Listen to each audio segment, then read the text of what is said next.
Mariners. Named an all-star starter, he becomes the first all-star starter for the Mariners since Nelson Cruz in 2015. Obviously not the first all-star for the Mariners. There have been others, clearly one a year. But being a starter is a really cool honor. I know that there was a little bit of fear that in round 2, an entire nation backing Alejandro Kirk would give him the nod over Cal, and he is an incredible catcher also. But instead it's Cal getting the nod. Yeah. And good for him, man. Let's go, Cal. I was at one of my spots, Moonshine Barbecue, watching the All-Star reveal. I didn't know that was a thing. Like MLB TV, whatever, they put the catchers up, and I'm sitting there in a hockey bar watching this thing go down, and Cal's name pops up, and I stand up and start clapping and stuff. People looking at me all crazy. I go, show some respect to the dumper.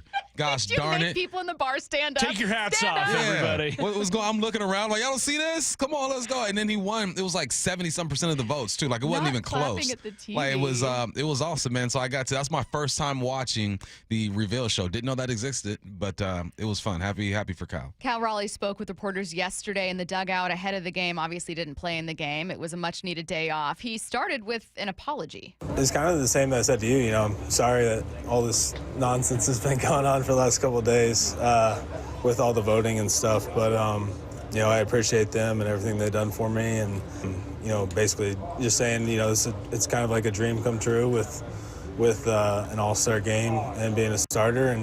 But, you know, we definitely have bigger things ahead, you know, and I'm looking forward to October with these guys and winning a World Series with them. And that's the real dream, so. He was asked about the Mariners in the first half. Yeah, just trying to get a little more consistent, I think, is the biggest thing, I think, you'll see us, we'll have some good games, we'll have some bad games, and we just got to find a little more consistency there, and, hopefully we can find that. It's been tough with the rotation being where it's at and lots of injuries, and it's hard to find that when you're constantly, filtering guys in and out like that. So hopefully we get those guys back, and so far everything's looked good, especially with Logan and George. So, they're starting to hit their stride, I believe, and I think we can get that. We'll be a little more consistent as a team overall. So I was reading this column on MLB.com about not just the All-Stars being named, but kind of like what their seasons will hold, taking a look at the second half for some of these guys. And one of them was, hey, a second half question for the Mariners, and it was, who else besides Cal Raleigh is going to be raking? And they were saying, look, Cal's been great, but he's going to get intentionally walked, or they're going to pitch around him, or whatever else is going to happen. And who else in the lineup do you fear? Now, I'm saying this knowing Randy Arozarena just hit his 4th home run in 3 games, and that is something to talk about, to spotlight. But it's just a question that I know has been on a lot of people's minds. No one wants to waste this season. Just like last year, no one wanted to waste that starting rotation. This year, no one wants to waste a record-setting historic season by not getting to October. Yeah, it would be a damn shame if these guys were not to make the playoffs with what Cal is doing. But we know how this game goes. You need other things to happen. You need someone to step up and get hot. And right now, that's Randy, like you mentioned, 4 home runs in 3 games. You need clutch performances. Right now, Julio had a clutch hit late in the game, driving a run-in with a single. And you need guys who continue to get on base. You need JP. It's almost like it feels like the potential of 1 through 4 is kind of taking shape. You know what I mean? With JP getting on consistently. Julio's been playing some decent ball. He had a clutch moment last night. Randy Arozarena's getting hot. Cal had a day off. Dad was sitting on the couch watching TV, and they were still able to get this thing done. And then Logan was interesting yesterday because you look at his numbers. He went 4 innings, 95 pitches, 7 Ks. You see that 7 K, and it looks like a dominant performance. There were times where he looked like just a little shaky, but he was able to battle through. I appreciated this win more than the last few, I think, because I'm looking at the way the Astros have been winning ball games, and you got to win these close ones. And that's exactly what happened. You did it without Cal in the lineup. And you and I have been talking for the last week or so. Cal can't be the guy to save the day every single time. Yeah. You need other guys to step up. So yeah, they took advantage of well, it didn't take advantage. They performed while the All-Star was sitting in the dugout. Well, and you kind of have to leave room for who Cal is as a hitter, and I don't mean that in a bad way. What I mean is, we've talked about it before. He used to be like a 3 true outcome guy where that strikeout rate used to be fairly high. He would hit bombs. He could hit for power, but he wasn't going to get on base a ton. And this year he's been absolutely phenomenal. I don't want to say leave room for regression, but I do want to say, like, he's not going to be your on-base guy all the time. So you want to be able to complement him in the lineup by diversifying the ways that you're winning, diversifying your offense.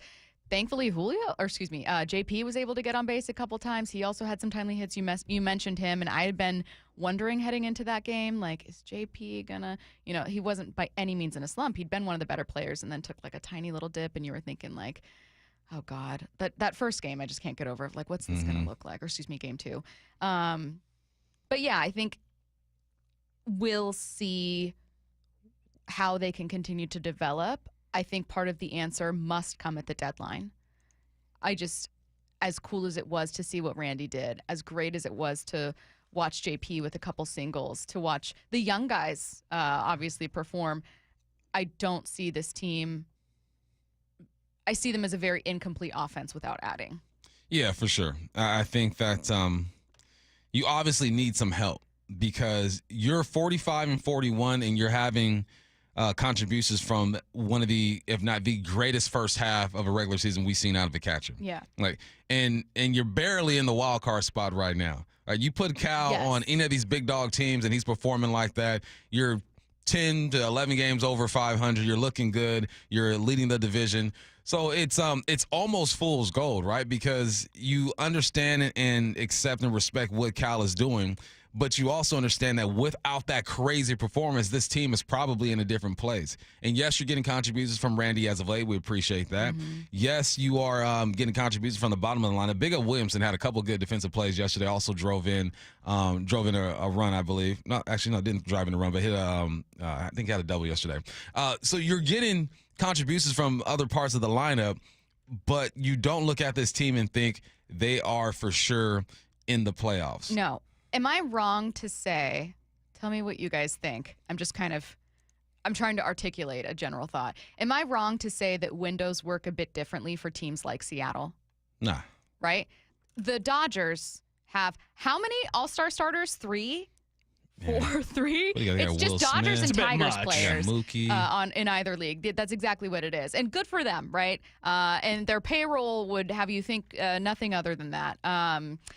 However, a team like that can prop their window open almost artificially, and they're just going to keep spending. And they are great at drafting and developing and trading and doing all those other things, but yes, they want to take advantage of the window of having Ohtani there, but that's a very different window. Yeah, the Dodgers have a very different window. When you're a team like Seattle, sometimes you need to take advantage of opportunity, luck, and chance in a way that other teams don't need to depend on. Last year, luck was your starter staying healthy and being elite. You really shoulda, coulda taken better advantage of that. That doesn't happen. This year, it's a season from Cal that we probably will never see again. That's okay. That's opportunity. That's luck. You need to seize this window in a different way. Your window looks a little bit different. You have to be a little more aggressive because you can't just prop it open and be like, oh, well, we want sustained success. We want to always get to the playoffs. Well, that's something that's a bit, quote, easier for teams with massive payrolls that you just can't do. So take this window and leap through it. Yeah, the Dodgers got like a sliding door. It's not even a window. That's it's a sliding door. And the Mariners have that old apartment downtown in Pioneer Square window, that you got to prop open with a stick. And that's just how it is. So you're right. You got to take advantage of this. And what does that look like for these guys? That's the tough part about watching the Mariners is that I think everyone watching these guys could see where they could be better. And you feel like there are moves to be made, but you just got to sit back and watch and wait and hope that the guys upstairs make the necessary moves and capitalize on this. And the rough part about watching like Randy get hot is that I hope they don't look at that and say, yep, that's good enough. We'll be okay. Randy, keep doing that. We'll be all right. You need Randy to do that.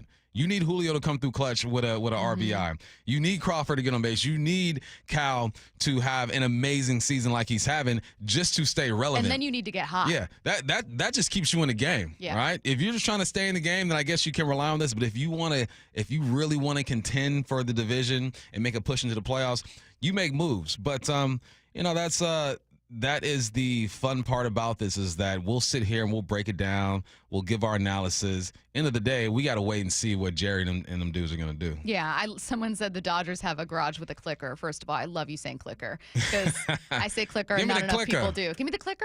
I didn't realize people called it a remote regularly. You wouldn't for a garage door opener, but yeah, shout out to people who say clicker instead of remote. I like that. Yeah, let's go through a bit more sound from Cal. Stick with this, and then we'll get to headline rewrites. But I just I don't know, man. Just seeing this news yesterday, realizing that the last time the Mariners had an all-star starter was in 2015.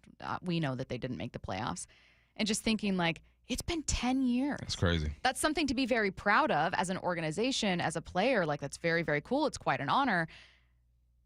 But it's also something that you aren't just handed. You know what I mean? Mm-hmm. You don't get this a lot. So what are you going to do with it? And it's easy to say ahead of a market where there are not going to be a lot of sellers, but you're just going to have to be incredibly creative, resourceful, and maybe make some tough decisions and uncomfortable decisions, because I don't know if your window's open in 2025. You can count on it. You said creative and resourceful. Yeah. Right? Yeah. I think if you're creative and resourceful, fans ain't going to like that. I think they want just the obvious. Just blatant, the blatant we're going to be aggressive. Bregman. You know, the I don't blatant, know. There's 70% of fans don't want Bregman. Make a move. Even, all right, fans, you could not want him. But the biggest you cannot want him. But if he shows up and he's hitting dingers, you're going to stand up and clap and cheer your team on. I think that's what it is. Yeah, and I think that if the Diamondbacks are sellers, you swallow your pride and you undo a trade that you made and you get Gino Suarez back. And you just accept that, this makes me a better team. This gives me a better team right now. I don't know if the Diamondbacks will sell. They should. I hope they do. I hope Gino's the guy here. You just need to add. You need to add. Yeah. And it's not just for Cal. It's for fans. It's for the other players on this team. You know what I mean? It's for everyone. You need to do it. You can't just be like, oh, feels good. What a cool story. You have to seize having a season like this from someone. That's your lifesaver that you've been tossed. You were tossed that last year with that lineup, or excuse me, that rotation. So. Well, first things first. You know what they have to do? Win tonight. Yeah. Win tonight. Yeah. Let's take care of this series. Let's see. A little bit more from Cal. Let's talk home run derby. He's been getting a little bit of advice. Yeah, Julio did it. Randy did it. So, I picked their brain a little bit. Just talking about, things to do, not to do, how to kind of approach it. Obviously, both of them said there's a lot of adrenaline that goes on, and Bobby Witt was out there yesterday too, so I got to talk to him about it. He got second last year, so it'll be a lot of fun, and it's we'll see what happens when we get into the arena. So it'll be maybe a little different than the practice rounds. So. And as we know, he's doing this with his dad pitching to him. Yeah, it's gonna be great. My dad obviously throwing to me. Brother's gonna be catching it, which is gonna be a lot of fun, and it'll be just a really cool thing to experience with them. So, they've kind of been along for the ride the whole way, since I got drafted, and obviously my dad's been, throwing to me for 20-something years, so he probably knows where I like it best. So it'll be a lot of fun, and it'll be, I get hit 0 home runs, and I think it'll still be a really fun time to experience with him. So again, I'm trying to balance, on the one hand, being very excited for a player who worked hard to get this opportunity, watching a Mariner in the home run derby, which is always a really cool thing, and then also dealing with this sense of urgency that's building. With each accomplishment Cal gets, and now with every home run he gets, I have this sense of almost anxiousness of oh my God, I hope that they can do this. I hope that they can keep this going and add and take advantage of this. Isn't that fun though? Isn't that fun? It's fun. It's stressful, but it's fun. It's stressful, but fun. It's really cool to see. It's like watching my kids play sports. There are many times I've watched outright baseball history. It's like watching my kids play sports. It's I'm having fun, but I'm stressed out at the same time. I want them to do so well. I don't want them to fail. That's what it's like watching this team right now, especially watching Cal in this moment. And, I was on the team of, look, sit down and rest, but I also understand that how many opportunities do you get to put yourself out there like that and compete for something that very few get a chance to compete for. So go ahead, Cal, do your thing, dog. Someone said, Gino, not the cheater. You know what? You wouldn't trade for both. I could not. It's not that I don't care about Bregman clearly having cheated. I don't see that as deeply immoral the way that I would have a problem with some other players being signed. But I don't care. Get to October. You know what I mean? Yeah, So, get better. Get Mo better. Get Mo better. Let's get to headline rewrites.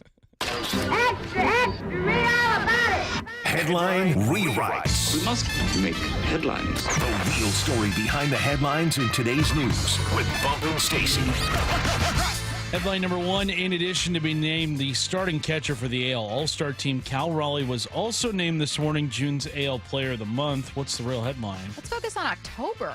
Maybe a Player of the Month in October. See, there you go, looking ahead. I know. There you go. I'm being ungrateful. Live in the moment. You can't get to October without July, August, and September. Now, That's just how time literally works. true. That is. That's how time works. That is how time works. And you make a point. But good for Cal, man, getting that recognition. Batting 300 this month, 398 on base, 690 slugging, 11 home runs, 6 doubles, 27 RBIs, 2 3-hit games, 2 home run games. Let's go, Cal, man. And if there's anyone who's going to get an accolade and just handle it the right way, it's Cal. You know, Cal, he doesn't seem like the guy that lets this stuff get to his head. He understands it's a long season. We got some work to do. He's going to say the right things. He's going to prepare. But I'm happy that he's getting some love. Does that make Mariners got to have some of the most accolades this year, right, Curtis? When it comes to Player of the Week, and now you have Player of the Month. Polanco and Dylan Moore and Cal have I think they literally do. Yeah. Hang the banner. Among the leaders Hang there. the banner. The banner. Headline rewrites. Headline number two, Logan Evans will get the start tonight, recalled from AAA Tacoma. What's the real headline? Why exactly did they send him down in the first place? Emerson. Emerson. That's the thing. This is going to be interesting. I want to see how this thing all plays out between Emerson Hancock and Logan Evans, because you enter the season thinking that you got a solid 5 with Bryce Miller. He gets banged up. He's on the IL, and now you're juggling like these 2 young arms. Who's going to step up and just take the job? It's not like Emerson has had a bad season. He has had a bad outing, a few bad outings, and Logan has shown that he's capable of doing it as well. Someone has to take this job. And the more that I see that 5th man in this rotation struggle, the more I go back and think maybe they do need a starting arm to help this rotation out. It's just there are some holes that need to be filled. In every game, it seems like we're reminded exactly where the holes are. We'll talk about this a bit more coming up in less than 15 minutes. What's next? Headline rewrites. Something to look forward to tomorrow. Yeah. The sun will shine once again. After a 1-year absence, 16-time champion Joey Chestnut returns to the Nathan's Hot Dog Eating Contest on Coney Island. What's the real headline? Let's remember the real reason for this season. That's right. I know we're talking about independence. But what we're really talking about? 1776. That's right. We're talking What we're about really talking about, that's how many hot dogs Joey's going to eat. 1776 in honor of America. How did he find out he was good at this? Did you watch the documentary on Joey Chestnut? The one on ESPN or Netflix? Netflix. I think I've seen the ESPN That's one. a great question. Wasn't it someone else? It's Ken Kobayashi, right? Yeah. And then he was inspired by that, and it was like around 2000, 2001. yes. Yeah. I don't know if it's something, you know how they talk about like, oh, Secretariat's heart Beats like 10 times faster than seriously, everybody they're like, else's. so Secretariat's heart is actually like way bigger than a regular horse's heart, and he kind of has this like God-given ability to run fast. He kind of is the secretariat of competitive eating. I'm just saying, like, what if he has something about him that's like his body just allows him to ingest an amount of food. Definitely does have something about Yes. him. You know how after football players pass away, they donate their brains to science? Donate his stomach. Donate his stomach to science and just see what's up with that. Who's the Asian cat that was battling him for a while? Kobayashi. Yeah. So I know that he used to eat a whole bunch of lettuce to expand his stomach. Yeah, he would like chug gallons of water too Uh-huh. to expand as well. Joey seems like he's just raw dogging it. He's just Literally. I'm just showing up, coach. I'm ready to play. He ate 76 hot dogs with buns in 10 minutes. That's crazy. 10 minutes. I can do 3 glizzies and I'm What- done. Okay, Yeah. how many hard-boiled I think eggs? tomorrow I'm gonna have 2. I'm already calling it 2 hot dogs tomorrow. How many hard-boiled eggs do you think you could eat in 8 minutes? In 8 minutes? 8 minutes. I'll tell you 4? Joey's record. 4 in 8 minutes? Yeah, probably 4. I don't like hard-boiled eggs, so none. What if you had to force yourself? You can just swallow them like pills. Goodness gracious. Just saying, you're not Wash chewing it all down of with them. a glass of water. Yeah. Just stick it on your Okay, tongue. guess how many Joey Chestnut In ate. 8 Don't look at my minutes? computer. In 8 minutes. 100. 20.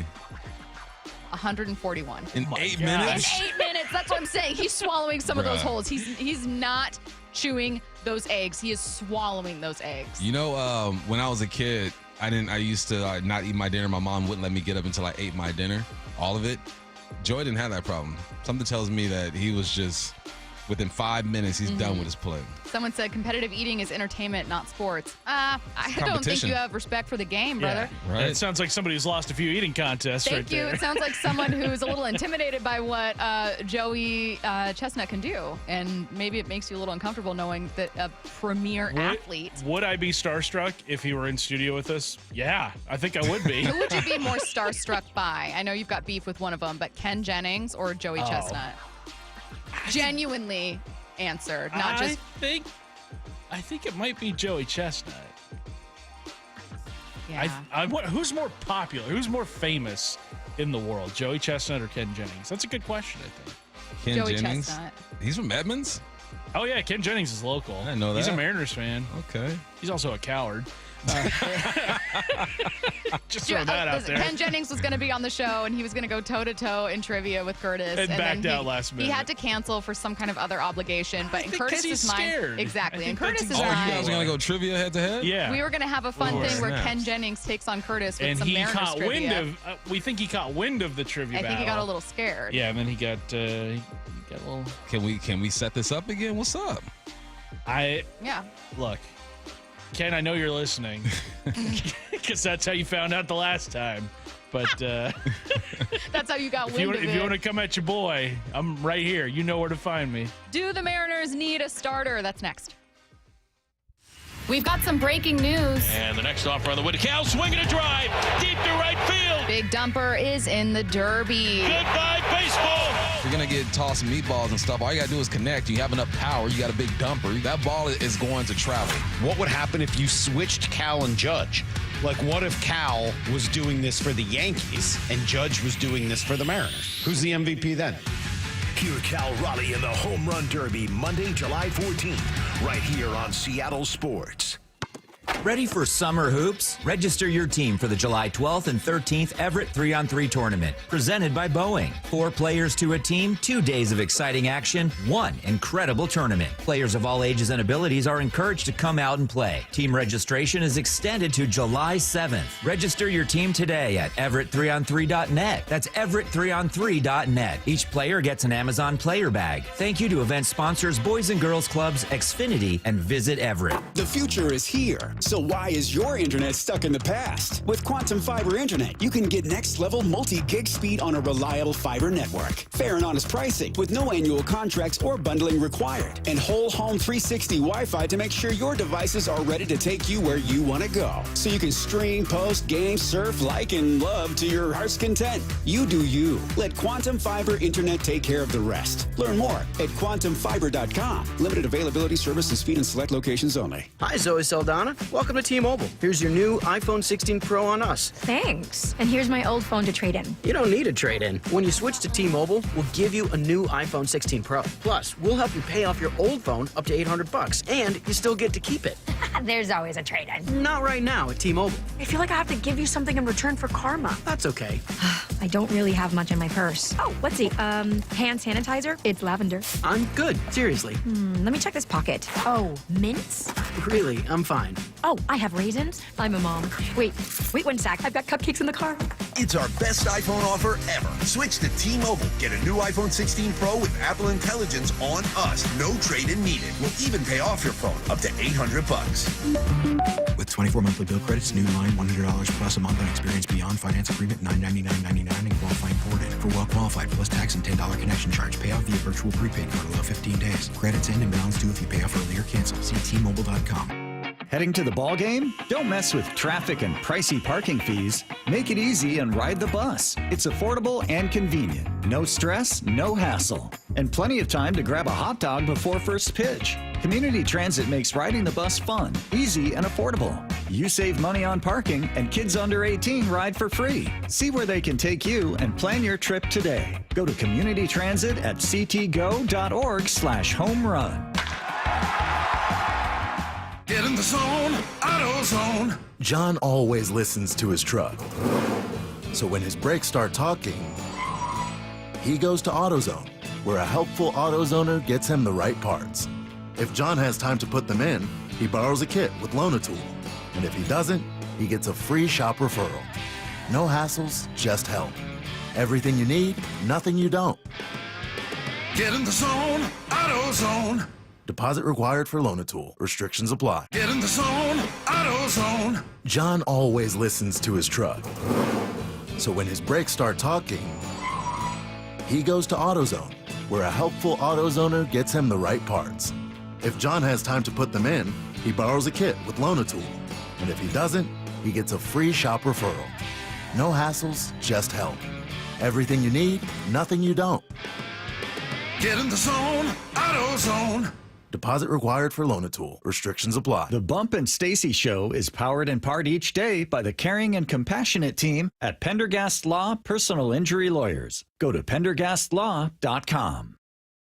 Hey, Brock Hewitt here for my friends at PCF Group, or People Come First Construction Group, and that's exactly what they did when we made the call a couple years ago. We wanted to redo our outdoor space, wanted to add a deck, an outdoor living, a television, and a kitchen. And PCF Group, wow, they more than delivered. And if you're interested in building a stunning outdoor area like we did, I cannot recommend them enough. Reach out before the good weather arrives, and their schedule, well, it's going to fill up. So whether you're looking for a complete outdoor living space or a very specific project like an underdeck ceiling, deck, patio cover, railings, PCF has you covered. Design now and pay later. In fact, get 12 months, no interest and no payments, and up to $6,000 off and a $1,000 Amazon gift card. Request a complimentary design and estimate consultation at 425-629-8476 or project ideas. Explore photos at pcfgroup.com. That's 425-629-8476. We all know a cancer diagnosis is physically and emotionally draining, but it can also be a financial hardship.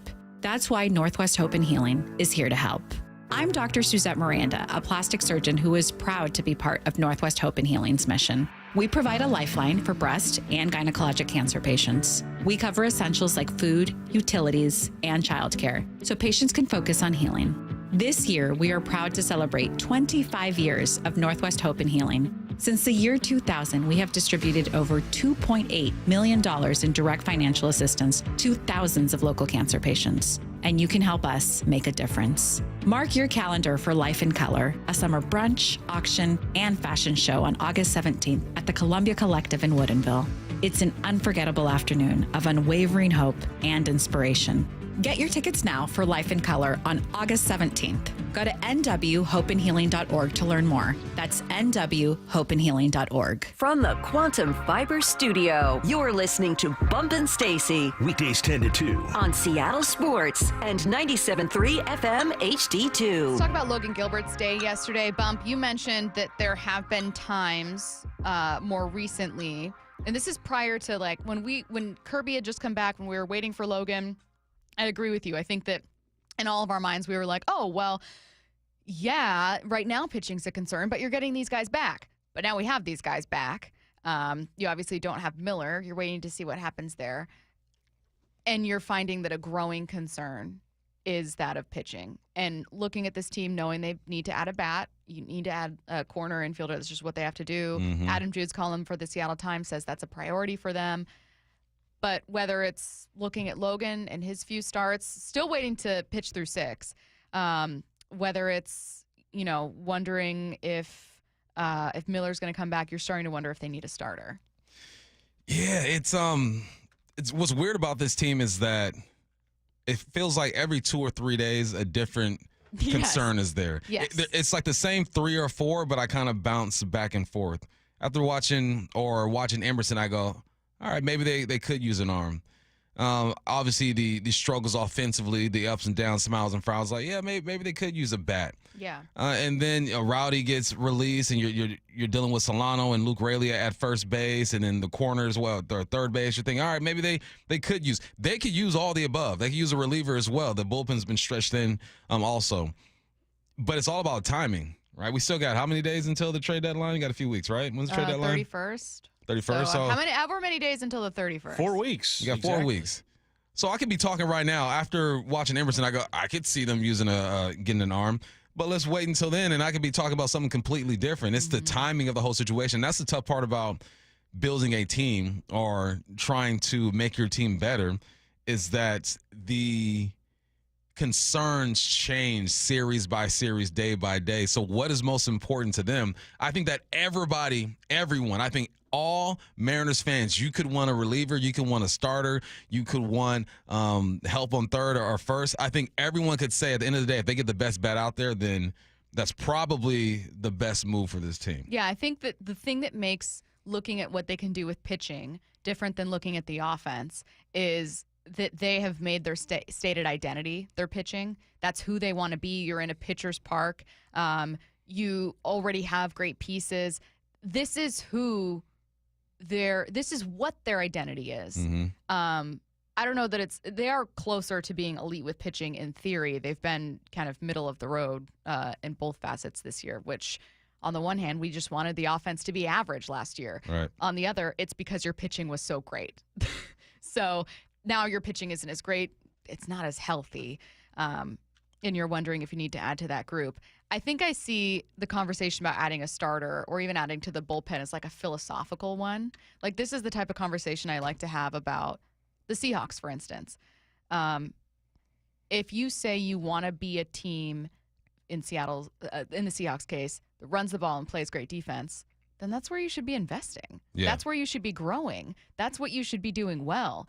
None of it means anything if you're 29th in rushing the ball. Likewise, if you look at the Mariners and you go, if your bread and butter, what you really pride yourself on is going to be your pitching, even though you do need a bat, and I hope you add, maybe you do continue to just focus on that and think, if we can be elite here again, if we can feel great here again, if we can throw out any one of our starters and feel like we can win that game, that's who we feel comfortable being. And I like that as a conversation. It's a slightly different one than with the offense. With the offense, you're just talking about they've struggled to build up an offense. It can be incredibly frustrating, but you kind of weirdly accept, whether it's because you're playing at T-Mobile or whether it's because they haven't had great offenses, that adding a bat isn't going to make you elite. It's a weird kind of like, I know that if they add a bat, there's still going to be things I'm like pulling my hair out watching. No, there isn't enough talent for this team to be elite. Yeah. They can be good, very good. They can be a really good team if everything falls in place, but a move isn't going to make you elite. The elite are reserved for the teams that spend a lot of money and have great locations. Right. Now, if you're looking at, could you become an elite pitching staff if you were to add, let's say you don't get Miller back, or let's say you don't get him back until late. I do have questions about Logan. I don't know how much we should read into his forcing the velocity kind of ticking down or shorter outings. I don't know if that should matter to us right now. Shannon mentioned the pitching staff doesn't seem incredibly concerned about it, so maybe we shouldn't be concerned. But I don't feel confident in the pitching the way I did last year, and that's notable. So how do you help the pitching? I think they add a starter. Yeah, you have to add a starter, but you also produce runs. Yeah. Right? Take some pressure off of those dudes. And you're right. Logan, I texted Ryan Rowland-Smith before the show. We have him on today, right? But I texted him this morning. I go, what do you think? What do you think about Logan? He goes, he just needs to throw more fastballs. He's still trying to figure that thing out. And when your ace, your guy who's supposed to be your dude, is still figuring some things out, you have to be concerned a little bit. They were so fortunate the last couple of years, or last year, the year before, to have just the health of this rotation.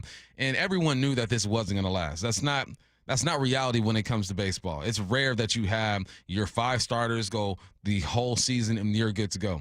Look at the Dodgers. They've had like 20 different starters or something like that.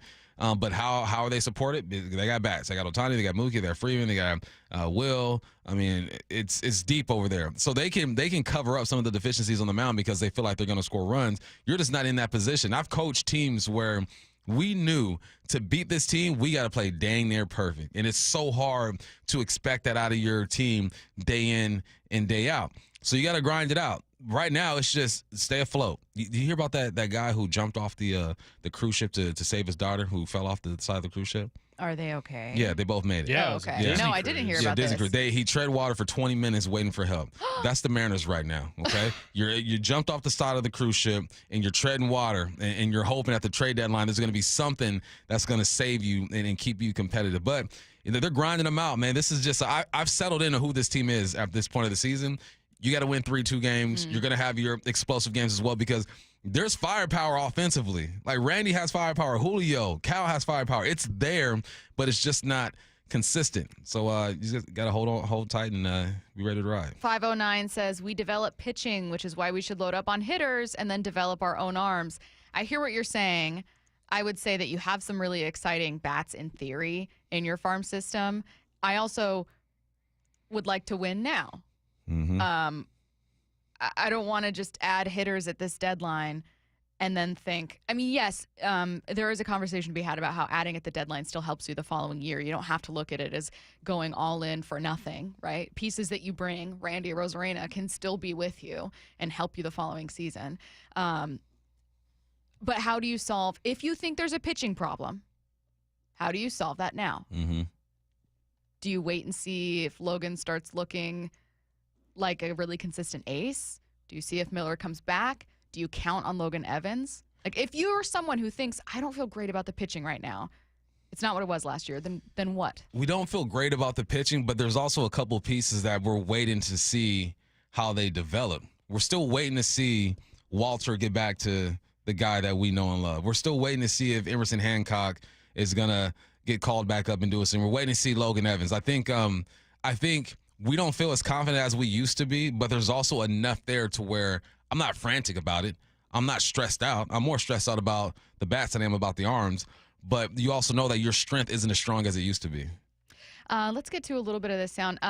Now, there is a silver lining that if they do maybe take a big step forward offensively or take a big step forward with pitching, they can really separate from the wild card race because they're where they are while being kind of middle of the road. If you had told me in the middle of June that the Mariners would be higher in the American League rankings in runs scored than they would be in ERA, I would be really confused. I mean, I thought this team was good enough to have, lead the American League in ERA, and right now they're ninth and they're seventh in runs scored. The point is, if I were a Mariners fan, I would actually be encouraged where the team is right now, given that they haven't pitched for the most part, the way that we thought they would. But now with George Kirby back, with other people getting healthy finally, the way they throw out of the bullpen for the most part, I would feel like, hey, this team is due for a great stretch of great starting pitching, which they really haven't gotten yet. Maybe they do get it.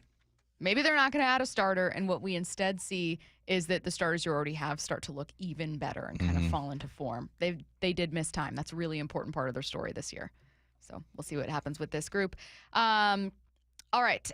We're going to get a little bit more to the trade deadline coming up at 11. You're listening to Bump and Stacy. Don't go anywhere. We've got some breaking news. And the next offer on the way to Cal, swinging a drive, deep to right field. Big Dumper is in the Derby. Goodbye, baseball. If you're going to get tossed meatballs and stuff, all you got to do is connect. You have enough power. You got a big dumper. That ball is going to travel. What would happen if you switched Cal and Judge? Like, what if Cal was doing this for the Yankees and Judge was doing this for the Mariners? Who's the MVP then? Hear Cal Raleigh in the Home Run Derby Monday, July 14th, right here on Seattle Sports. When the heat's in 11, cool AC would be heaven. dayandnight.net. Some AC you'll be loving. When your house is an oven. dayandnight.net.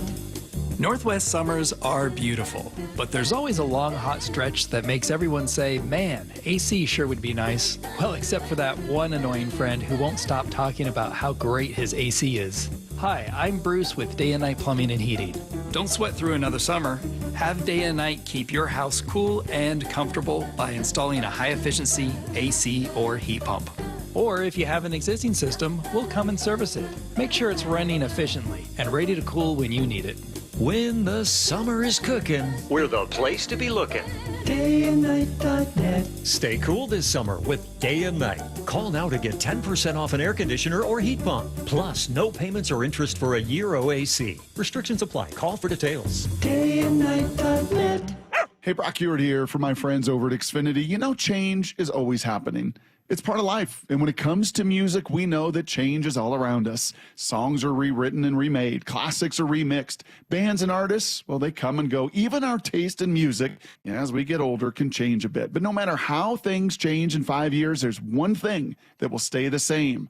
And that is the price of your internet. That's right. Xfinity is introducing a 5-year price guarantee. It means you get 5 years of the most reliable Wi-Fi with their best equipment included for a price that stays exactly the same. Are you surprised? Well, life is full of them. One internet price, 5 years, guaranteed.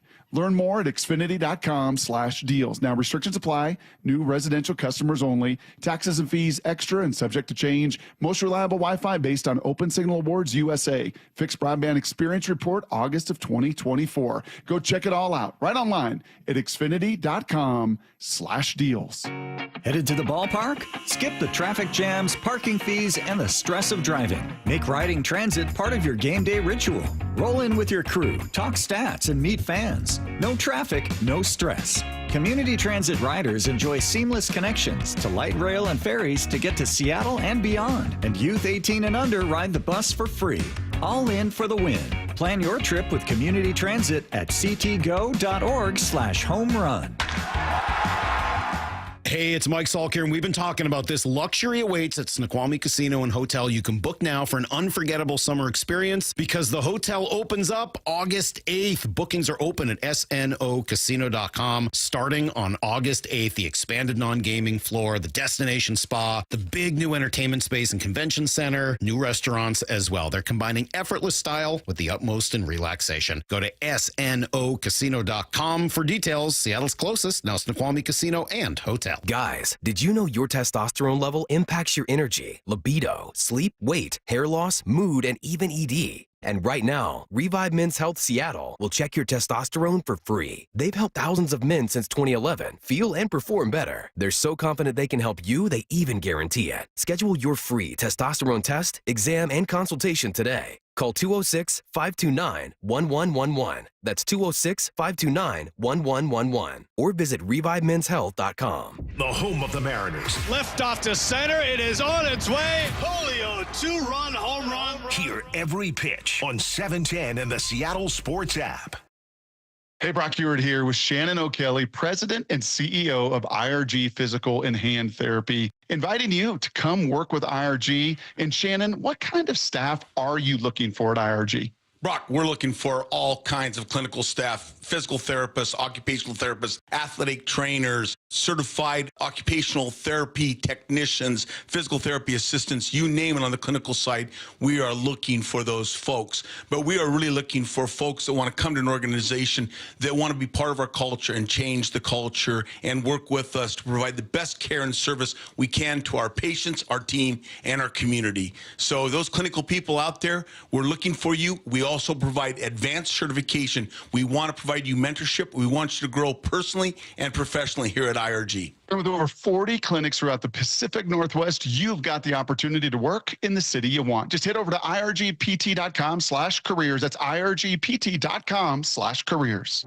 Are you worried about economic conditions, tariffs, and inflation? Are you tired of trying to time the stock market? Maybe it's time to take a little risk off the table given current market volatility. For stability, there's no better option than Legacy Group's Northwest Fund, a fixed return of 9%. Hi, I'm Scott Rurucka, CEO of Legacy Group Capital in Bellevue. We've been running local real estate investment funds for over 18 years with zero investor losses, averaging double-digit returns since inception, and we also accept IRAs. Over 1,000 local investors have invested over $250 million in our Legacy family of funds. Feeling uneasy? Don't gamble your hard-earned money or risk your retirement. Legacy Group's Northwest Fund, returning 9%, has limited openings for new investors right now.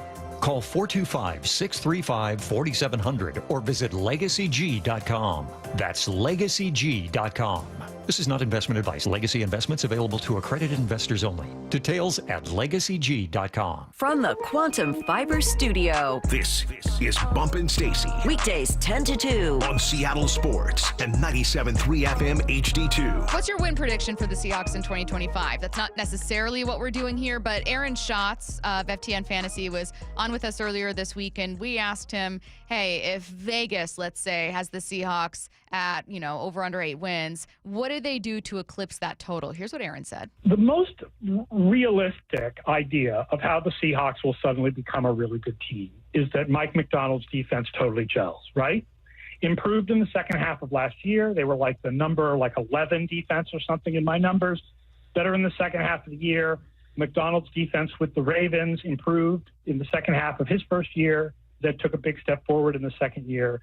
If the Seahawks take a similar step forward, you feel very good about how this team will do. Obviously, if the offense, if Darnold plays as well as he did last year, that's good too. But listen, Darnold last year was like 15th among quarterbacks. Like, he wasn't great. It was just that he was way better than he'd been in the past. And also their defense was really good. So the best case scenario for the Seahawks looks similar to last year's Vikings. The defense is really good, really well coordinated, and the quarterback is a little bit above average.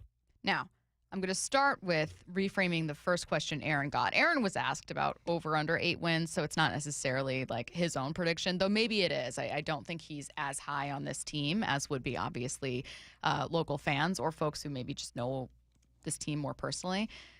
What's your kind of win total baseline for the Seahawks this year, where if they meet that, it'll be exactly the kind of season you were expecting? Oh, man, it's going to sound like I'm asking them to repeat what they did last year, but it's different, though.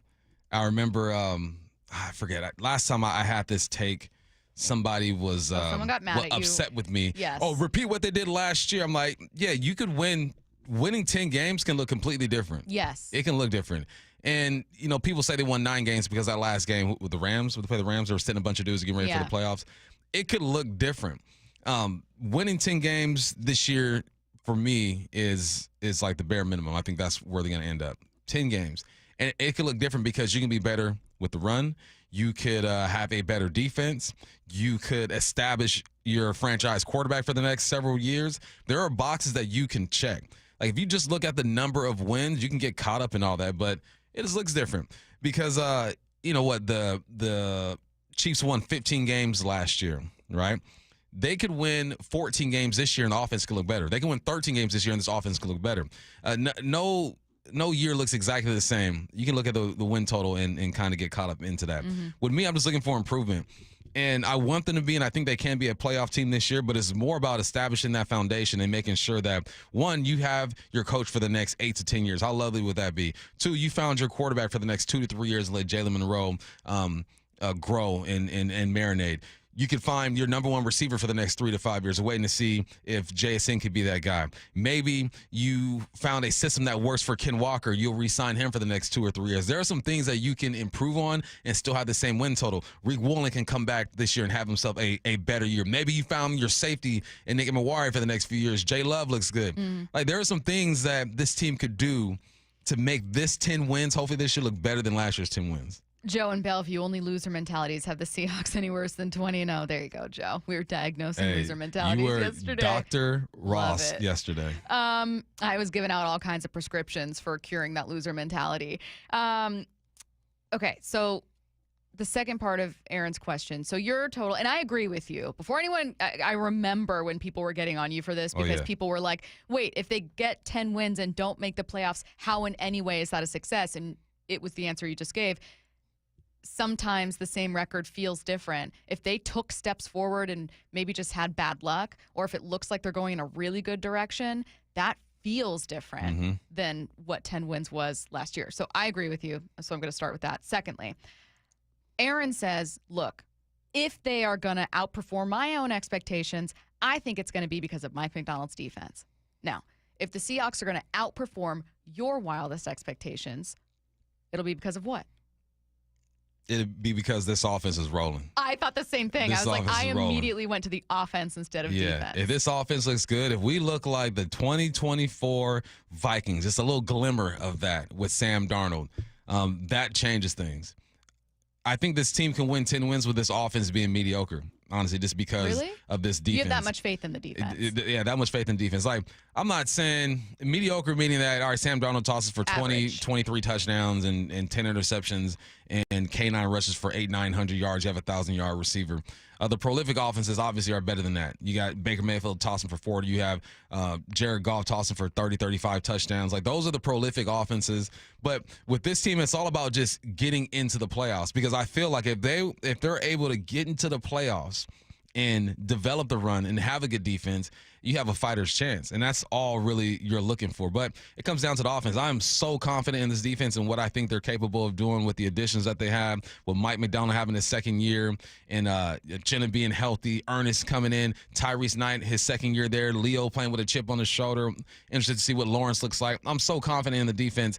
It's all about the offense. If the offense can be a top 10 run game, sneak into the playoffs, you never know. The correct answer to the question I'm going to ask you is everything. And because I know that is the answer you will give, I'm going to take it off the table. And you now have to answer with maybe one you wouldn't normally say. But if it's going to be on the offense to really take this team absolutely to the next level, like that's how they surprise all of us, then who's under the most pressure? Is that Sam? Is that Clint Kubiak? Is that the offensive line as a whole? Is it McDonald in a way? Like, who's really going to be, in your mind, like, you're really responsible for doing as much as you can here? It's Kubiak and that offensive staff, because you didn't go out and get a big acquisition with an offensive lineman. You believe that you have guys there and you can teach them. You went and got your quarterback. You believe that he can duplicate what he did last year. You got to make him comfortable. You went and got Cooper Kupp, a guy who people think is over the hill a little bit. You got to find ways to get him open. There's a lot of teaching that needs to go on the offense. The players are ultimately going to be responsible for the results on the football field, but because of the way the message that this offensive staff puts out there, that they're teachers and they believe in these guys, okay, teach them. Make us believe. You have most of the guys that you want. I'm sure there are some pieces there that they still want to add to, but I think it's on the offensive staff. Get these guys right. Make Sam Darnold comfortable. Get Jason the football. Establish the run. Joel Sherman pitches a potential blockbuster trade for the Mariners. This does not involve Alex Bregman. It will make you very, very uncomfortable. Would you pull the trigger? That's next. We've got some breaking news. And the next offer on the way to Cal, swinging a drive deep to right field. Big Dumper is in the Derby. Goodbye, baseball. If you're going to get tossed meatballs and stuff, all you got to do is connect. You have enough power. You got a big dumper. That ball is going to travel. What would happen if you switched Cal and Judge? Like, what if Cal was doing this for the Yankees and Judge was doing this for the Mariners? Who's the MVP then? Hear Cal Raleigh in the Home Run Derby Monday, July 14th, right here on Seattle Sports. Get in the zone, AutoZone. Welcome to AutoZone. What are you working on today? Hey, that's the spirit. Right now, we're celebrating free with a free STP oil filter when you buy 5 quarts of oil and free Duralast brake pads when you buy 2 rotors. Like always, free battery testing, charging, and recycling at every store. Celebrate free at AutoZone now through July 28th. Get in the zone, AutoZone. Restrictions apply. Hey, Green Gobbler here. So you've got a clogged drain in your bathroom. Water in the sink's overstaying its welcome. You're spitting today's toothpaste on top of yesterday's toothpaste. You hope that it'd go away. Yeah, clogs don't just go away. I make them go away. I'm Green Gobbler, the only clog dissolver you need. I'm bleach-free, safe for your pipes, and I work. Guaranteed or your money back. Because I never met a clog that was gonna unclog itself. Green Gobbler. Let the gobbler get it. Get in the zone, AutoZone. Welcome to AutoZone. What are you working on today? Hey, that's the spirit. Right now, we're celebrating free with a free STP oil filter when you buy 5 quarts of oil and free Duralast brake pads when you buy 2 rotors. Like always, free battery testing, charging, and recycling at every store. Celebrate free at AutoZone now through July 28th. Get in the zone, AutoZone. Restrictions apply. Get in the zone, AutoZone. John always listens to his truck. So when his brakes start talking, he goes to AutoZone, where a helpful AutoZoner gets him the right parts. If John has time to put them in, he borrows a kit with Loan-A-Tool. And if he doesn't, he gets a free shop referral. No hassles, just help. Everything you need, nothing you don't. Get in the zone, AutoZone. Deposit required for Loan-A-Tool. Restrictions apply. Here at the Almond Joy Factory, where tropical vibes abound, we use soft, fresh-tasting coconut. The crunchiest almonds and delicious chocolate candy. Ah, but do you know what our most important ingredient is? Sometimes you feel like a nut. Sometimes you don't. Almond Joy's got nuts and something even way better than that. Yes, Almond Joy is made with almonds and joy. This message comes from Viking, committed to exploring the world in comfort. Journey through the heart of Europe on an elegant Viking longship with thoughtful service, destination-focused dining, and cultural enrichment on board and on shore. With small ships that bring travelers closer to the destination, there's more time to explore. And every Viking voyage is all-inclusive, with no children and no casinos. Discover more at Viking.com. There's a sink at the brink and a drain that's a pain. Dayandnight.net. The old throne's not too well, and ooh, does it smell? Dayandnight.net. Slow drains, backed up toilet, is your main drain or sewer clogged? Hi, I'm Bruce, General Manager of Day and Night Plumbing and Heating. Over the past 70 years, I think we've seen every drain clog out there. If your pipes aren't draining from a small fix to a major repair, our sewer and camera inspection will show exactly where the problem is. I promise you, our experienced technicians will find the issue, the right solution, and do it at a fair price. Give us a call or visit Dayandnight.net. I guarantee whether Day and Night is your first choice or your smart second opinion, we'll work harder than anyone to earn your trust. If you have a drain that's slow or clogged, call Day and Night. Now you'll save $50 off any drain cleaning. Slow or clogged drains? You know where to go. Dayandnight.net.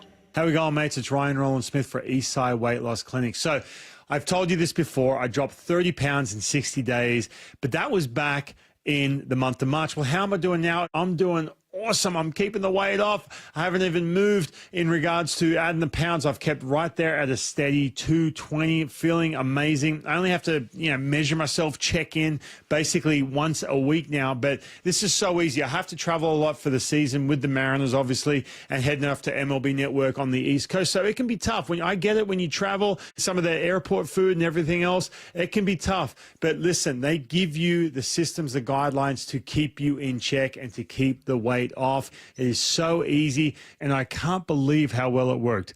Go to eastsideweightlossklinic.com, have a free 15-minute conversation with Dr. Ryan Coogan and his team, and change your life just like I did right now and keep the weight off. It is the best feeling ever. Let's go! This is Seattle Sports. Streaming through the Seattle Sports app. KIRO AM Seattle. KIRO FM HD2 Tacoma. Home of the Seahawks, Mariners, and everything Seattle sports. Seattle Sports Snapshot. Randy Rosarena hit his fourth home run in 3 games, and the Mariners beat the Royals yesterday. Game 4 a bit later today, a 7:10 first pitch. Logan Evans on the mound. Cal Raleigh was named a starter on the AL All-Star team yesterday. He's the first Mariners All-Star starter since Nelson Cruz in 2015. Snapshot, brought to you by Miller Lite. When it's game time, it's Miller time. From the Quantum Fiber Studio, this is Bump and Stacy on Seattle Sports. Streaming through the Seattle Sports app and at seattlesports.com. Now, here are your hosts, Michael Bumpus and Stacy Ross. Here we go now. I got a trade proposal for you guys. Well, I don't. It's Joel Sherman, MLB Network's Joel Sherman. He thinks the Mariners have the assets necessary to pull off a blockbuster trade. And I mean trade with a capital T, like a trade that you're not really expecting, that you would think that no one would be able to do, that certainly the Braves wouldn't agree to. You can probably guess where this is going to go. He thinks the Braves should make a Juan Soto-type trade by sending Ronald Acuna Jr. to the Mariners. Because Acuna, in this marketplace, without offensive players, of this stature get you can make the Juan Soto trade. Who can I make the Juan Soto trade with? Now I got to talk to the Seattle Mariners, who've made the playoffs one time since 2001. Are the only of the 30 teams that has never made the World Series. They're about to let the zombie Astros win the division again because they haven't taken advantage. Their right field. You're welcome. Their right field production is the worst in the sport. Now, you're not wrong. It stung. But you're not wrong. When are the Mariners going to go all in? When are you going to take advantage of it? It's only so long you can go before you start looking at a team going, hey, I don't know if your plan. Like the plan the Mariners have has gotten them to a winning record in, 4 consecutive seasons? One trip to the playoffs in 2022, a great pitching staff. Like, there are things to look at and go, okay, like, this is a positive step forward. I don't mind this. This is great. It's not enough. You're not a playoff team. You're not getting to the playoffs regularly. You've been once in 23 years. You need more. So what's it going to be? What's it going to be? We know the exact approach you've taken isn't going to work. Is it going to be pulling off this blockbuster trade where, in this case, yeah, you are giving up the farm for Ronald Acuna Jr.? Joel Sherman continues and says the Mariners are a perfect trade partner. You know what they have in the last Baseball America rankings, which literally came out yesterday? 9 top 100 prospects. They have a lot of duplication in the middle infield. What do the Braves need? Albies has gone the wrong way. Nick Allen is playing shortstop. Is there a Soto trade to be made here? And the question I would ask the Seattle Mariners is this. The Cubs hadn't won in 108 years, and people were like, how are you giving up this much for Aroldis Chapman, Theo Epstein? And he said, if not now, when? Right. If not now, when for the team that's made the playoffs once in a quarter century and has never been to the World Series? Now, in this case, let's say it's Ronald Acuna Jr., okay? You're getting a proven hitter. Not just a proven hitter, you're getting an all-star. He's going to be in the home run derby. We're talking Laz Montes, Colt Emerson, prospects 1 and 2. Are you giving up Felnin Celestin? Parting ways with Harry Ford. Maybe you're including a major leaguer in that. Maybe it's one of your starters. You obviously don't want to take from your offense. The Braves, I don't know that they'd be very interested, but that's the group that you're trying to pad, so you don't want to take from it. That's a huge gamble. It's a very uncomfortable group to trade. Would you do it? Do it. And I don't know that it would be all those guys. I'm just listing names that you all are very familiar with. I give them all 9. Huh? I give them all 9 prospects. Stop. No, you wouldn't. No, but this is an aggressive play. It would be an aggressive move. It'd be a statement to the fans and to the rest of the league. Could you imagine having Ronald there, Julio, Cal, Rosarena, and JP? Those 4 or 5 alone just changes the way that you look at this lineup. And I think that it would be an aggressive move. It's a necessary move if you want to be considered legit contenders. That is what teams do if they're really trying to win championships, is you make moves like that and you roll the dice. And then you lean on your past. You have shown that you can evaluate young talent, right? Last several years, you've been top 5 when it comes to prospects in the farm system. Like, lean on your scouting department and say, all right, we have to restock because we're going to make a big play here. I would love for them to do it. They're not going to do it, though. They're not going to do it. Let's talk about what a trade package actually looks like. 425 says Bryce Miller, Harry Ford, Felnin Celestin, Ty Pete, Saina, right? I always mispronounce it. Sainja. For Acuna, I think it'll be more. I think it'll be a little more painful. Curtis, what do you think it might look like? So Sherman mentions the Juan Soto to the Padres trade as like the kind of package it would take to get Ronald Acuna to Seattle. I don't know if that's going to be – I don't know if the Mariners are going to have to pay that steep of price, but especially because Acuna is coming off of an injury-plagued season. He's back. He's looking great. Like, he's very much the player that he was pre-injury, but you also have to be concerned about it. The one thing that is working against the Mariners in this is that Acuna is very affordable. I think he's only got like 3 years left and only like 60-something million on his deal. In theory, it would make him really appealing to a team that does not want to super overpay and likes club control and wants youth. it's just going to make it harder for the Braves to actually deal him. I don't know that they're going to be interested in that at all. Right. So looking at the package that the Nationals ended up giving to the Padres, darn near everybody panned out. C.J. Abrams, Mackenzie Gore, James Wood, Robert Hassel, who is he made his Major League debut this season for the Nationals, was one of their top prospects. A couple of veterans were thrown in there as well. Luke Voigt, who's no longer in Major League Baseball, and then a relief pitcher who I don't think is around anymore either. But Abrams, Gore, Hassel, and Wood, I believe, were the Padres', I want to say, top 4 prospects that year.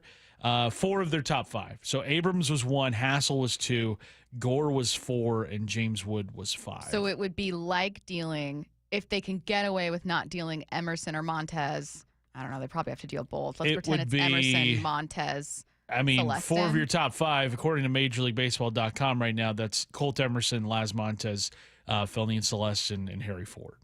That's deeply uncomfortable. It is. Deeply uncomfortable. However, the idea being this is someone who you know can win and can win now. And I go back to, God, was it Keith Law on with us earlier this week who was saying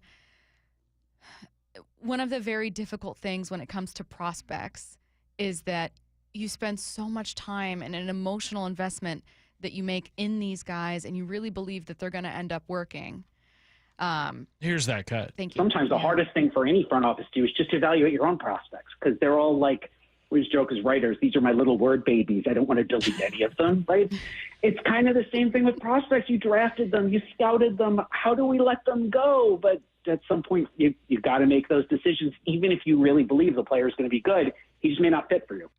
So again, you might look at those guys and go, I think these guys are going to be superstars. But if they're superstars for us in 2028, does that feel as good?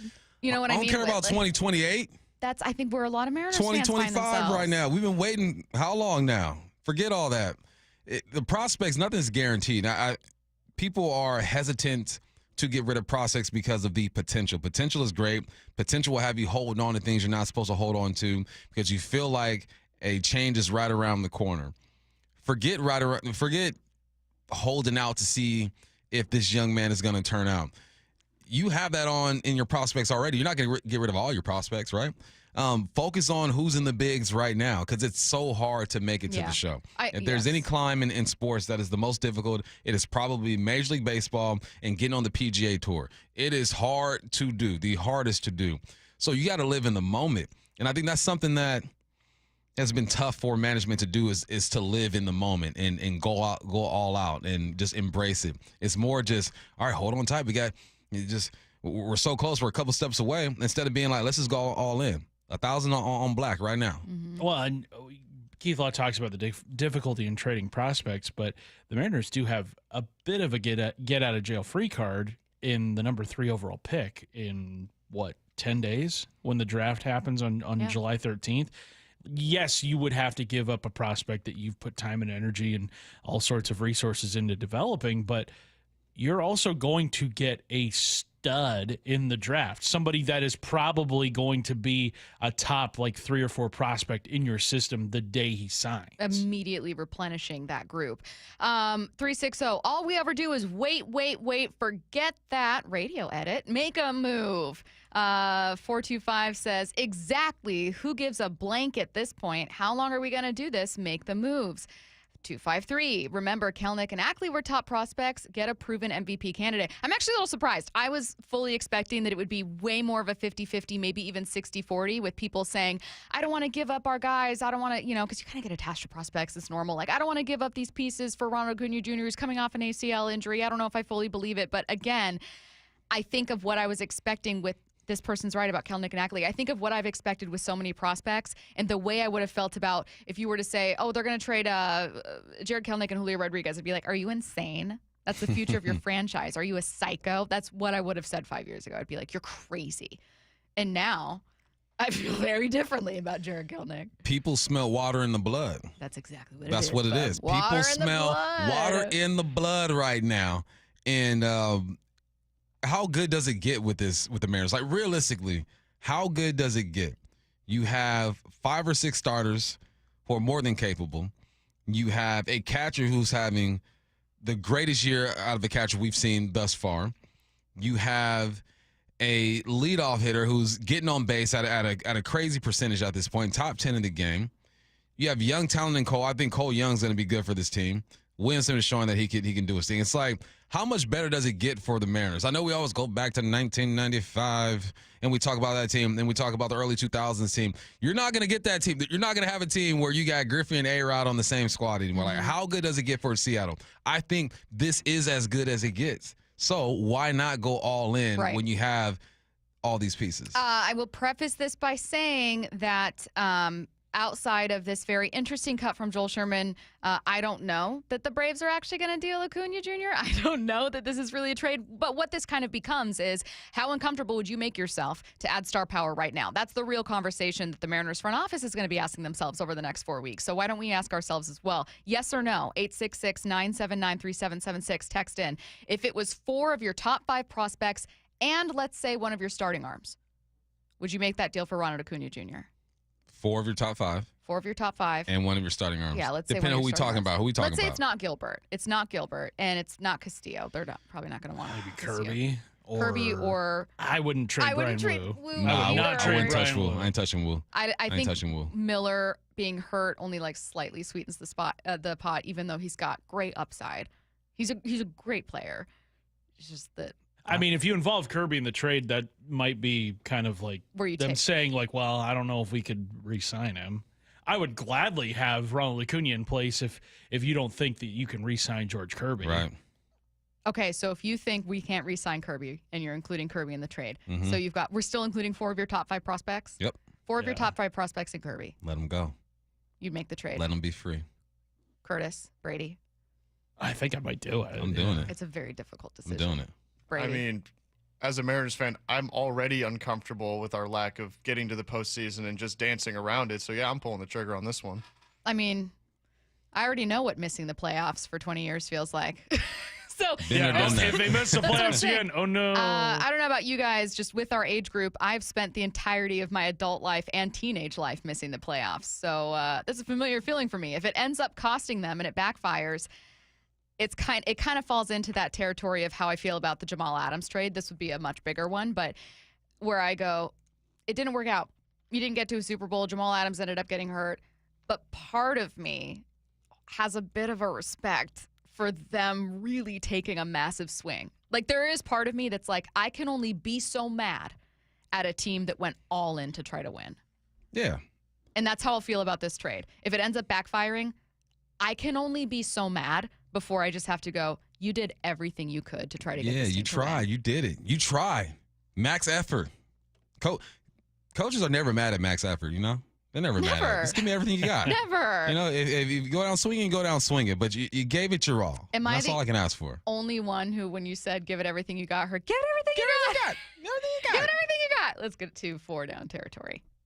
This is 4 down territory, going inside the game. What former Seahawks and Coug wide receiver Michael Bumpus. I love this as a regular first down. I wish there were more of them because it's such a great question. What's yet another delusional take by an NFL player? He's delusional, and we claim him at Washington State University, Mr. Cam Ward. I know he got his money at Miami, but we claim him. And he says he doesn't expect the job to be handed to him. Sir, young man, you're the number 1 pick in the NFL draft. We've seen what Will Levis can do. Brandon Allen, I feel like we've seen him. I don't really know who that is, but we've seen that story before. You got Tim Boyle on that roster as well. It is your job to lose, young man. And he's doing all the right things. I hear he's showing up at 5 o'clock in the morning. First one there, last one out. He's a leader out there. Cam Ward, I had the opportunity to call a few of his games while he was at Washington State and have conversations with him. He's built for this. He's made for the NFL. He was an underdog. No stars coming out of high school. Went to a smaller school and encountered Ward. Went to Wazoo, made his money at Miami. He's built for this. But he has to say things like this. This is just another thing of either he's just being delusional or he's saying exactly what needs to be said so the media has nothing to write about. But Cam Ward, this is your job. The tough part about this is I don't see a lot of success coming out of Tennessee this year. You got Calvin Ridley, has had 1,000 yards a couple seasons in a row. Tyler Lockett, who's going to be a guy over there, and Traylon Burks, who has been a bit of a disappointment. The receiver that I'm looking at over there, who I feel like can take a jump, or he's a rookie and can replace Traylon Burks, is Alec Iomanor out of Stanford, a big receiver, about 6'3", 6'4", runs good routes, has good hands. These are the building blocks, and it's tough because I don't see success for Cam Ward over there, at least not in his first year, and because I don't see that success, I worry about him because you know how this game goes in the NFL. If your quarterback doesn't get it done, doesn't win games the first, second, or third year, he's gone, the OC's gone, the head coach is gone, and you're not really set up for success over there. But Cam's just saying what needs to be said, doesn't want the job handed to him. It is handed to you. You'll be the starter. Go Cougs. Second down. Who has the most to prove on the Seahawks offensive line? I like this question. You could easily look at the center spot and say, Oluwatimi, what's he going to do? Yeah. You can look at Gray Zabel, what is he going to do? You can say Anthony Bradford, is he going to take the spot over there at the other guard spot? It's Abe Lucas. Abe Lucas has the most to prove because he hasn't been able to stay healthy. And you need two for sure things on that offensive line. You need Abe to stay healthy and ball out. You need Charles Cross to stay healthy and ball out. Everyone in the middle, it's a project. You're trying to figure out who's going to do what and who's going to play where. With Abe Lucas, man, remember the good old days when he started almost every single game. And we were looking at these two rookie tackles and thinking, we're set for the next 5 or 6 years, right? What a feeling that was. Local kid. I follow him on Instagram like most of you do. He's in great shape. I've seen him. He's leaned out. But he's got a lot to prove, man. And not to us, but to himself, too. Because when you go through the injuries that he went through and you're not able to stay on the football field, you start to doubt yourself a little bit. I've been through it. I've had a screw in my foot and going out to practice and not trusting and put my foot in the ground. The mental battles that he's going through right now just trying to get back on the field are going to be great. But if he can stay healthy, him and Charles Cross, they might not be Pro Bowlers. I forgot the text who's always texting, you have such a great offensive line but no Pro Bowlers. You don't have to be a Pro Bowler. You be exactly what this team needs. And when we're talking about this wide zone scheme, on the backside is going to be challenging. We talked to Big Ray about that. On the front side is going to be challenging because you're going to reach. And Abe Lucas has the mobility to be good at both. On the backside, running down linebackers and safeties. On the front side, still on that edge with those edge rushers and whoever walks down to the line of scrimmage. But I'm looking at Abe Lucas. I think Charles Cross is a for sure thing. He can be trusted. Everyone else, we're gonna see what happens with the interior offensive lineman. But Abe Lucas, man, you got to prove it. Third down. The Seahawks wide receiver core was ranked 20th by Pro Football Focus. Does that feel accurate? Man, 20th. And who are the guys are from? You got Buffalo at 19, Arizona 18, Indianapolis, Jacksonville, Dallas, Kansas City, Commanders, Baltimore, Atlanta, Houston, Chicago, Rams, Dolphins, Vikings, San Francisco, Detroit, Cincy, Tampa, and then you have Philly. Yeah, I think it's right. As much as I want to be disrespected, I feel disrespected, I think it's right. You got Cooper Kupp, who I think I've seen him out there in OTAs and pajamas and stuff. He looks great. I've seen JSN in pajamas. He looks great. MVS looks like he is no older than 28 years old out there, even though he's like 31, 32 years of age. I think it's right because you just have a lot to prove. When you have a new quarterback in town, you got a new offensive coordinator, you have JSN stepping into that number one spot as that receiver. There are going to be some questions over there. I think they have the potential to be a top 15 or maybe even a top 10 receiving core, depending on how this offense goes, depending on how this offensive line protects and how Sam Darnold plays. Once again, receiver, the most dependent position in football is the receiver. And that's why we produce a whole bunch of divas, because we got to wait on y'all to do a whole bunch of stuff for us to get the football. But because of that, because of the unknown, because of the offensive line, and the quarterback position, yeah, I think it's fair for them to start there. But I expect them to crack the top 15, maybe even the top 10, if Sam Darnold and this offense can get rolling. Can I ask something about when you said the Commanders? I don't know why I kind of stopped. It's not that I don't think they can be a really good group, but I find them to be an interesting one. Terry McLaurin, one of the best and most underrated receivers in the game, period. Yep. I think that I wonder if Pro Football Focus is taking their acquisition of Debo into account and being way more optimistic about Debo than they are Seattle's acquisition of Cooper Kupp. And these are different players with different injury backgrounds, different production, different skill sets. They are not perfect comps, but the thing that both have in common is that there have been recent conversations about whether they've already reached their peak and whether an accumulation of injuries or, in Cooper Kupp's just age, is going to make them just not as great as they used to be for their respective teams. I wonder if Debo was given a bit more of a nod and seen as a bit more of a weapon for the Commanders compared to Cooper Kupp for Seattle. I feel like the national perspective on Cooper Kupp to Seattle is like, oh, he'll get 400 yards. Like, I don't think that expectations, even though there's a lot of respect for Kupp, are especially high. Whereas when we talked with Bob Condotta, like the second day of OTAs, he was like, actually, Cooper Kupp looked like one of the best guys out there. He looks good. Cooper Kupp is a better receiver than Debo Samuel. Debo Samuel is a better athlete than Cooper Kupp. Because Debo Samuel is a better athlete, he's going to be put in harm's way a bit more than Cooper Kupp. He's going to get those jet sweeps. They're going to put him at running back. They're going to use him in a whole bunch of different ways. Cooper Kupp is good to go. I believe in him. If he can stay healthy, he's going to give you a cool 700, 800. Fourth down. What position group success will be an indicator of how good the offense is playing? Who are the weirdest guys on a football team? Tight ends. Tight ends all day. The weirdest guys. I think Arroyo might be the most normal tight end that I've met. You know who's a dude too? A.J. Barner. I appreciate A.J. Barner too. We were out there the other day, or for OTAs, and we were one of the first to interview him. And he came up to us like we were his family. What's up, guys? How you doing? You know, so big ups to A.J. But the tight ends are going to be a good indicator because Kubiak loves the tight end position in this offense. You're going to see 3 tight ends at a time out there. You see 2. You see him in the backfield. But if you can get a tight end to produce over 500 yards, which we've only seen once in the past decade, we feel like, that's going to be a good indicator because that's going to mean that he's able to slip up the seam and get open because the run game is good. He's going to be great when it comes to blocking for these running backs. But the tight end spot, I think JSN can go for 1,200 yards and his team can win 5 games. If you have a tight end go for 500, 600, 700 yards, something like that, and 6 to 7 touchdowns, this team's going to win 10 games easily because that means everything else is working. I talk about receivers being the most dependent position group on the football field. The tight end controls the game. The tight end is an indicator of how well the run game is going, if he's blocking, and how well the pass game is going, if they're getting active. So Arroyo, Vant, AJ, let's go get it. Let's get a 500-yard tight end. Why are tight ends so weird? I think everyone would say the same. I would imagine everyone listening, when you said who's the weirdest position group, said tight ends. Because they do everything. They associate with the offensive linemen because they're in the trenches. They line up in the slot. They talk to the receivers. They're on special teams. They're on the field goal team. They talk to everybody on the football field. They're on special teams. The tight ends are just weird like that. I overheard a theory that I also really believe. This isn't unique among football players, but that tight ends are also people that generally have been really big and athletic their whole life. Mm-hmm. Probably played multiple sports. You know what? There's just a confidence maybe that some of them have. You don't become on most football teams the single most athletic person or fastest person, or you know what I mean. You're like a slow receiver who can block. Who can block? Yeah, but you also are just kind of an all-around athlete, and maybe that breeds a type of confidence and kind of I like that theory. You know? I'm with that. I overheard that theory. I thought that was a pretty good one. We got another gambling scandal in sports. You won't believe it. That's next.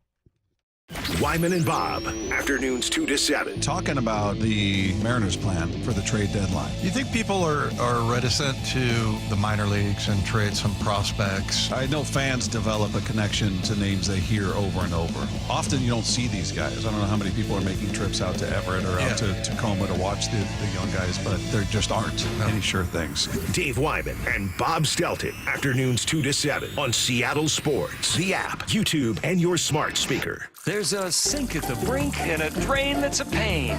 DayandNight.net. You got a pipe with a leak, water's reaching its peak. DayandNight.net.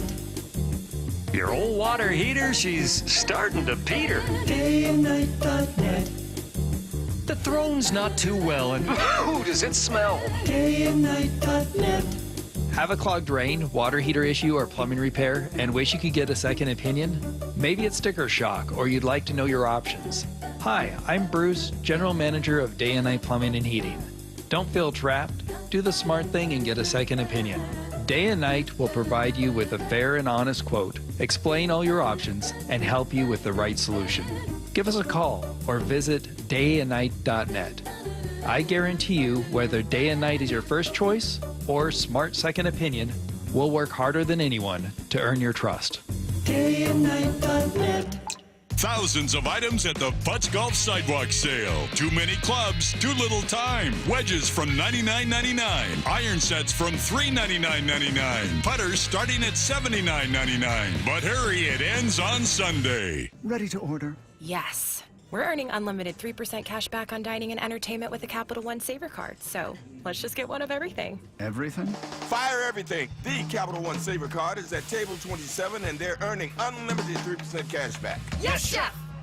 This is so nice. Had a feeling you'd want 3% cash back on dessert. Ooh, tiramisu. Earn unlimited 3% cash back on dining and entertainment with the Capital One Saver Card. Capital One, what's in your wallet? Terms apply. See CapitalOne.com for details. Staples presents That Was Easy. So, I was taking my side hustle full-time. Bold move, my friend. And I needed to find everything in one stop. Like finding Bigfoot riding a unicorn. Yes, so I hit the Staples Easy button. Staples had everything for a new office and print services for signs and brochures. Plus, Cindy, the Staples associate, helped me find the best tech for me. Wait, no drama? No, Staples made it easy. For the products, services, and experts your business needs. Staples. That was easy. In-store, online, and on the app. When you bundle renters and auto with Progressive, you can save while protecting your most valuable possessions. Like your really expensive limited edition sneakers and your new suit for your cousin's wedding. Except you never actually bought the suit because you can't stop buying sneakers. So you show up to the wedding looking like you're going grocery shopping. But hey, at least your sneakers will look good in the pictures. Until you're cropped out of every last one of them. So go ahead and get Progressive so you can save while protecting the things that matter to you.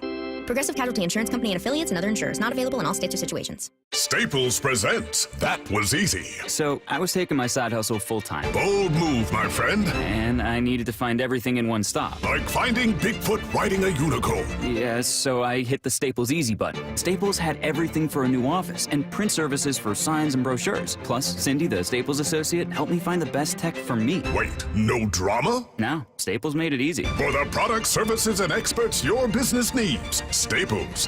That was easy. In-store, online, and on the app. Planning a road trip? Plan a visit to your neighborhood Bucky's Complete Auto Repair for oil changes, brakes, AC repair, and factory maintenance. No appointment needed, and yes, friendly financing is available. Visit Bucky's.com. 20 days until Seahawks training camp. And Seahawks training camp lives on the home of the Seahawks, Seattle Sports. Need a new roof but not in the budget? A new roof doesn't have to break the bank. Justin Shirley, CEO of State Roofing and Exteriors here. Right now, State Roofing and Exteriors is offering 0 down, 0 payments, and 0 interest for up to 24 months. That's 2 years with no payments while getting the protection your home deserves. But this offer won't last forever. Call 866-ROOF-ROOF or visit stateroofing.com today to get on our summer schedule now. State Roofing and Exteriors, held to a higher standard since 1968. Free consultations, no fee guarantees, 5-star reviews. J.P. Pendergast with Pendergast Law explains the importance of going beyond these familiar offerings. Accident victims want an attorney, Tom, that satisfies their needs. Someone who handles those needs with the highest degree of care. Pendergast Law offers the no-fee guarantees and free consultations, but these only scratch the surface. Okay, explain more. We make sure that every member of our team is genuinely passionate about helping others. Customer service and communication are our top priority. It's how we take care of our clients so they always feel one step ahead of the insurance companies. Our strong reputation for high standards provides comfort and confidence when it's needed most. Pendergast Law offers the free consultations, the no-fee guarantees, and of course, they are 5-star rated. But what really makes them different is their genuine passion for helping others. I can't recommend them enough. If you or a loved one has been injured in a car accident, call Pendergast Law. We can help. That's PendergastLaw.com. Ken's Pool and Patio reminds parents swimming is a healthy outlet for kids if we remember to put safety first. Make sure your children are visible at all times by a lifeguard or responsible adult. Sign them up for swimming lessons and provide a flotation device for added safety. Always check swimming conditions in advance and remind your kids to never swim alone. Best wishes to all our kids from the entire team at Ken's Pool and Patio, your family-owned full-service pool company proudly serving you for over 50 years. Online at kenspool.com. This is The Timeline with Bump and Stacy. Brought to you by 1-800-DUI-AWAY. It is the timeline on Bump and Stacy, reading you the top stories you're going to see and hear about on your own timeline. We've had a number of gambling scandals make headlines in sports, and we have yet another. Cleveland Guardians, per ESPN, right-hander Luis Ortiz is under investigation by MLB after a betting integrity firm flagged a pair of pitches that had received unusual gambling activity. Again, that from ESPN's Jeff Passan. Curtis, tell us what we need to know. Yeah, so Passan says that the first alert that people were kind of concerned about with Ortiz was on June 15th, which is Father's Day. That game was against your Seattle Mariners. There was unusual action on what Ortiz's first pitch against the Mariners in the bottom of the second inning was going to be, whether it be a ball or a hit batsman. And in that at bat, he led off the inning with a pitch down and away to Randy Arozarena, or down and in, I should say. Way outside the strike zone. And he ended up walking Arozarena in that at bat. And then his next game that there was some suspicious betting activity on was June 27th. Again, Ortiz's first pitch against the Cardinals. In the top of the third inning, people were betting on it being a ball or a hit batsman, and then he opened the inning with a slider way outside of the strike zone. So I did not realize I don't gamble, and I sometimes am naive to how deep gambling goes and how many things are being bet on. I didn't realize that for some sports books, you can bet on like first pitches or things like that. They're called micro bets. I didn't even realize this was a thing. So at first I was like, okay, is he like throwing a game? But the idea then being, hey, we think that Luis Ortiz is intentionally throwing sliders way out of the zone here and has either bet on it, made that bet, or someone is making it for him, or someone that knows that's betting is having him do it, right? Like that's kind of the thinly veiled accusation here. Have you seen now? Betting in sports is getting crazy, right? As soon as they open up the floodgates, it was a wrap. Was it? You can bet individual pitches. Yeah, you can bet on anything. Pitches. That's insane. I bet you can bet on the show if you really wanted to. Well, and when you're in, yeah, you could. And if you're in full control of the pit, that's what's interesting to me. Like you're in full control of whether or not, particularly, you throw a ball. Not literally. I mean, throw outside of the strike zone. Like you can control that. You have to. If you are an athlete betting on a game, you have to. There has to be no paper trail, no connection to that person placing the bet. That's interesting. Malik Beasley for the NBA, he's been getting in some trouble for accused betting. I saw something with Gary Payton Jr. looking like he was betting on a game. This is getting deep, man. And when you're in control of the situation, odds are in your favor. I want to know what MLB found, or rather what this integrity firm found, because he was placed on leave already. And at the time, the statement just said the Guardians are not permitted to comment further at this time and will respect the league's confidential investigative process. So that was him being scheduled to start. He was scheduled to start tonight's game against the Cubs. So this had just happened. Like he's just placed on leave, and at first no one knew what was happening. I want to know what information they have. Because if it's just, hey, we have some suspicious bets being placed on this, you can't tie that directly to a player. So I want to know, is it something they can tie to him, or that they did? Or is it just, yeah, we noticed that more people than normal place bets on this? Yeah. I mean, that's probably what it is. What if that has nothing to do with and me? the bets that were flagged were in a very kind of specific geographic location, Ohio, New York, and New Jersey, which I know New York and New Jersey border. I think Ohio and New York touch as well. So it could be all kind of connected in that way. I just, call me naive, but I had not seriously considered the idea of how easy it could be for a starter to take advantage of those little micro bets. I think, wasn't it Bill Barnwell who suggested, like, get rid of these micro bets, get rid of these, like... Because if you're betting on those, for real, you got a problem. I'm going to be honest. Player over-unders, because that's how... That is an easy way to throw a game, or that is an easy way to, win some money in these instances. Like there's no real benefit to having them other than for these, these sports books or these casinos to make a couple extra bucks here or there. Like it's it's all bad. Next And that's my PSA. It's all bad. I know, it's all bad. Curtis on kids, gambling, it's stay all in bad. school. No, I mean, like, I get that things like that can be fun, like individual moments in a game. How many times have I bet you guys random things for donuts or whatever, right? All the time. But you do, I agree, you leave too much up to potential control of the athlete. And while the vast majority of athletes will not partake in that, there are people that will. And yeah, I agree. Next up, Clayton Kershaw made history last night, becoming just the 20th pitcher ever to join the 3,000 strikeout club. 2 outs in the 6th. The 1-2 from Kershaw. Called strike 3. Open up the velvet rope and let him in. Clayton Kershaw is now the 20th member of the 3,000 strikeout club. A list so exclusive, we may never see a moment like this again. Will we see a moment like that again? You'll see it again. Too much baseball is going to be played. Too many great pitchers out there. But big ups Kershaw, man. It's funny that he reached his milestone because all I think of when I think of Kershaw is just back pain. That's all I think is back pain. Like, he's always banged up, doesn't perform in the playoffs. Got his ring last year though.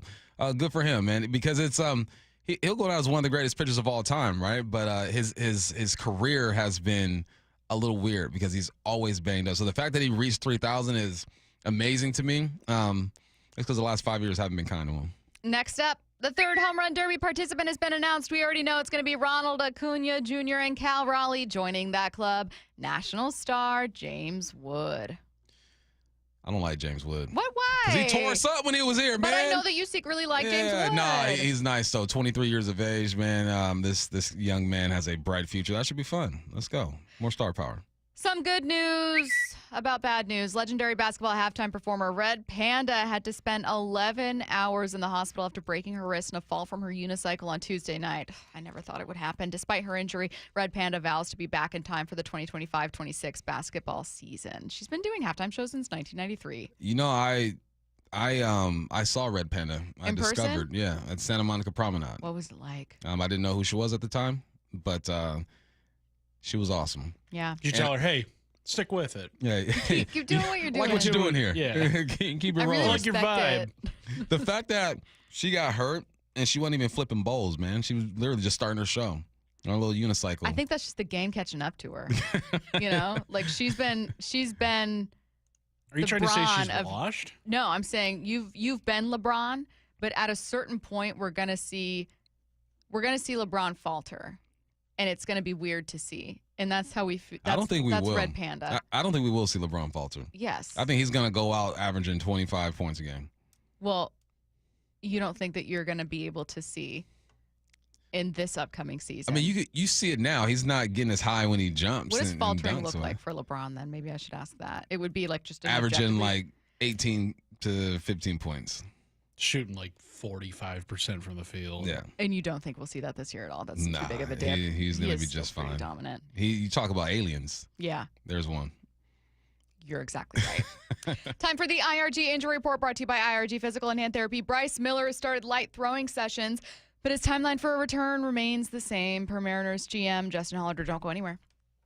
If you haven't subscribed to Seattle Sports on YouTube, it's amazing. We just got to keep hammering it home. You're missing part of the game. The rest is history. There's so much more than what happens on the field. This is the place I love. Subscribe now for in-depth inside information with Brock and Salk. The Mariners' hit rate was way higher than that. Bump and Stacy. Cal's like a coach out there. Wyman and Bob. One day, breaking that record would be pretty cool. Stream it live with the local sports leader on YouTube, Seattle Sports. Seattle Children's is leading the fight against pediatric cancer with groundbreaking research in immunotherapy. It reprograms a child's own T cells to hunt down and destroy cancer. It's hope, powered by science. But here's the truth. Pediatric cancer research is drastically underfunded. That's why Safeway is stepping up, and you can too. G. Scott here asking you to say yes to donating to Immunoheroes next time you're at Safeway checkout. Together, we can help fight cancer for all kidkind. Rick Riz here, and it's the final month to submit your nomination for Pella Windows and Doors of Western Washington's Improve Your Play program. Pella's owners are donating $5,000 to 2 local youth sports organizations. Many local teams are in need of new equipment, field improvements, or uniforms. If you know a team who could use funding, nominate them at seattlesports.com/play. Join Pella Windows and Doors of Western Washington and help our local youth thrive. Go to seattlesports.com/play to nominate a team in need right now. Heading to the ball game? Don't mess with traffic and pricey parking fees. Make it easy and ride the bus. It's affordable and convenient. No stress, no hassle. And plenty of time to grab a hot dog before first pitch. Community Transit makes riding the bus fun, easy, and affordable. You save money on parking, and kids under 18 ride for free. See where they can take you and plan your trip today. Go to Community Transit at ctgo.org/home run.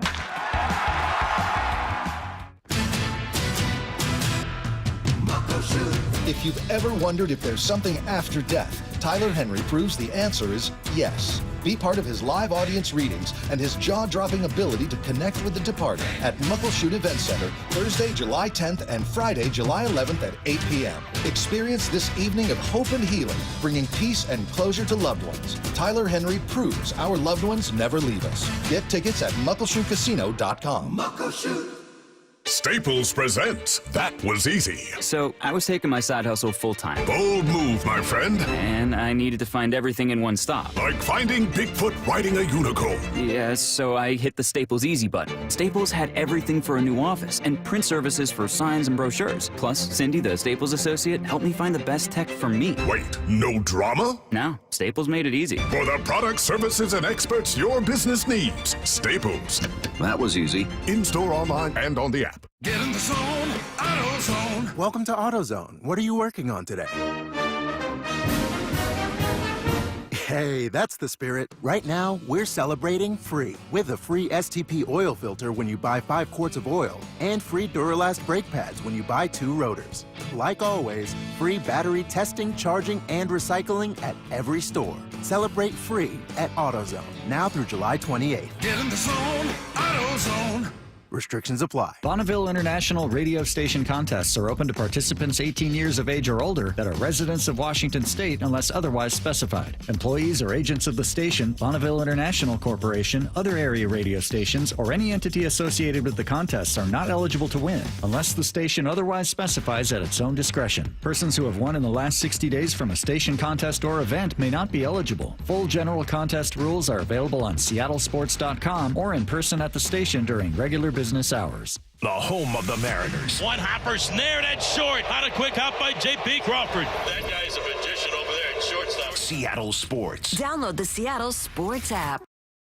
Hey, it's Mike Salk here, and we've been talking about this. Luxury awaits at Snoqualmie Casino and Hotel. You can book now for an unforgettable summer experience because the hotel opens up August 8th. Bookings are open at snocasino.com starting on August 8th. The expanded non-gaming floor, the destination spa, the big new entertainment space and convention center, new restaurants as well. They're combining effortless style with the utmost in relaxation. Go to snocasino.com for details. Seattle's closest, now Snoqualmie Casino and Hotel. When it comes to the security of your business, doubts can creep in about who you're trusting to protect it.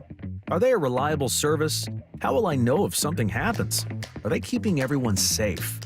At Bay Alarm, we got you. For nearly 80 years, we've been putting our customers' minds at ease with our advanced technology and personalized support. Feeling insecure about your current security service? Visit bayalarm.com today to talk to a local security expert. Do you have a car you'd like to sell but don't want to go through all the hassle? With all the scams and security risks out there, more and more people are uncomfortable selling their own car.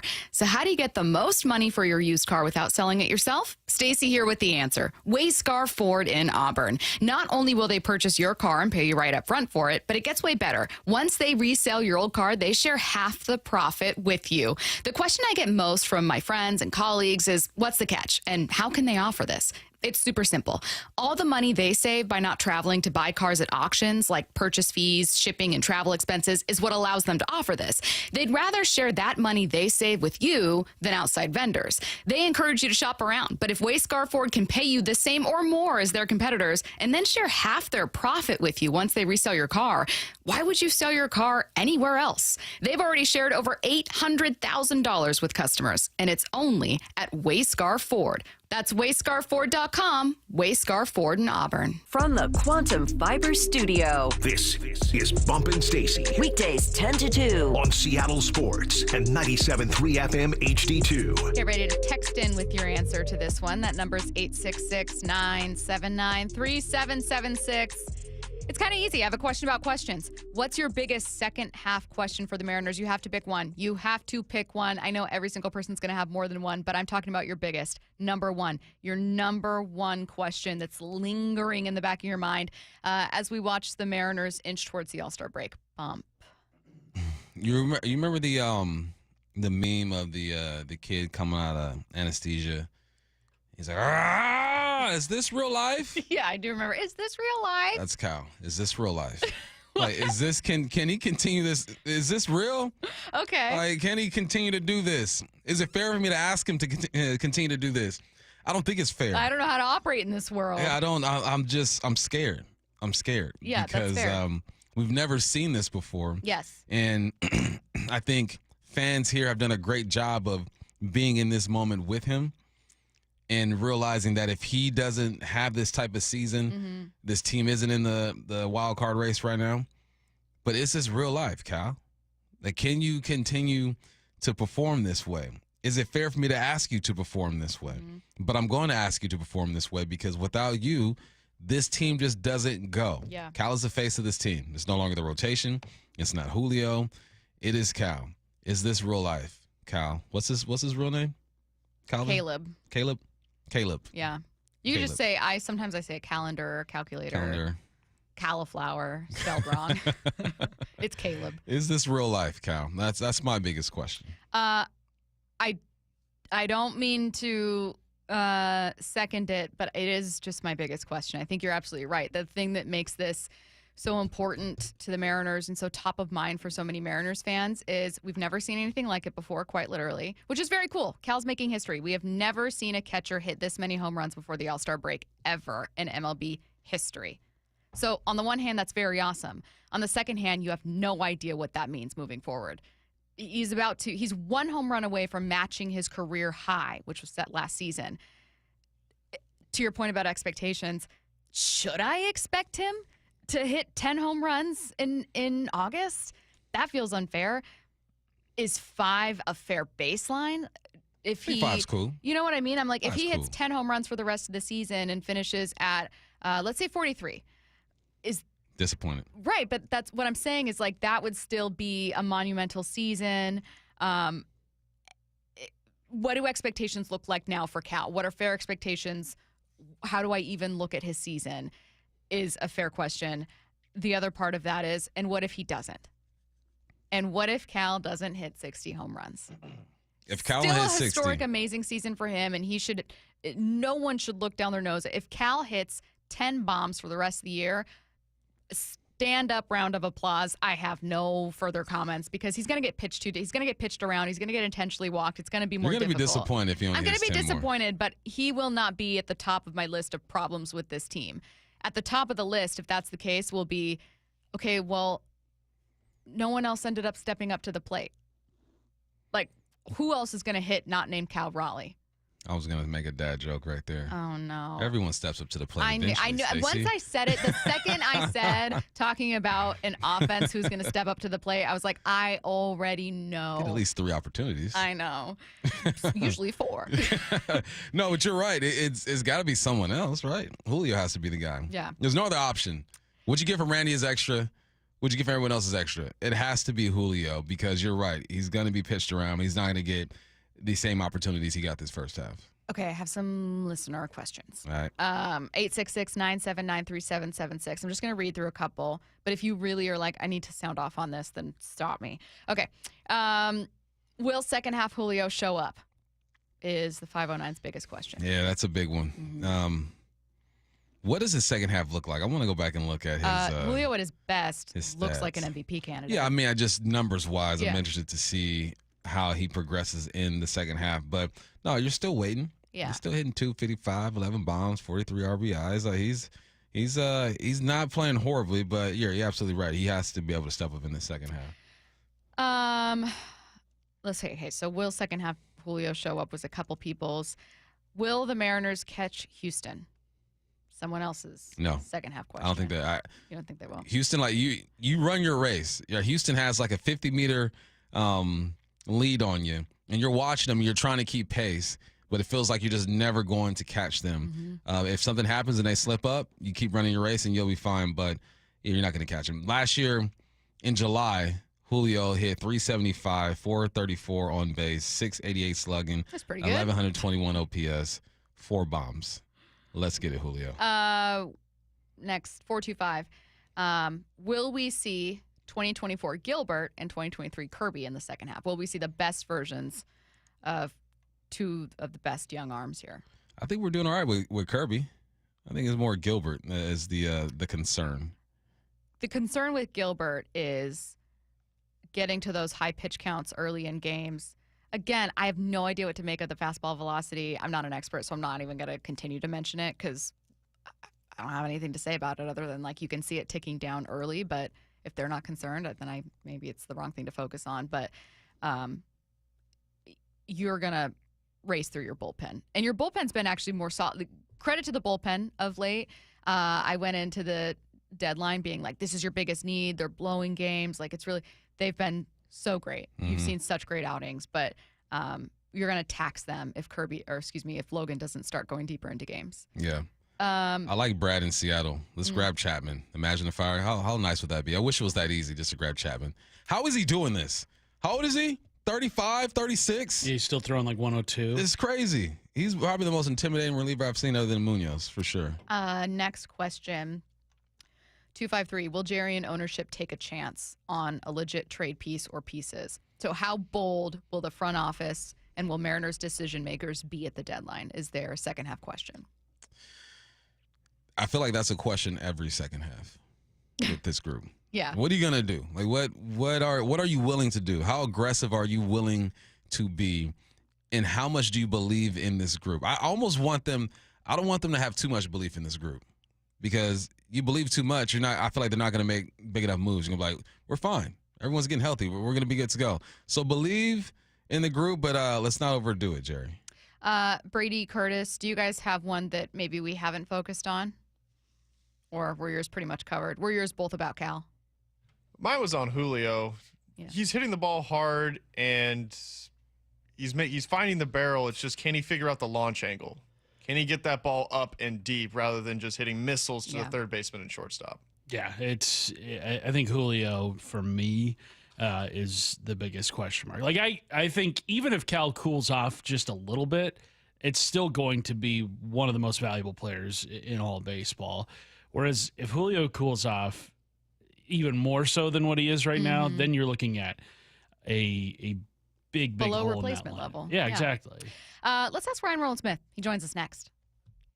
Independence Day, when we celebrate this great nation of ours and the many reasons we're grateful to call ourselves Americans. Freedom, liberty, time spent with friends and loved ones, and way too many burgers, dogs, and cold ones to keep count of. Wishing you a safe and happy 4th of July from Seattle Sports on 710, the Seattle Sports app, and seattlesports.com.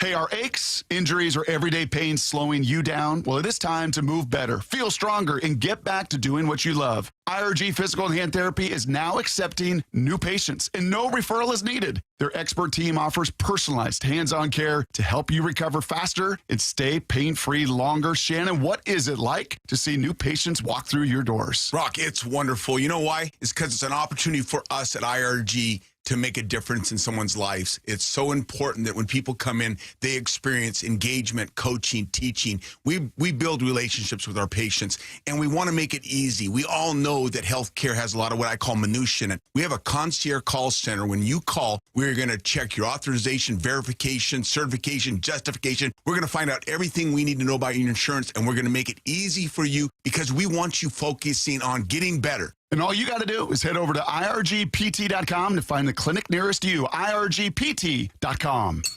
Whoa, whoa, whoa. More fiber? What? Down here, buddy. It's me, your spoon. Constipation with belly pain still coming back? Yeah. Talk to your doctor. It could be irritable bowel syndrome with constipation, or IBS-C, but Linzess could help you get ahead of it.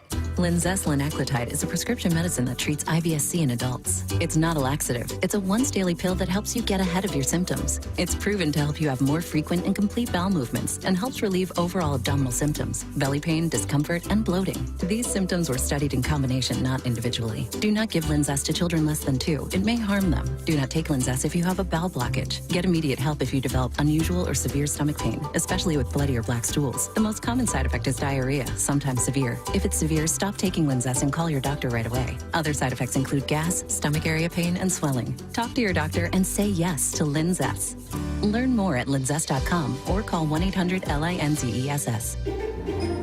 When the heat's an 11, cool AC would be heaven. dayandnight.net. Some AC you'll be loving. When your house is an oven. dayandnight.net. Northwest summers are beautiful, but there's always a long, hot stretch that makes everyone say, man, AC sure would be nice. Well, except for that one annoying friend who won't stop talking about how great his AC is. Hi, I'm Bruce with Day and Night Plumbing and Heating. Don't sweat through another summer. Have Day and Night keep your house cool and comfortable by installing a high-efficiency AC or heat pump. Or if you have an existing system, we'll come and service it. Make sure it's running efficiently and ready to cool when you need it. When the summer is cooking, we're the place to be looking. dayandnight.net. Stay cool this summer with Day and Night. Call now to get 10% off an air conditioner or heat pump. Plus, no payments or interest for a year OAC. Restrictions apply. Call for details. dayandnight.net. Get in the zone, AutoZone. Welcome to AutoZone. What are you working on today? Hey, that's the spirit. Right now, we're celebrating free with a free STP oil filter when you buy 5 quarts of oil and free Duralast brake pads when you buy 2 rotors. Like always, free battery testing, charging, and recycling at every store. Celebrate free at AutoZone now through July 28th. Get in the zone, AutoZone. Restrictions apply. Get in the zone, AutoZone. John always listens to his truck. So when his brakes start talking, he goes to AutoZone, where a helpful AutoZoner gets him the right parts. If John has time to put them in, he borrows a kit with Loan-A-Tool. And if he doesn't, he gets a free shop referral. No hassles, just help. Everything you need, nothing you don't. Get in the zone, AutoZone. Deposit required for Loan-A-Tool. Restrictions apply. Headed to the ballpark? Skip the traffic jams, parking fees, and the stress of driving. Make riding transit part of your game day ritual. Roll in with your crew, talk stats, and meet fans. No traffic, no stress. Community Transit riders enjoy seamless connections to light rail and ferries to get to Seattle and beyond. And youth 18 and under ride the bus for free. All in for the win. Plan your trip with Community Transit at ctgo.org/home-run. Roof now, pay later. No payments until 2027. 0 down, 0 payments, and 0 interest for up to 24 months. Hi, Justin Shirley, CEO of State Roofing and Exteriors here. Since 1968, we've helped homeowners just like you get beautiful, durable roofs without breaking the bank. Book today and lock in summer pricing before it's too late. Call 866-ROOF-ROOF or visit stateroofing.com to schedule your free estimate. State Roofing and Exteriors, held to a higher standard since 1968. The countdown is on. 20 days until Seahawks training camp. On the home of the Seahawks, Seattle Sports. 710 KIRO AM Seattle and KIRO FM HD2 Tacoma. Seattle Sports Snapshot. Randy Arozarena hit his 4th home run in 3 games, and the Mariners beat the Royals yesterday. Game 4, that series finale, a bit later today. It's a 7:10 p.m. first pitch, 6 p.m. pregame show on Seattle Sports. Logan Evans on the mound. Congratulations to Cal Raleigh. He was named a starter on the AL All-Star team, the first Mariners All-Star starter since Nelson Cruz in 2015. Snapshot, brought to you by Miller Lite. When it's game time, it's Miller time. From the Quantum Fiber Studio, this is Bump and Stacy on Seattle Sports. Streaming through the Seattle Sports app and at seattlesports.com. Now, here are your hosts, Michael Bumpus and Stacy Ross. Here we go now. I would say it's no coincidence that the most common responses, Bump, that we got about your biggest second half question have to do with either Cal or Julio. Yeah. It's either Cal or Julio. Naturally. I know that it's really cool that Randy Arozarena just had 4 home runs in 3 games, and there's a lot to talk about with the starters that we're looking at here in Seattle, but no surprise there. 2 massively important pieces. Joining us now, Ryan Rowland-Smith on the Emerald Queen Casino Sportsbook Hotline. Ryan, how's it going? Good. How you guys doing? Good. I'm going to throw you a question that Bump and I just answered and threw to listeners. What's your single biggest second half question with the Mariners? Man, single biggest second half question is there enough in the tank with this rotation is the big one for me. I know I keep going back to that, but I think even, if you'd asked me that a week ago talking to you guys, I would have said that. And then right before last night's game with Logan Gilbert and seeing what he was going to, churn out last night, I would have waited to see how he looked to say, all right, I'm not judging everything off one outing. I know he's still coming back from 7 weeks off. But watching him last time, I'm looking at that, going, man, is this rotation and pitching staff in general, and they've been good, don't get me wrong, but are they ever going to get over this hump to be a top 5 again, like we saw in the last 2 years? And I think if they can get back to that, get out of that mid-range where they're at right now in a bunch of different categories, then I think the offense, you don't have to sit there and, worry so much about where the offense is going to come outside of Cal Raleigh. And so I watched Logan last night, and like I said, I know he's still coming back from 7 weeks off. And George Kirby took just a handful of starts to really start to look really good. But, yeah, there's just some concerns there. There really is. It's just so different. It's a different identity of this team, and the rotation that's so capable of being a top 5. If they are a top 5, they've got a chance. But as you slip further and further away from the Houston Astros, it's got to happen a little quicker, and it's got to be more consistent. Hey, how do you foresee the Hancock and Evans battle going? Like, what do you see so far, and how do you think this thing ends? Well, I think, first of all, I love the competition. I was talking to Shannon Dreyer about this on the postgame last night. Being a young pitcher or trying to be established, when you have a situation where you can't roll out and have a rough one and go, yeah, you know what, I'll just work on the bullpen. No, it creates that sense of urgency.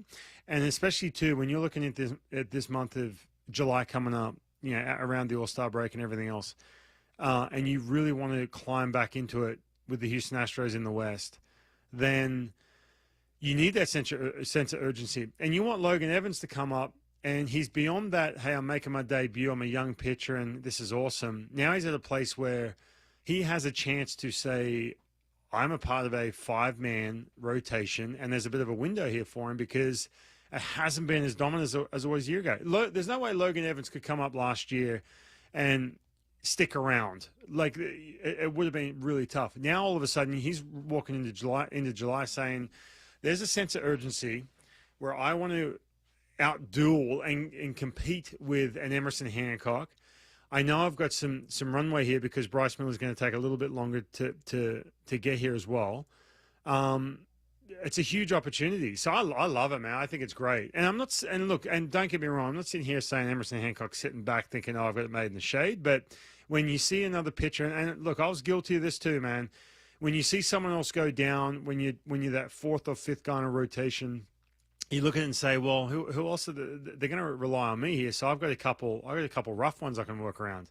I tell you right now, man, you cannot do that when someone in AAA, is dealing, or someone's coming back from an IL who's a big priority?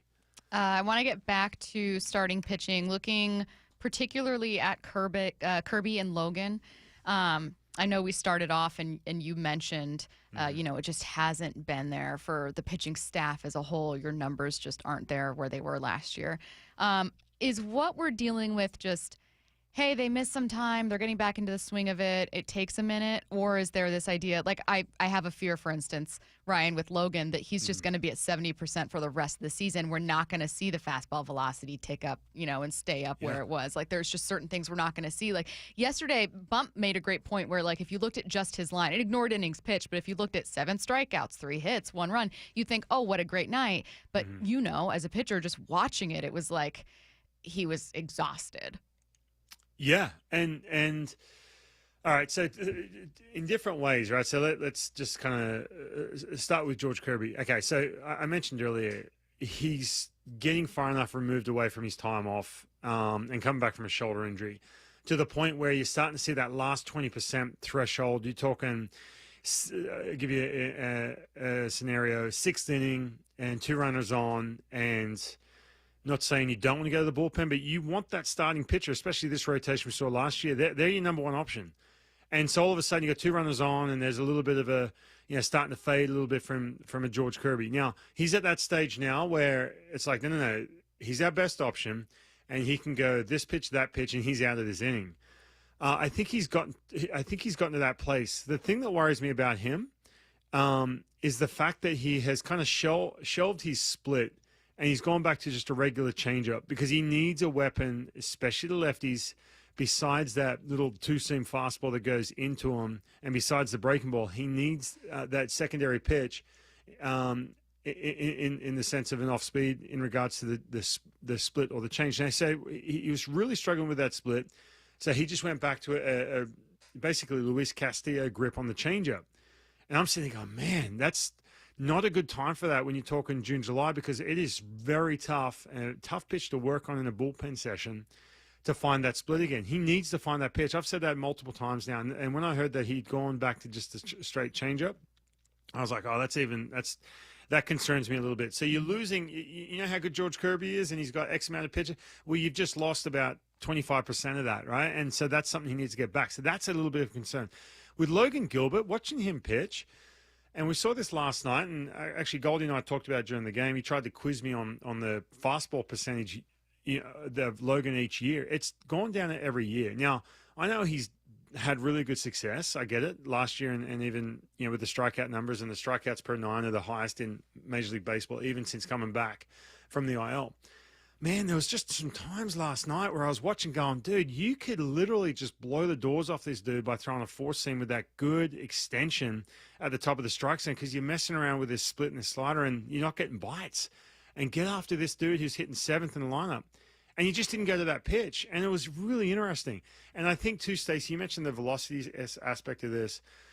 When you are throwing your fastball at way less percent, right? So let's say you throw 100 pitches and you only are in the 20-something percent of throwing a ball where it's straight caveman, just grip it and rip it, as opposed to trying to feel for a pitch. Your velocity is naturally going to dip a little bit because you're not throwing a higher percentage of the piece of the pie where you're just throwing straight primal as hard as you can, right? And I hope that makes sense. Yeah. And so I think there's a little dip in that velocity because of that. And 2, I still think there's a little bit of him being tentative because he's coming off an injury like the elbow, and you hurt that throwing a certain pitch. So there could be a little bit of that where he's slowing up through release or whatever it may be. I'm not as concerned with Logan. I'm not his pitching coach. Period. I just think, man, like, there's so much value in that fastball, especially at the top of the strike zone for him, and he's just not going to that pitch in big counts. So that's a little bit of a concern for me as well. I want you to settle a debate for us, Ryan. Uh-oh. Cal Raleigh, home run derby practice, 4Ks. Oh, God. What do you say? Say that again. You said he had home run derby practice. Yeah. Goes out there. Bump saying 4Ks. Is it a coincidence? He was exhausted. He was tired. What do you think? Well, it's kind of like, okay.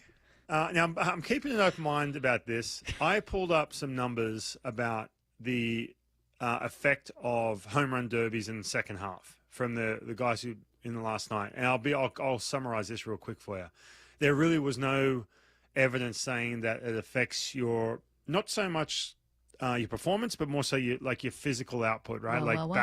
Bat speed, your hand speed, bat speed, exit velocity, barrel percentage, some of that stuff that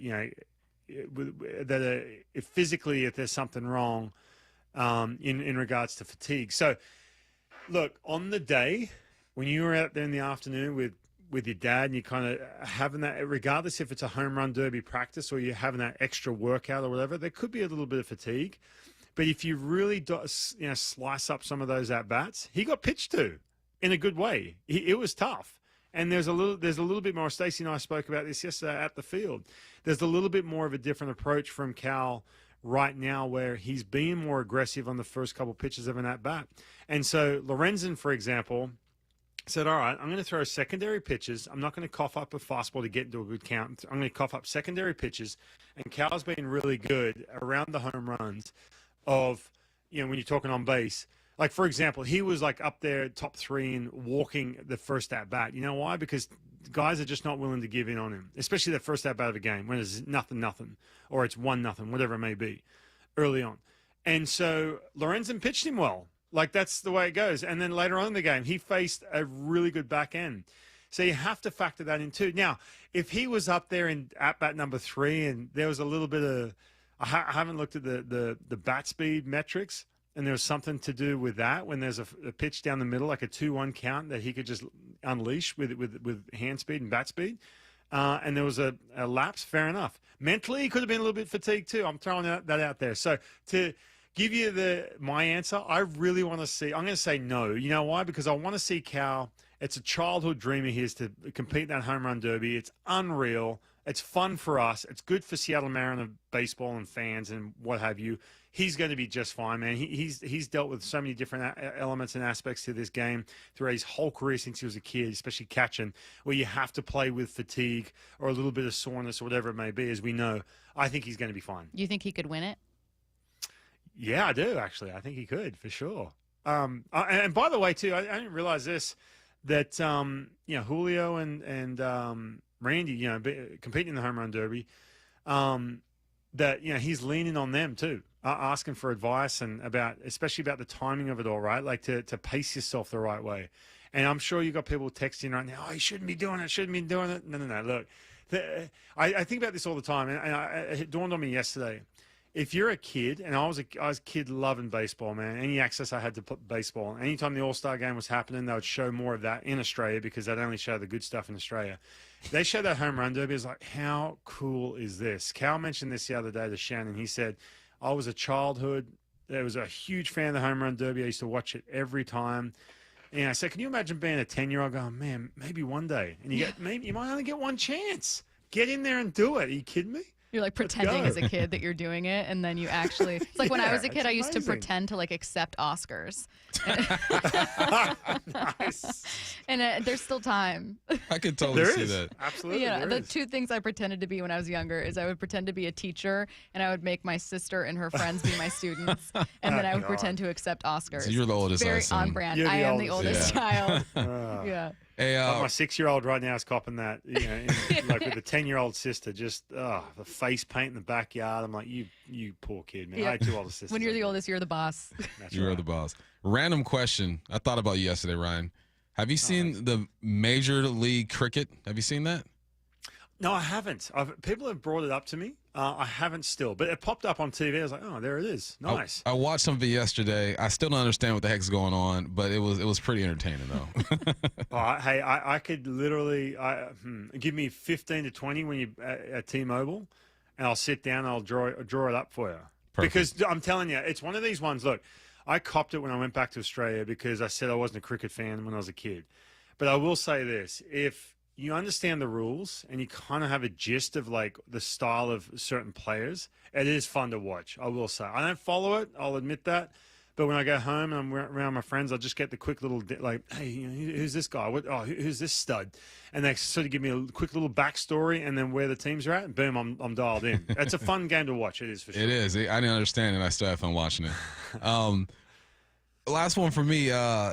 Did you see? I forget which at bat it was, but Cole Young just got completely fooled. I believe it was a slider, just trailing. The left on left one. Yeah. Was it? I'm trying to think which one you're talking about. I forget what it was, but he was just completely fooled. And I always wonder, like, what's that conversation like when he gets back to the dugout? This young man trying to figure out, this game or whatnot. What are those conversations like when he gets in the dugout?